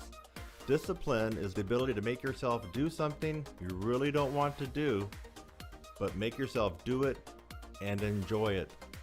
And a lot of these people with extra talent don't have the discipline necessary and required to become a professional musician. So now you know the 5 top reasons that keep most musicians, maybe even you, from turning pro. What were they again? Just watching YouTube videos and tutorials alone will not allow you to become a professional musician. Drum corps, DCI, will not help you in your career and to evolve into a professional musician. Yes, you are going to likely have to get that music degree. Forget about it. You are going to have to practice, and you are going to have to arrive somewhere along the line at 5,000 hours of quality, intense practice or above. Yes, you do need to have a little bit of musical talent. Again, like I stated previously, you don't need to be Mozart and you don't need to be Bach to become a professional musician. Alright folks, that's a wrap. I hope you enjoyed this tutorial. I hope you got some value out of it. Hit the thumbs up, smash the like button, comment down below if you like, subscribe. I'll see you in the next video.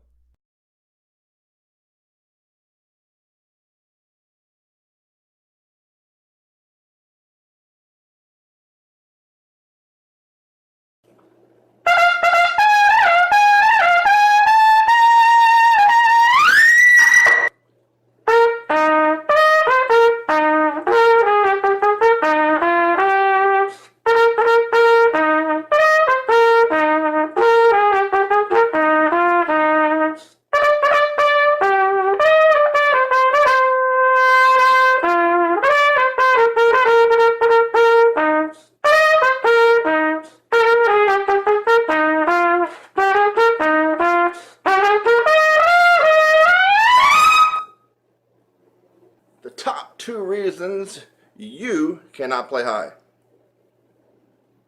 Well, I just demonstrated one of them. This, the meat, the muscle,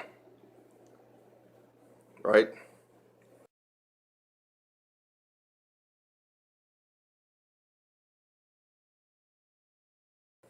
But you already knew that, right? Yeah. You know you got to have chops. You got to build this. Everything. All these muscles, everything. It's only got to be built up strong. So you know that one, but maybe you didn't. Maybe you thought it was talent. Okay? A lot of people think it's just talent. Can't play high. I was just born to play third chair. Just the way it is. Don't get mad about it. Don't beat yourself up over it. You just weren't born with the talent to be able to play high. Actually, some people feel that way. But that is 100% wrong. 100% incorrect. That's your belief system, but it's not reality. Your belief system, but not reality. So the top reason that you can't play high is you haven't gone through the process of training this and the whole mechanism from diaphragm to here to out to the horn. You haven't gone through that process. Now you can look at video, YouTube after YouTube. In fact, I just crossed over the 600 mark on my YouTube channel. Videos available to the public. You can watch them all. You're not going to get that miraculous improvement in range and endurance just by watching videos, even though I'm giving you some good advice and others are giving you good advice. You have to go through the process. The process is systematically applying so many different angles at your chops, your breathing, your tongue, strategically over a period of time, infused with momentum. That's what the process is. And you're not likely to have gone through that process if you're watching this video, or maybe you're just watching it just for giggles. But you have to go through the process. It seems like a lot of teachers that can actually play decently high are not taking their students through the process. And as a result, the students don't end up playing as well as a teacher, and they don't even make that much improvement. It's about the process, not about 1 or 2 techniques or a routine that you're going to do. About the process. So, if you watch my stuff, you will get better, and you are certainly going to play a little bit higher, a little bit better, a bigger sound, a bigger tone, more accuracy, better endurance, yes.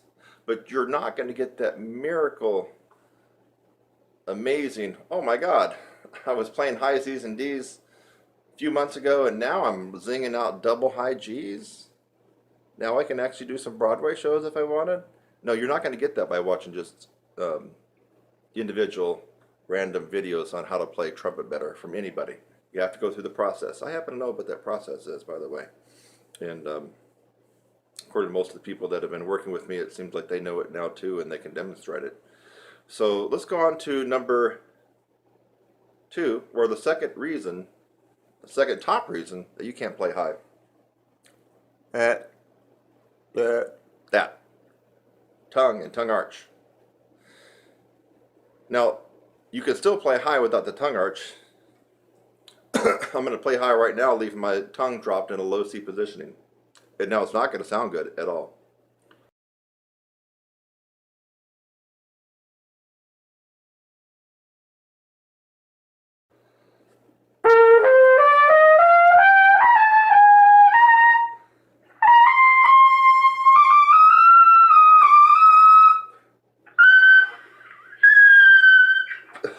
Okay?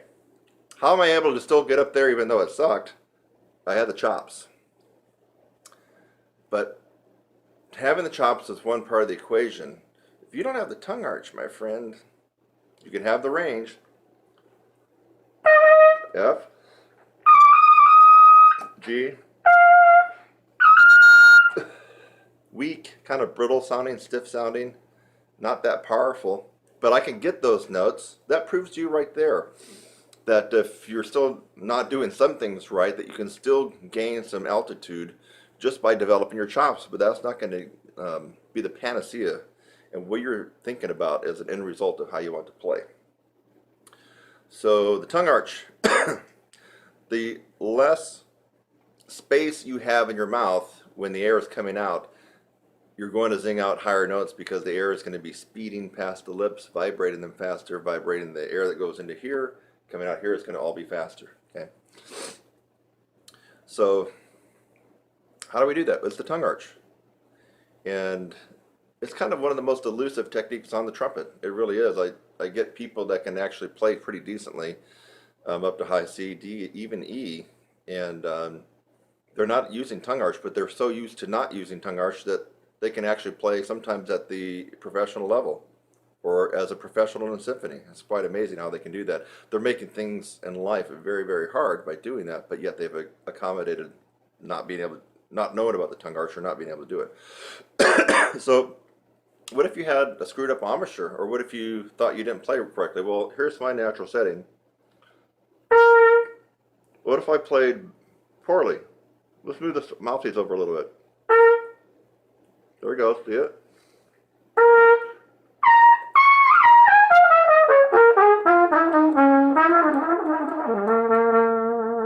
I'm way off my embouchure. In fact, I'm over. What about the other way? Well, now I'm back to center. Move it over. Now I'm really playing not where I want to play.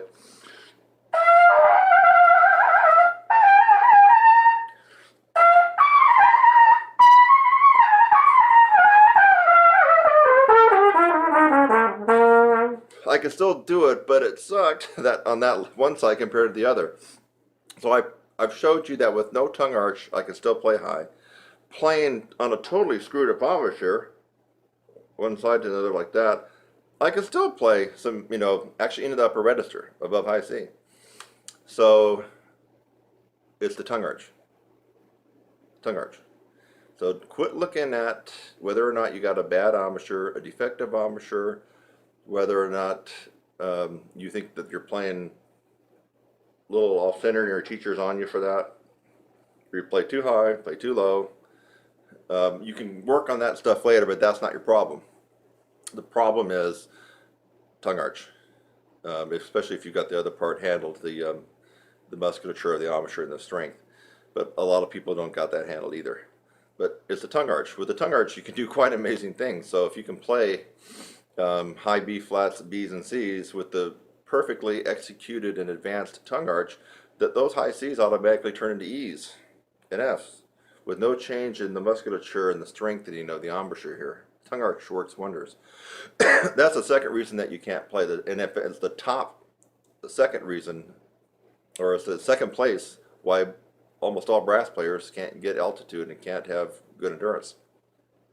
It seems to be mystical and ambiguous, foggy, murky, unclear what the tongue arch really is.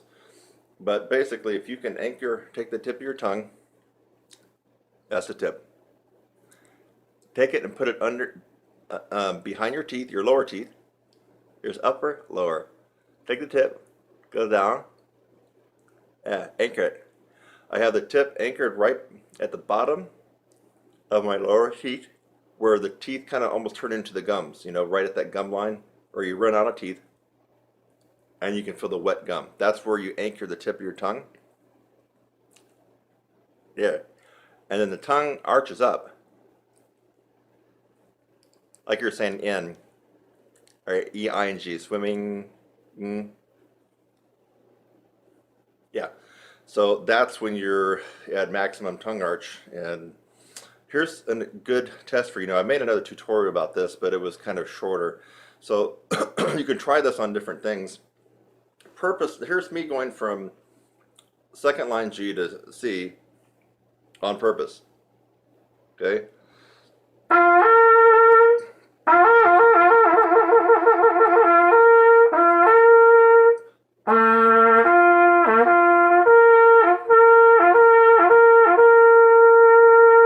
Okay, you're seeing movement here. I'm also adding a little extra tension when I'm going up to give it push. The way to really get the feeling of tongue arch, so it's not theory, is actually something real that you're doing, is to purposely try not to get the top note, yet raise your tongue in an arch position.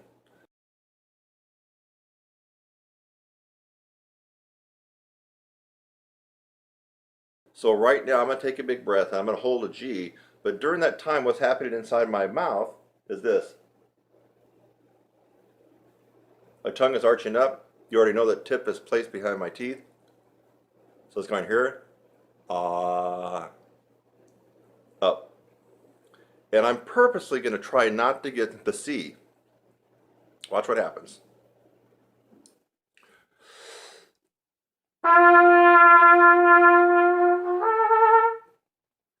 Hear that? Of course it didn't sound good, but I'm purposely trying not to get the C. I don't want the C to come out.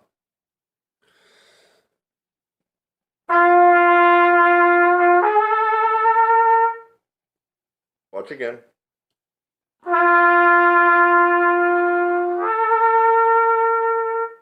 Again.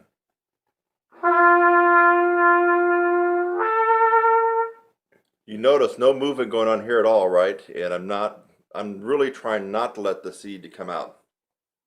That's your assignment. If you can get that to happen, you've executed the tongue arch quite perfectly. Now, it doesn't stop there. The tongue has to be developed, and you have to be able to hold the tongue arch under a lot of undue pressure when you're above high C. That pressure will flatten down your tongue, and your range will drop. Not because you don't have chops, because you're not maintaining the tongue arch. So the tongue arch, you got to get it, but then you have to develop it to withstand the pressure that will be inside your oral cavity when you're really playing in the upper register and beyond. Your tongue arch drops just a micromillimeter and you've lost 2 notes on your range, just like that. That's how easy it is. So let's try it on a different note. Low C.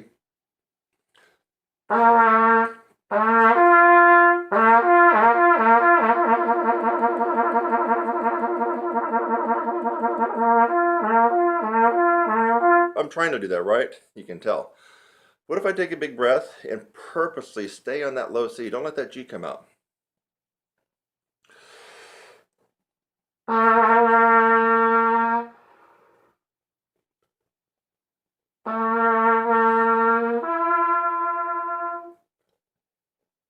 Take a bigger breath this time. The first one came out air because I didn't have any air left.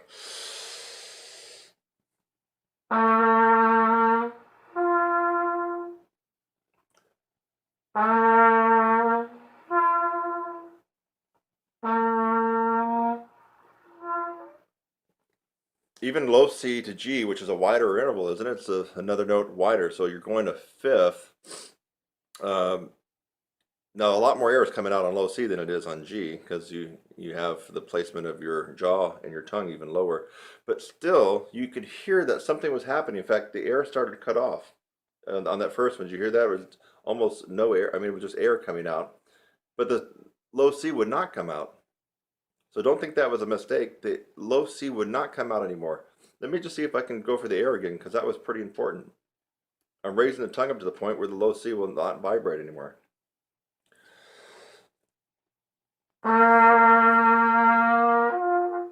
Well, now that time the note came out. No, hold on, let me try it again. Trying to keep the low C down, but I'm raising my tongue into a tongue arch.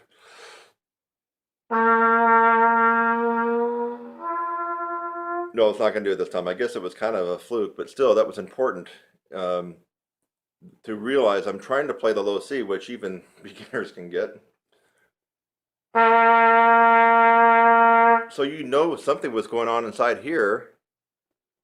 I mean, if I can't play the low C, something really is bad, and something bad's going to happen. Maybe the end of the world tonight. I can't play a low C, and if you can't play a low C, it's probably the same thing. Now, if I'm playing a low C and I do something inside my mouth that causes the low C not to come out, you know I'm doing something. You know something is going on. You just have to know that. So I was probably speeding up the air too fast for the low C to come out, and it was in the little twilight zone area right before the G was going to snap out. So I'm not even sure if I've even tried this on C to E. Now, I'm thinking that as you get more narrow in intervals, it's probably going to come out easier. So I'm not sure if this will be the best demonstration or not. Let's find out. So middle C to E. Oh, normally.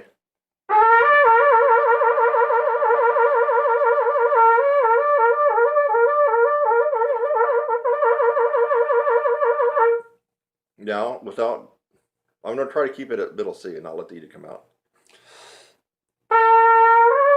Oh no, okay, it gets easier as you go higher, actually.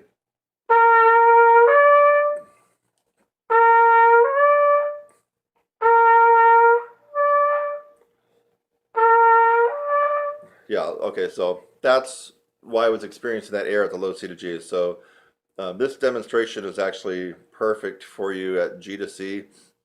And if you do have range up to about an A to a high C, you might want to try it from middle C to E because it's actually easier. But it might be so easy that you don't really get the feeling of it. So you've heard me do 3 different ones. G to C is commonly what I show students. Low C to G is going to be harder, and C to E is going to be easier. So you got 3 different intervals that you can slur to using the tongue arch. And remember, you're trying not to let the top note come out. You're trying not to let the top note come out. That's what you're trying to do. But you're arching up, you're trying to arch the tongue as high as it will arch, but with the goal of not getting that top note. Because if you have the goal to get the top note, then you might add a little bit more pressure here. You might blow harder. You're going to be doing some things unconsciously that you've just already trained yourself to do to get the note to come out. That's why it's important to really, it might go against your ego, but really do not let that top note come out. Just keep arching the note up and hope it doesn't come out. And when the top note does come out, if it does for you, then you know that you've got the tongue arch decently perfected, but just not strengthened. I mean, the tongue arch, you either get it or you don't, right? There's not really a gray area. You got it perfected, you can do it, or you don't have it at all. There's not really a middle ground. You either got it or you don't.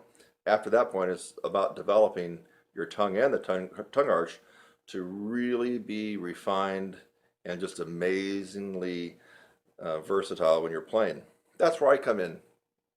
Have you ever heard that I got a website called TrumpetSizzler.com, and then I teach a lot of people, especially a lot of advanced and professional players that want to get better with endurance and range? Well, if you haven't heard about it, you're just hearing it now, I actually do that. That's kind of actually what I'm good at. And I do I'm good at some other things too, but I kind of have this natural knack for helping people out with that. So if you'd like to learn more, you can definitely look at more videos here. And if you're watching this, why not go ahead and subscribe? You can support me. You're going to get an instant email when I put up new videos like this. And I don't know, I think that you're going to learn something and become a better player. But if you really want to take the horse by the reins and run with it, you got to do something, and that's called going through the process, which I alluded to earlier in the video.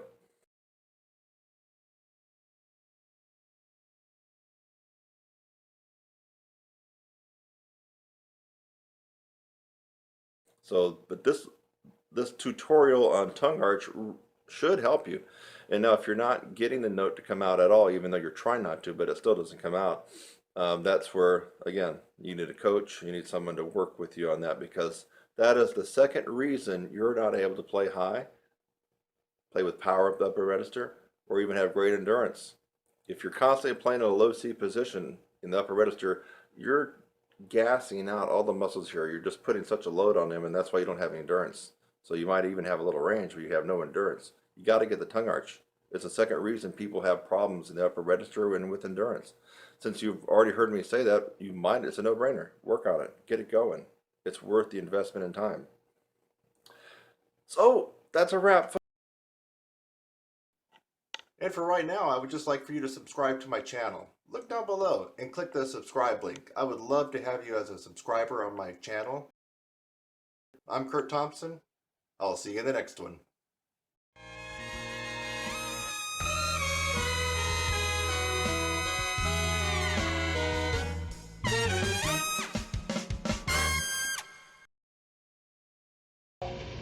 Hey, I'm Kurt Thompson, here to talk to you about the 3 known ways that most trumpet teachers and brass teachers would tell you how to increase your range.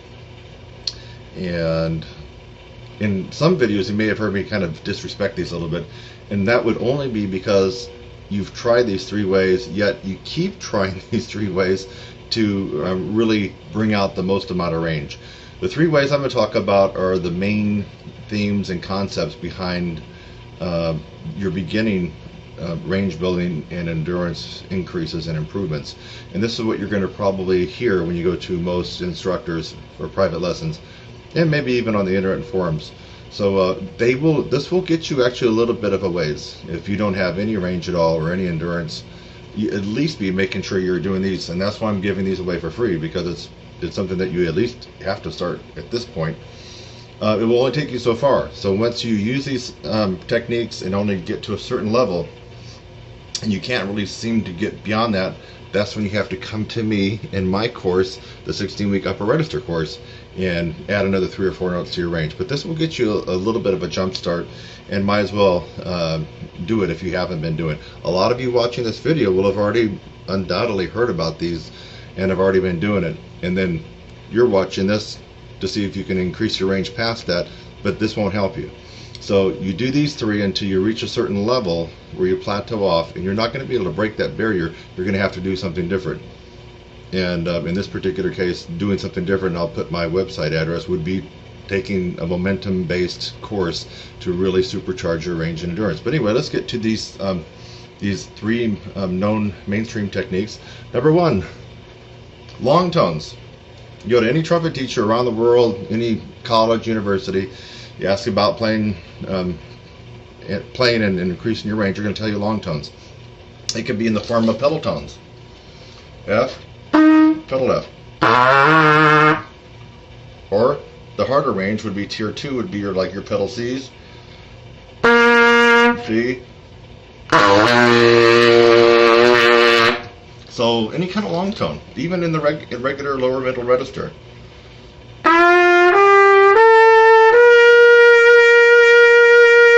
Or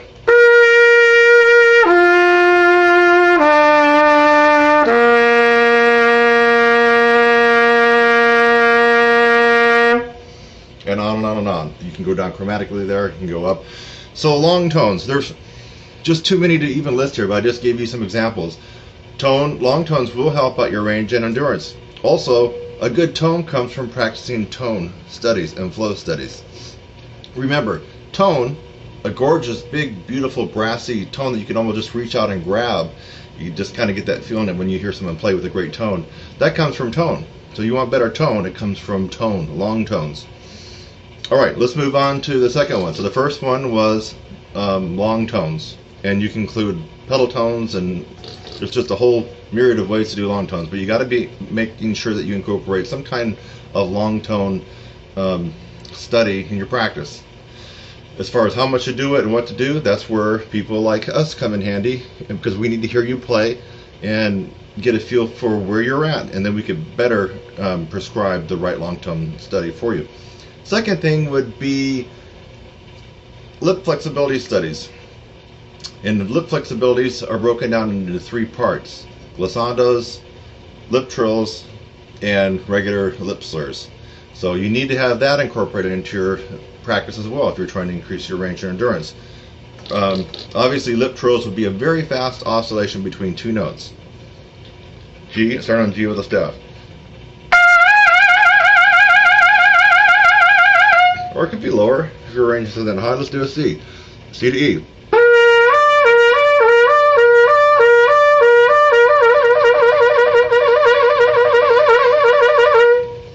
And that's an example of lip trill. Of course, there's a lot of different books out there that have all kinds of interesting exercises to do your lip trills on.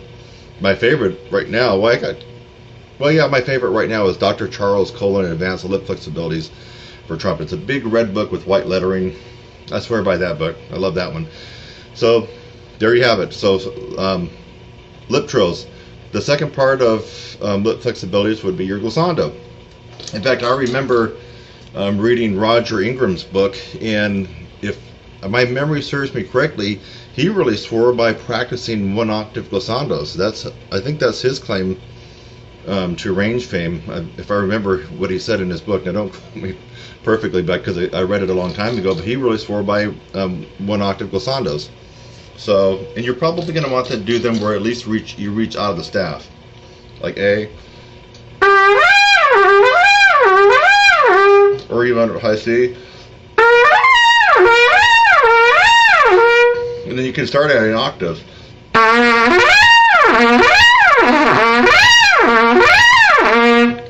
And then you could expand it to, well, if you wanted to go to like 3 octaves. Low A.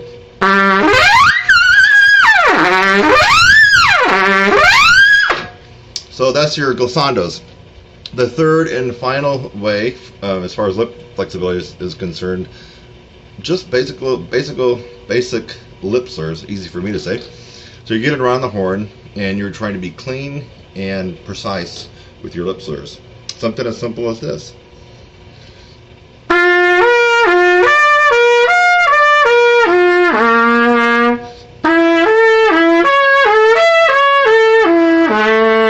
Or even simpler.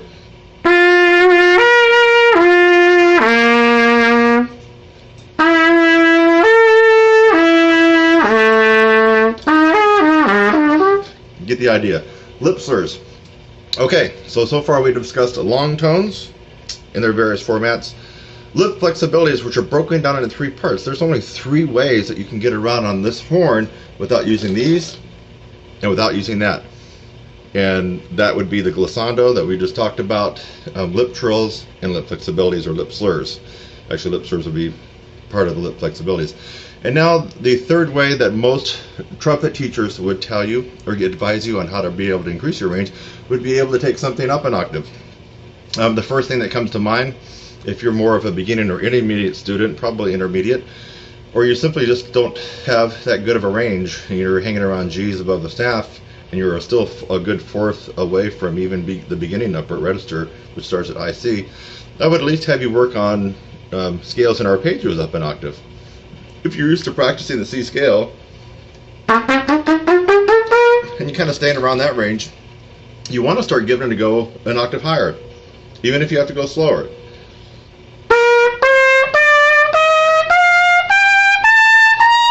Or arpeggios.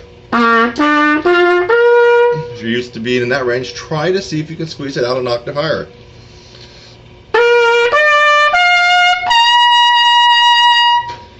Those are some examples there. Of course, you don't have to just stay on the C major. We're talking about anything from a chromatic,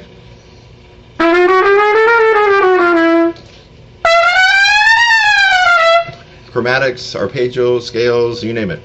And then you can finally go to little tunes. They could be classical little things out of the Arbans, jazzy ones, anything that you've ever played. You could try to take it up an octave. Something simple like this.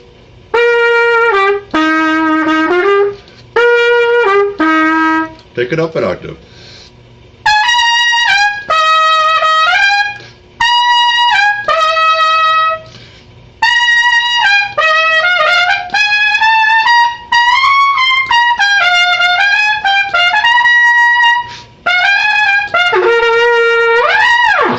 Okay, that was Sesame Street. So I'm just doing this off the cuff. You know, I didn't have any set list that I'm going off for this particular video tutorial. But anyway, this is gold. If you haven't already been doing this and you want to skyrocket your range and your endurance, this is a no-brainer, folks. You got to be doing at least the 3 things that trumpet teachers around the world would tell you to do, even if they really can't play that high in the upper register or they don't specialize. They're going to tell you these 3 things. What were they again? Long tones in all their various forms. Number 2, lip flexibilities. And there's only 3 ways we can get around the horn lip flexibility wise. Lip trills, right? Glissandos, and lip surs. And finally, the 3rd thing is to start just getting the courage and being confident and take some stuff up an octave. It could be your band part in 8th grade band if you're an 8th grader. It could be some little licks that you've learned. It could be scales, chromatics. Just start with the idea like, hey, let me just see if I can take this up an octave. So, I'm Kurt Thompson. My site is www.trumpetsizzle.com. You can email me at kurt@trumpetsizzle.com.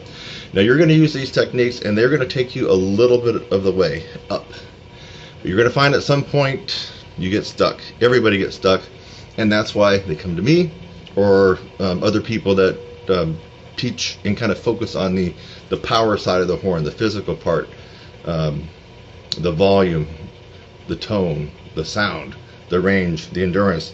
So anyway, I hope that you got a little something out of this. And if you already knew this, great, it was a review.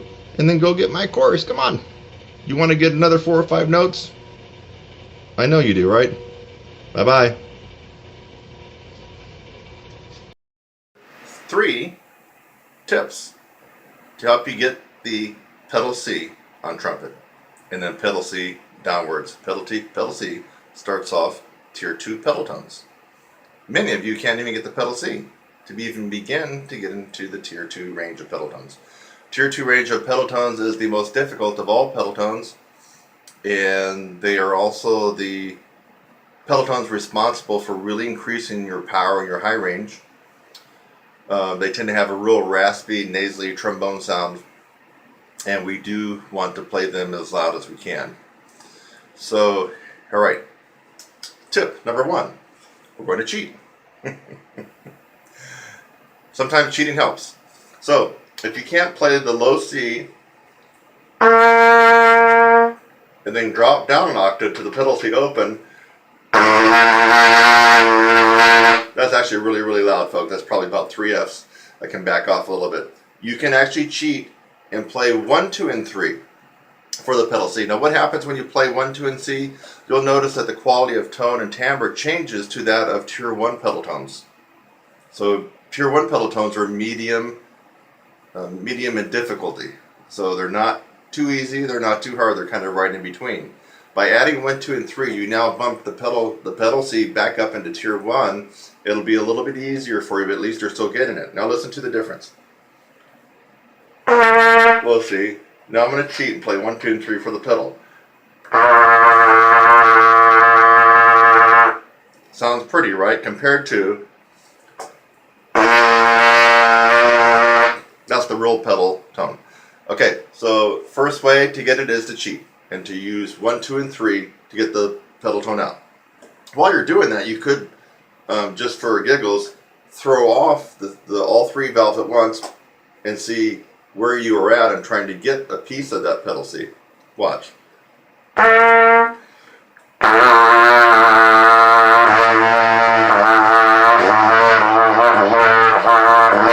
Now I'm making that look really, really easy, folks, but what's going to happen is as soon as you throw your fingers off, you're going to see where some of your deficits are in your chops and what you need to work on, because that note might drop or it'll go up. Always remember this: the only reason you can never get any pedal tone is lack of embouchure strength. That includes your lips. Remember, pedal tones don't really exist on the horn acoustically. We're actually manipulating things to get them to come out. So never come up with an excuse of why you can't play the pedal tones, the horn or the mouthpiece or whatever.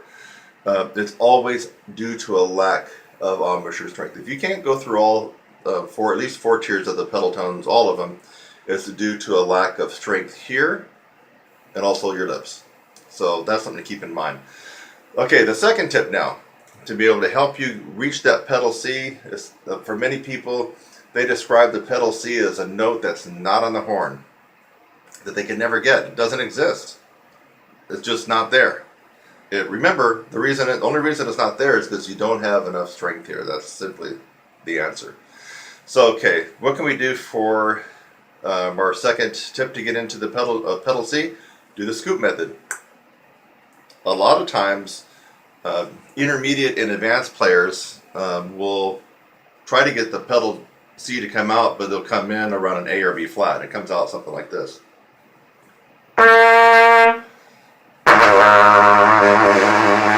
And they're fighting, but that's actually a good way to fight it. You want to fight and sharpen and raise the pitch. Well, actually, I hit it too close there. Let me go down under it a little bit more.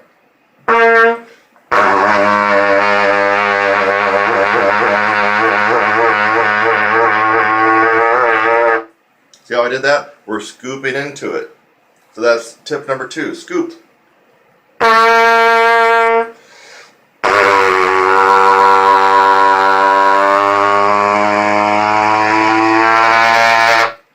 Okay, again, I'm making that look quite easy. You won't likely be able to do that right when you first try it. But listen, how did I get to do it? By practicing. I practiced until my lips were falling off to get these pedal tones a long, long time ago. You got to practice it. You'll increase the strength and you'll get it to come out. The third way, now this is a little bit more of an advanced technique, so you should already be familiar with tongue arch. And so tongue arch is what we use normally when we ascend and we want to get above the staff and keep going higher. We're also using it when we're doing our shakes and our lip trills, right? You can actually employ the tongue arch in the tier 2 pedal tone range, because tier 2 pedal tones are almost a substitute or kissing cousin for practicing in the upper register. Okay, yeah, so the third way and tip for getting your first pedal C, or at least pushing that direction, is use a tongue arch. As I already mentioned before, you start off with the low C positioning, which is a drop jaw, a little bit wider aperture, and your tongue's flat in your mouth like you're saying ah. You got an egg in your mouth. Just a little bit of exaggeration.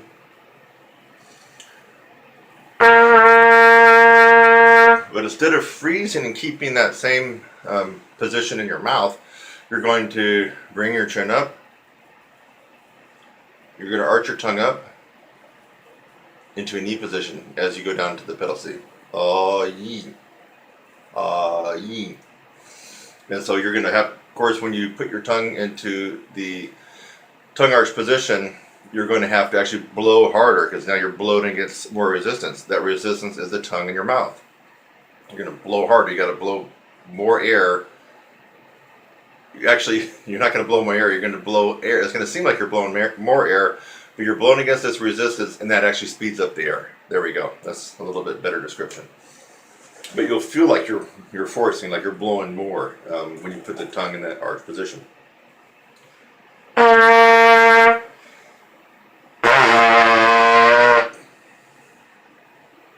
have my tongue right curled up as much as I could, arched as much as I could to get that pedal C out. I can still do it low. It's harder, it's less efficient.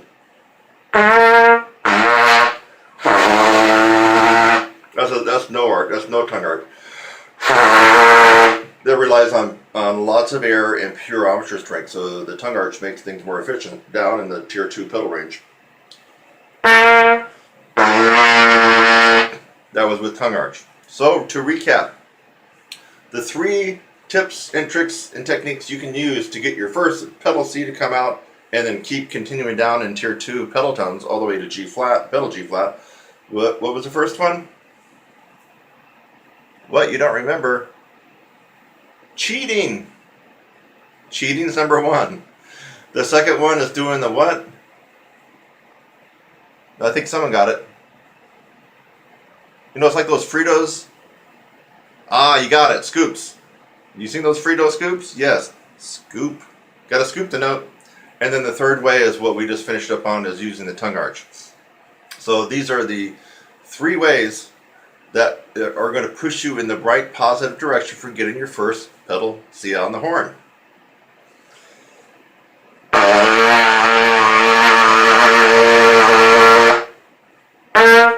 Yes. Hi, I'm Kurt Thompson and welcome to my channel. That's youtube.com/your brass instructor. Thanks for just watching the video that you did.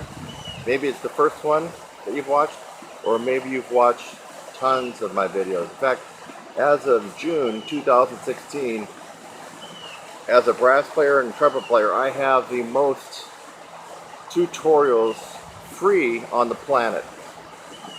I have over 600 videos on my YouTube channel currently, all free.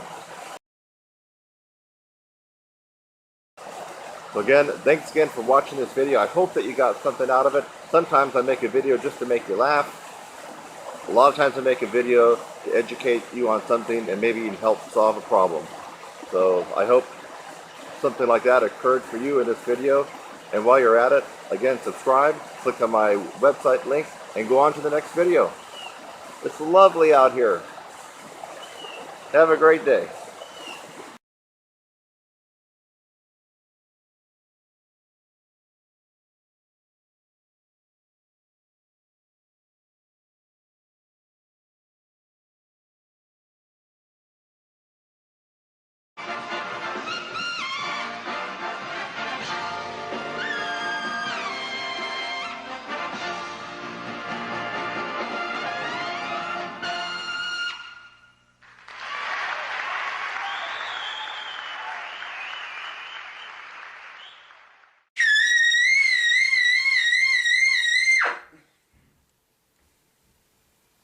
You are looking at a book that you should be very familiar with. It's the red Dr. Charles Colin Advanced Lip Flexibilities for a Trumpet, volumes 1, 2, and 3. In my opinion, as an advanced trumpet player, as a semi-pro player, as a professional, you should have already gone through most of this book. Now, not everybody can get to the back of the book, but you should try, definitely. You should know this book pretty much inside and out. You should have mastered it as much as you can. And if you tell me that you did, I don't even need to hear you play. I know that you're probably a pretty good player. If you have no clue what this book is all about, and you've never gone through it, my guess is that you still have a lot of work left to do on the trumpet. But we're talking about starting at the very end of this book today, not the beginning. It's not a beginning or intermediate lesson. We're going to turn to the very back of the book, which is the last section in the book. It's like page 79. It's section 8C to A above high C. And a lot of people try to get through the book. Some people actually arrive at the end of the book and finish that last one, maybe just barely, or maybe they can actually finish it and then they think they're done and they've arrived. But no, that's not the case. So we have some things that are out of the scope of this book and many other methods as far as upper register that you can keep pursuing to develop yourself into the best that you can be.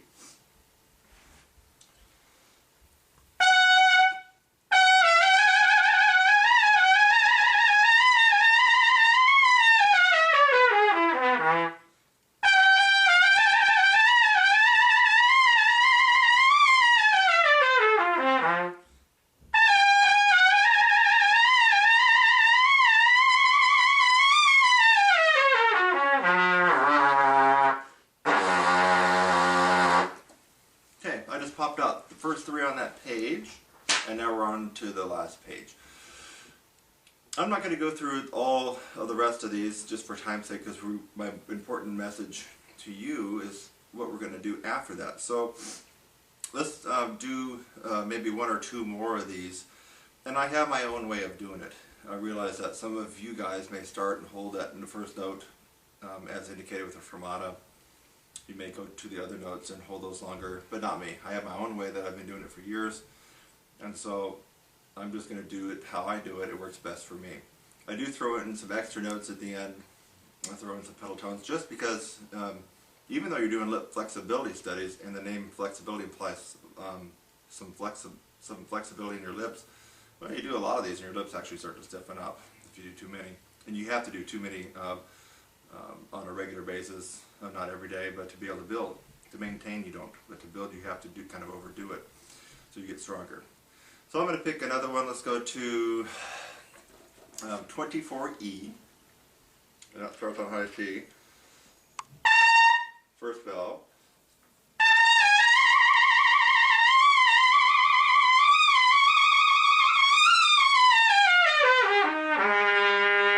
And then the last one, which is 24G, D, high D.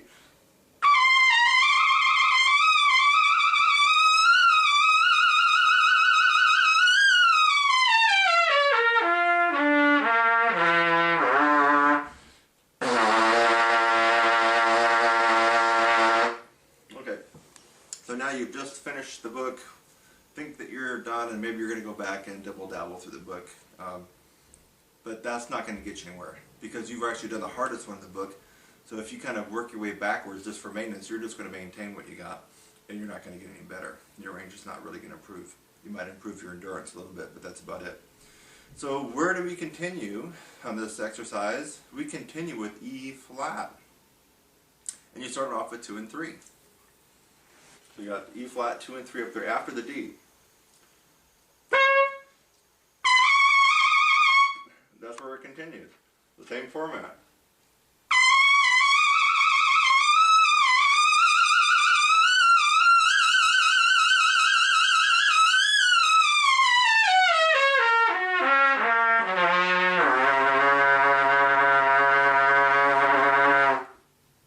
And you keep working yourself up.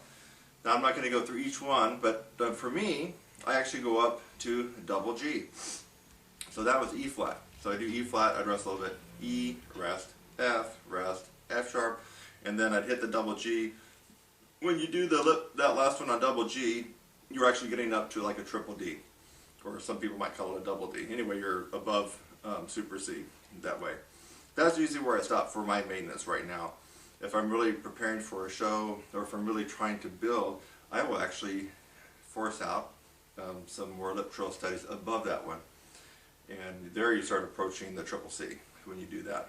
And it's good for you if you really have some stuff that's going to be challenging you. So I'm going to do maybe 2 more. So we just did E flat, and then you would go to E, 1 and 2, F first, F sharp second, and then G is about usually where I end up on a regular basis. So we'll go to F.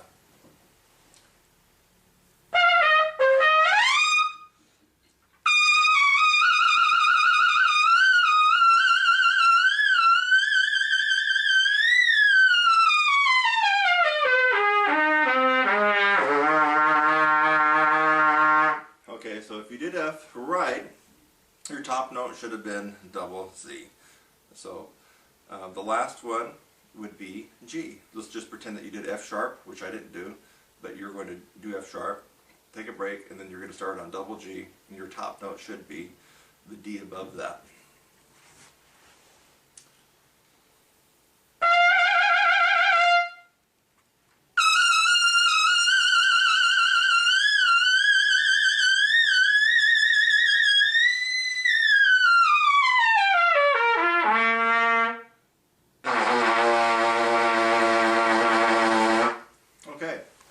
So those are some exercises that you can do past the end of this book. Now, there are so many other techniques that I do beyond the scope of most books. Some I've commingled with other exercises from other people, and some exercises are things I've made up on my own. But when you're trying to develop your upper register and your high notes and your sound and your tone way up high, there's no question, if you're not doing these types of lip flexibility exercises, my guess is either that you're not up there that high, or if you are, you got one of those real thin, shrill, annoying lead playing kind of upper register sounds that most people just can't stand to listen to.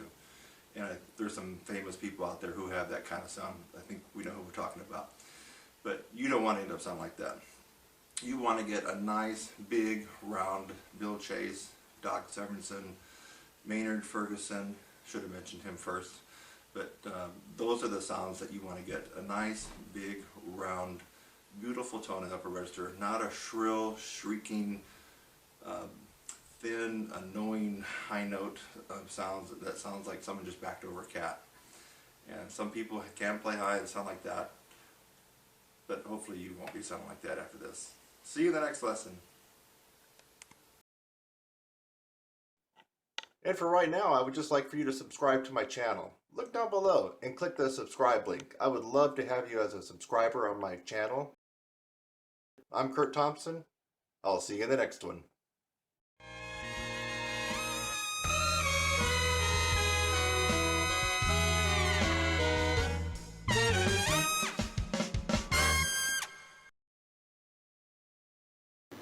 Hey, I'm here going to talk about tongue arch a little bit. Simply because although I've tried to explain it before, even demonstrate it before, people still have trouble actually doing it. Now a lot of people think that they're doing tongue arch. This is for all brass players really. Tongue arch, as you probably should know, is the second stage of compression. Diaphragm first, tongue arch and the bottleneck at the throat second, and your aperture and your ability to keep your aperture narrow is the third stage of compression. But it's that second stage of compression which is really important in the problematic area for most brass players. A lot of you think you're doing it, but you're not.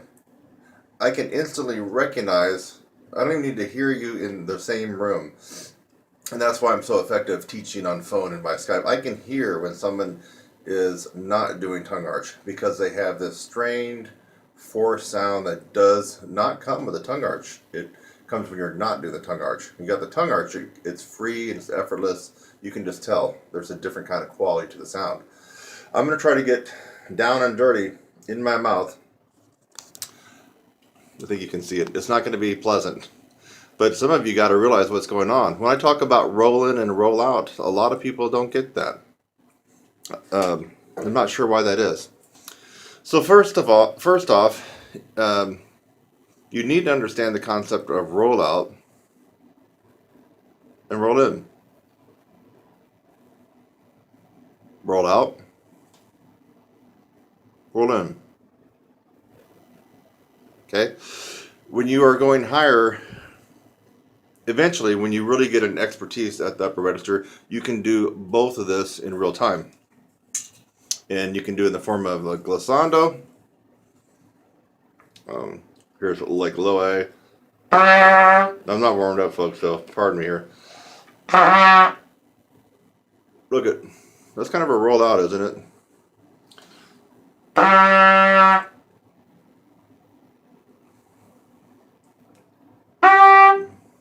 More roll in, right? Even more roll in.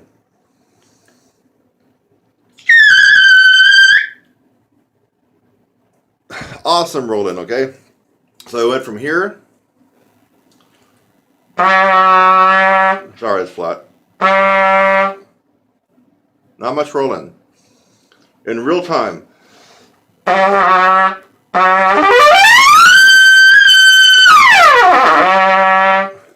little bit sloppy. That's real time rolling, folks. To be able to do what I just did, you have to be able to roll your lips in and roll them out in real time. Now, for those of you who haven't graduated to that level, and actually it's very, very difficult. I have to say that I don't meet too many people that can do that. It's just difficult. So your second best way to do it would be to already have the roll in place. Okay? So when you're wanting to play higher, or if you have to start a higher passage, you need to already be rolled in. You can't start above the staff with a roll out. It's just going to have that strain sound. Even with my tongue arch. Let's roll out.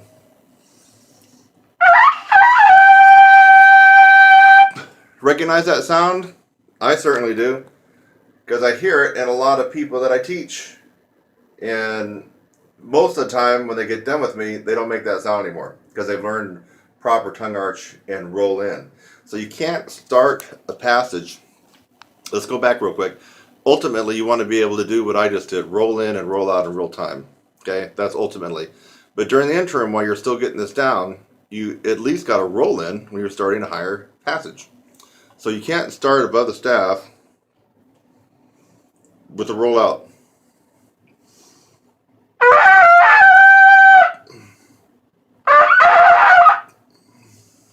You got to start with a roll in. Roll them in.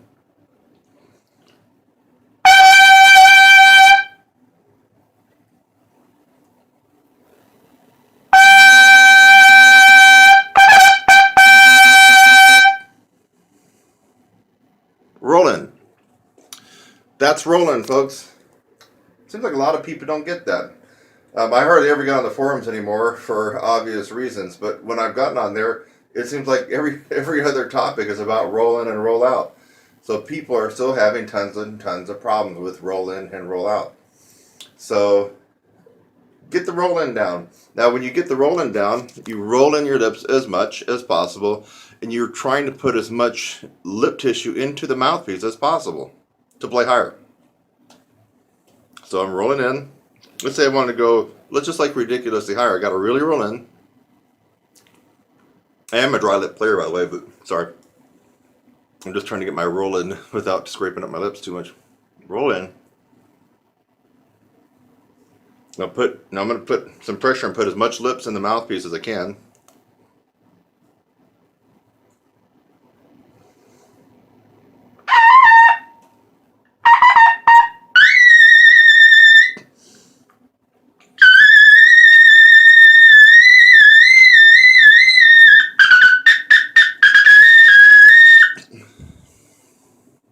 Actually, that wasn't too horribly difficult for me. I'm not really warmed up. It's almost impossible to play too low, or even low at all, with the roll-in as extreme as I was doing. Watch. I mean, even that high C felt low to me. So roll-in extreme.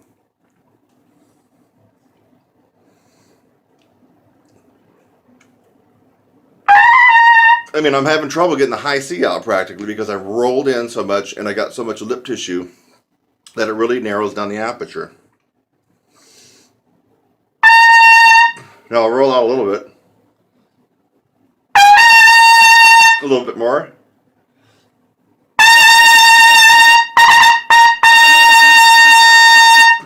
So for me, I actually had to roll out considerably to accommodate the high C, probably because I'm used to playing so much past that. And for you, you're going to have to feel where you are on the instrument. You have to get the roll in, folks. It has to be there. Learn it, do it, use it. Now, if you got the roll in without the tongue arch, remember at the beginning I was doing the roll out on the high A, but with the tongue arch. What happens if you have the roll in with no tongue arch?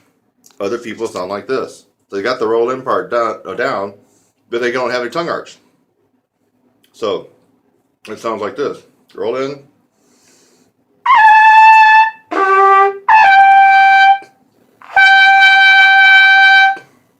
Roll in.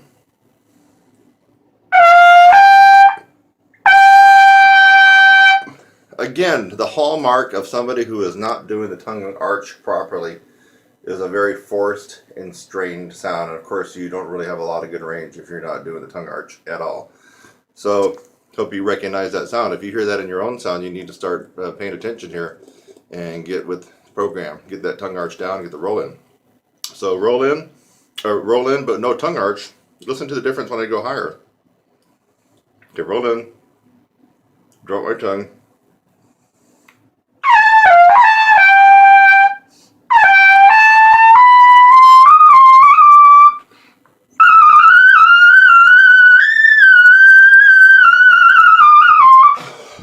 sounds like crap, doesn't it? It's got that forced, strained, quivering, wavering tone that people get when they're not using tongue arch. So put the tongue arch back on, and I don't know if you can tell this, but I'm one-arming this myself, which is not easy to play and do this at the same time. So I'm actually holding the camera. With tongue arch.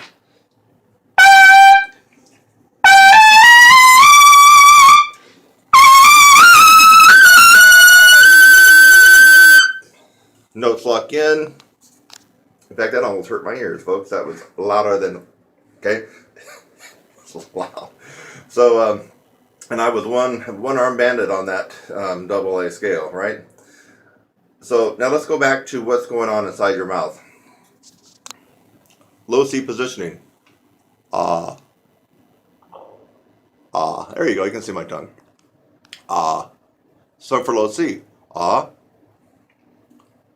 I'm going to freeze my tongue when I get done playing with no tongue arch. Low C. Notice there's hardly any rolling. It's just more of a roll out.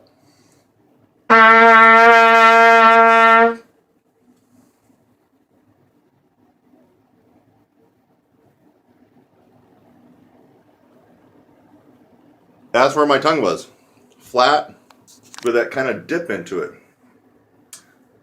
Let's see what happens if you do the tongue arch. Now the tongue arch should be with your tip of your tongue right there. Behind your teeth. Here. Okay, now you got the first part of the tongue arch. Now the tongue arches up. That is your tongue arch when your teeth are shut.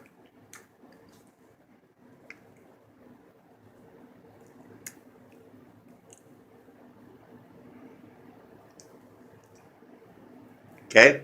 It's not here. Some people are doing all kinds of wacky crap and it's not going to help you. In fact, I don't even know how some people can do it. Your tongue arch is not just arching up like that. I don't even know how you can play if you're doing that, but some people are arching it up, but they still sound pretty bad. And the reason is you have to have your tongue anchored. The tongue can be anchored at the top of the bottom teeth. Here's the bottom teeth, obviously, near the top. Right there. Or down lower. I'm right down almost at the gum line.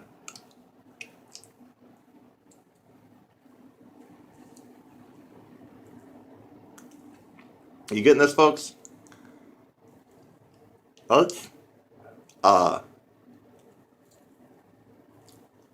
Why are we doing this? Because no air is coming around the sides of your tongue. Only the air can come up and over the tongue and come down and come out your aperture. That's why just building lip strength and chops is not the be all end all to everything, because you have to have this air sped up at the second stage of compression. The air is coming up here. Now you've already got the first stage down. We're not going to talk about that right now with the diaphragm. But basically it's a bottled up high compressed air. So that's diaphragm. The air is coming up through your throat. It comes in and immediately it should meet the resistance of your tongue. Resistance meaning you reduce the space in your mouth. Ah, E. Now it has to travel up and down. When it comes down right there. It comes out your aperture. You got to get that, folks. If you don't get that, you can actually go through my 4-month program and build up chops of steel. And yes, have gain in range and endurance, but you haven't hit that sweet spot. You're still going to be struggling with mouthpiece pressure, even though you have strengthened all this up. You have strengthened up a lot of things during my course, or if you take somebody else's course. But if you don't get the tongue arch, you're really missing that sweet spot that a lot of people that excel in the upper register are enjoying. It just makes life a lot easier and more efficient. So you got to get that down. You need to invest whatever time it takes for you to get the feel down for yourself. Ah. That's low C for me. Ah. Ah. Ah. Ah. uh, uh, mm, mm, mm, mm, mm. Now, when I go above high C, my tongue arch is so high that it's rubbing against the roof of my mouth and almost stopping the bulk of air to come through. I mean, I'm really blowing hard to meet, not because the note's hard or high, because it's meeting a tremendous amount of resistance inside my mouth. Once I meet that resistance, the air spins out so fast, and then you see what happens with the roll-in. Everything links and syncs up to be able to get those high notes out with the least amount of effort and the most amount of efficiency. So, again, low C, I'll freeze it.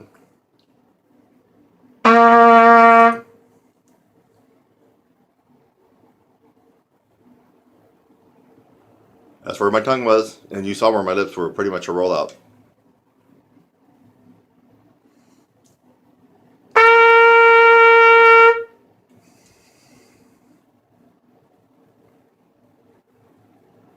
Tongue still low, but it is higher than it was with the low C, and my jaw is up.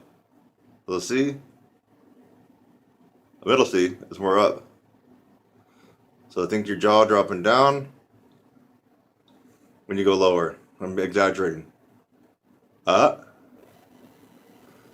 And it goes up as high as you can get it when you're really going into the upper register and the extreme upper register. So high C.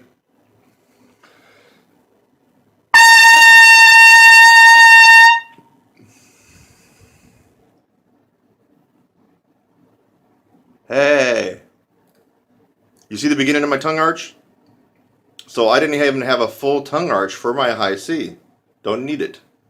I guess I'm just a little bit lucky. I just don't need it after doing it for all these years, because I also have this to rely on. And I also have a lot of hot air. I think people know that one, right? So that's even when I'm not playing the horn. Now let's go a little bit higher. Roll in.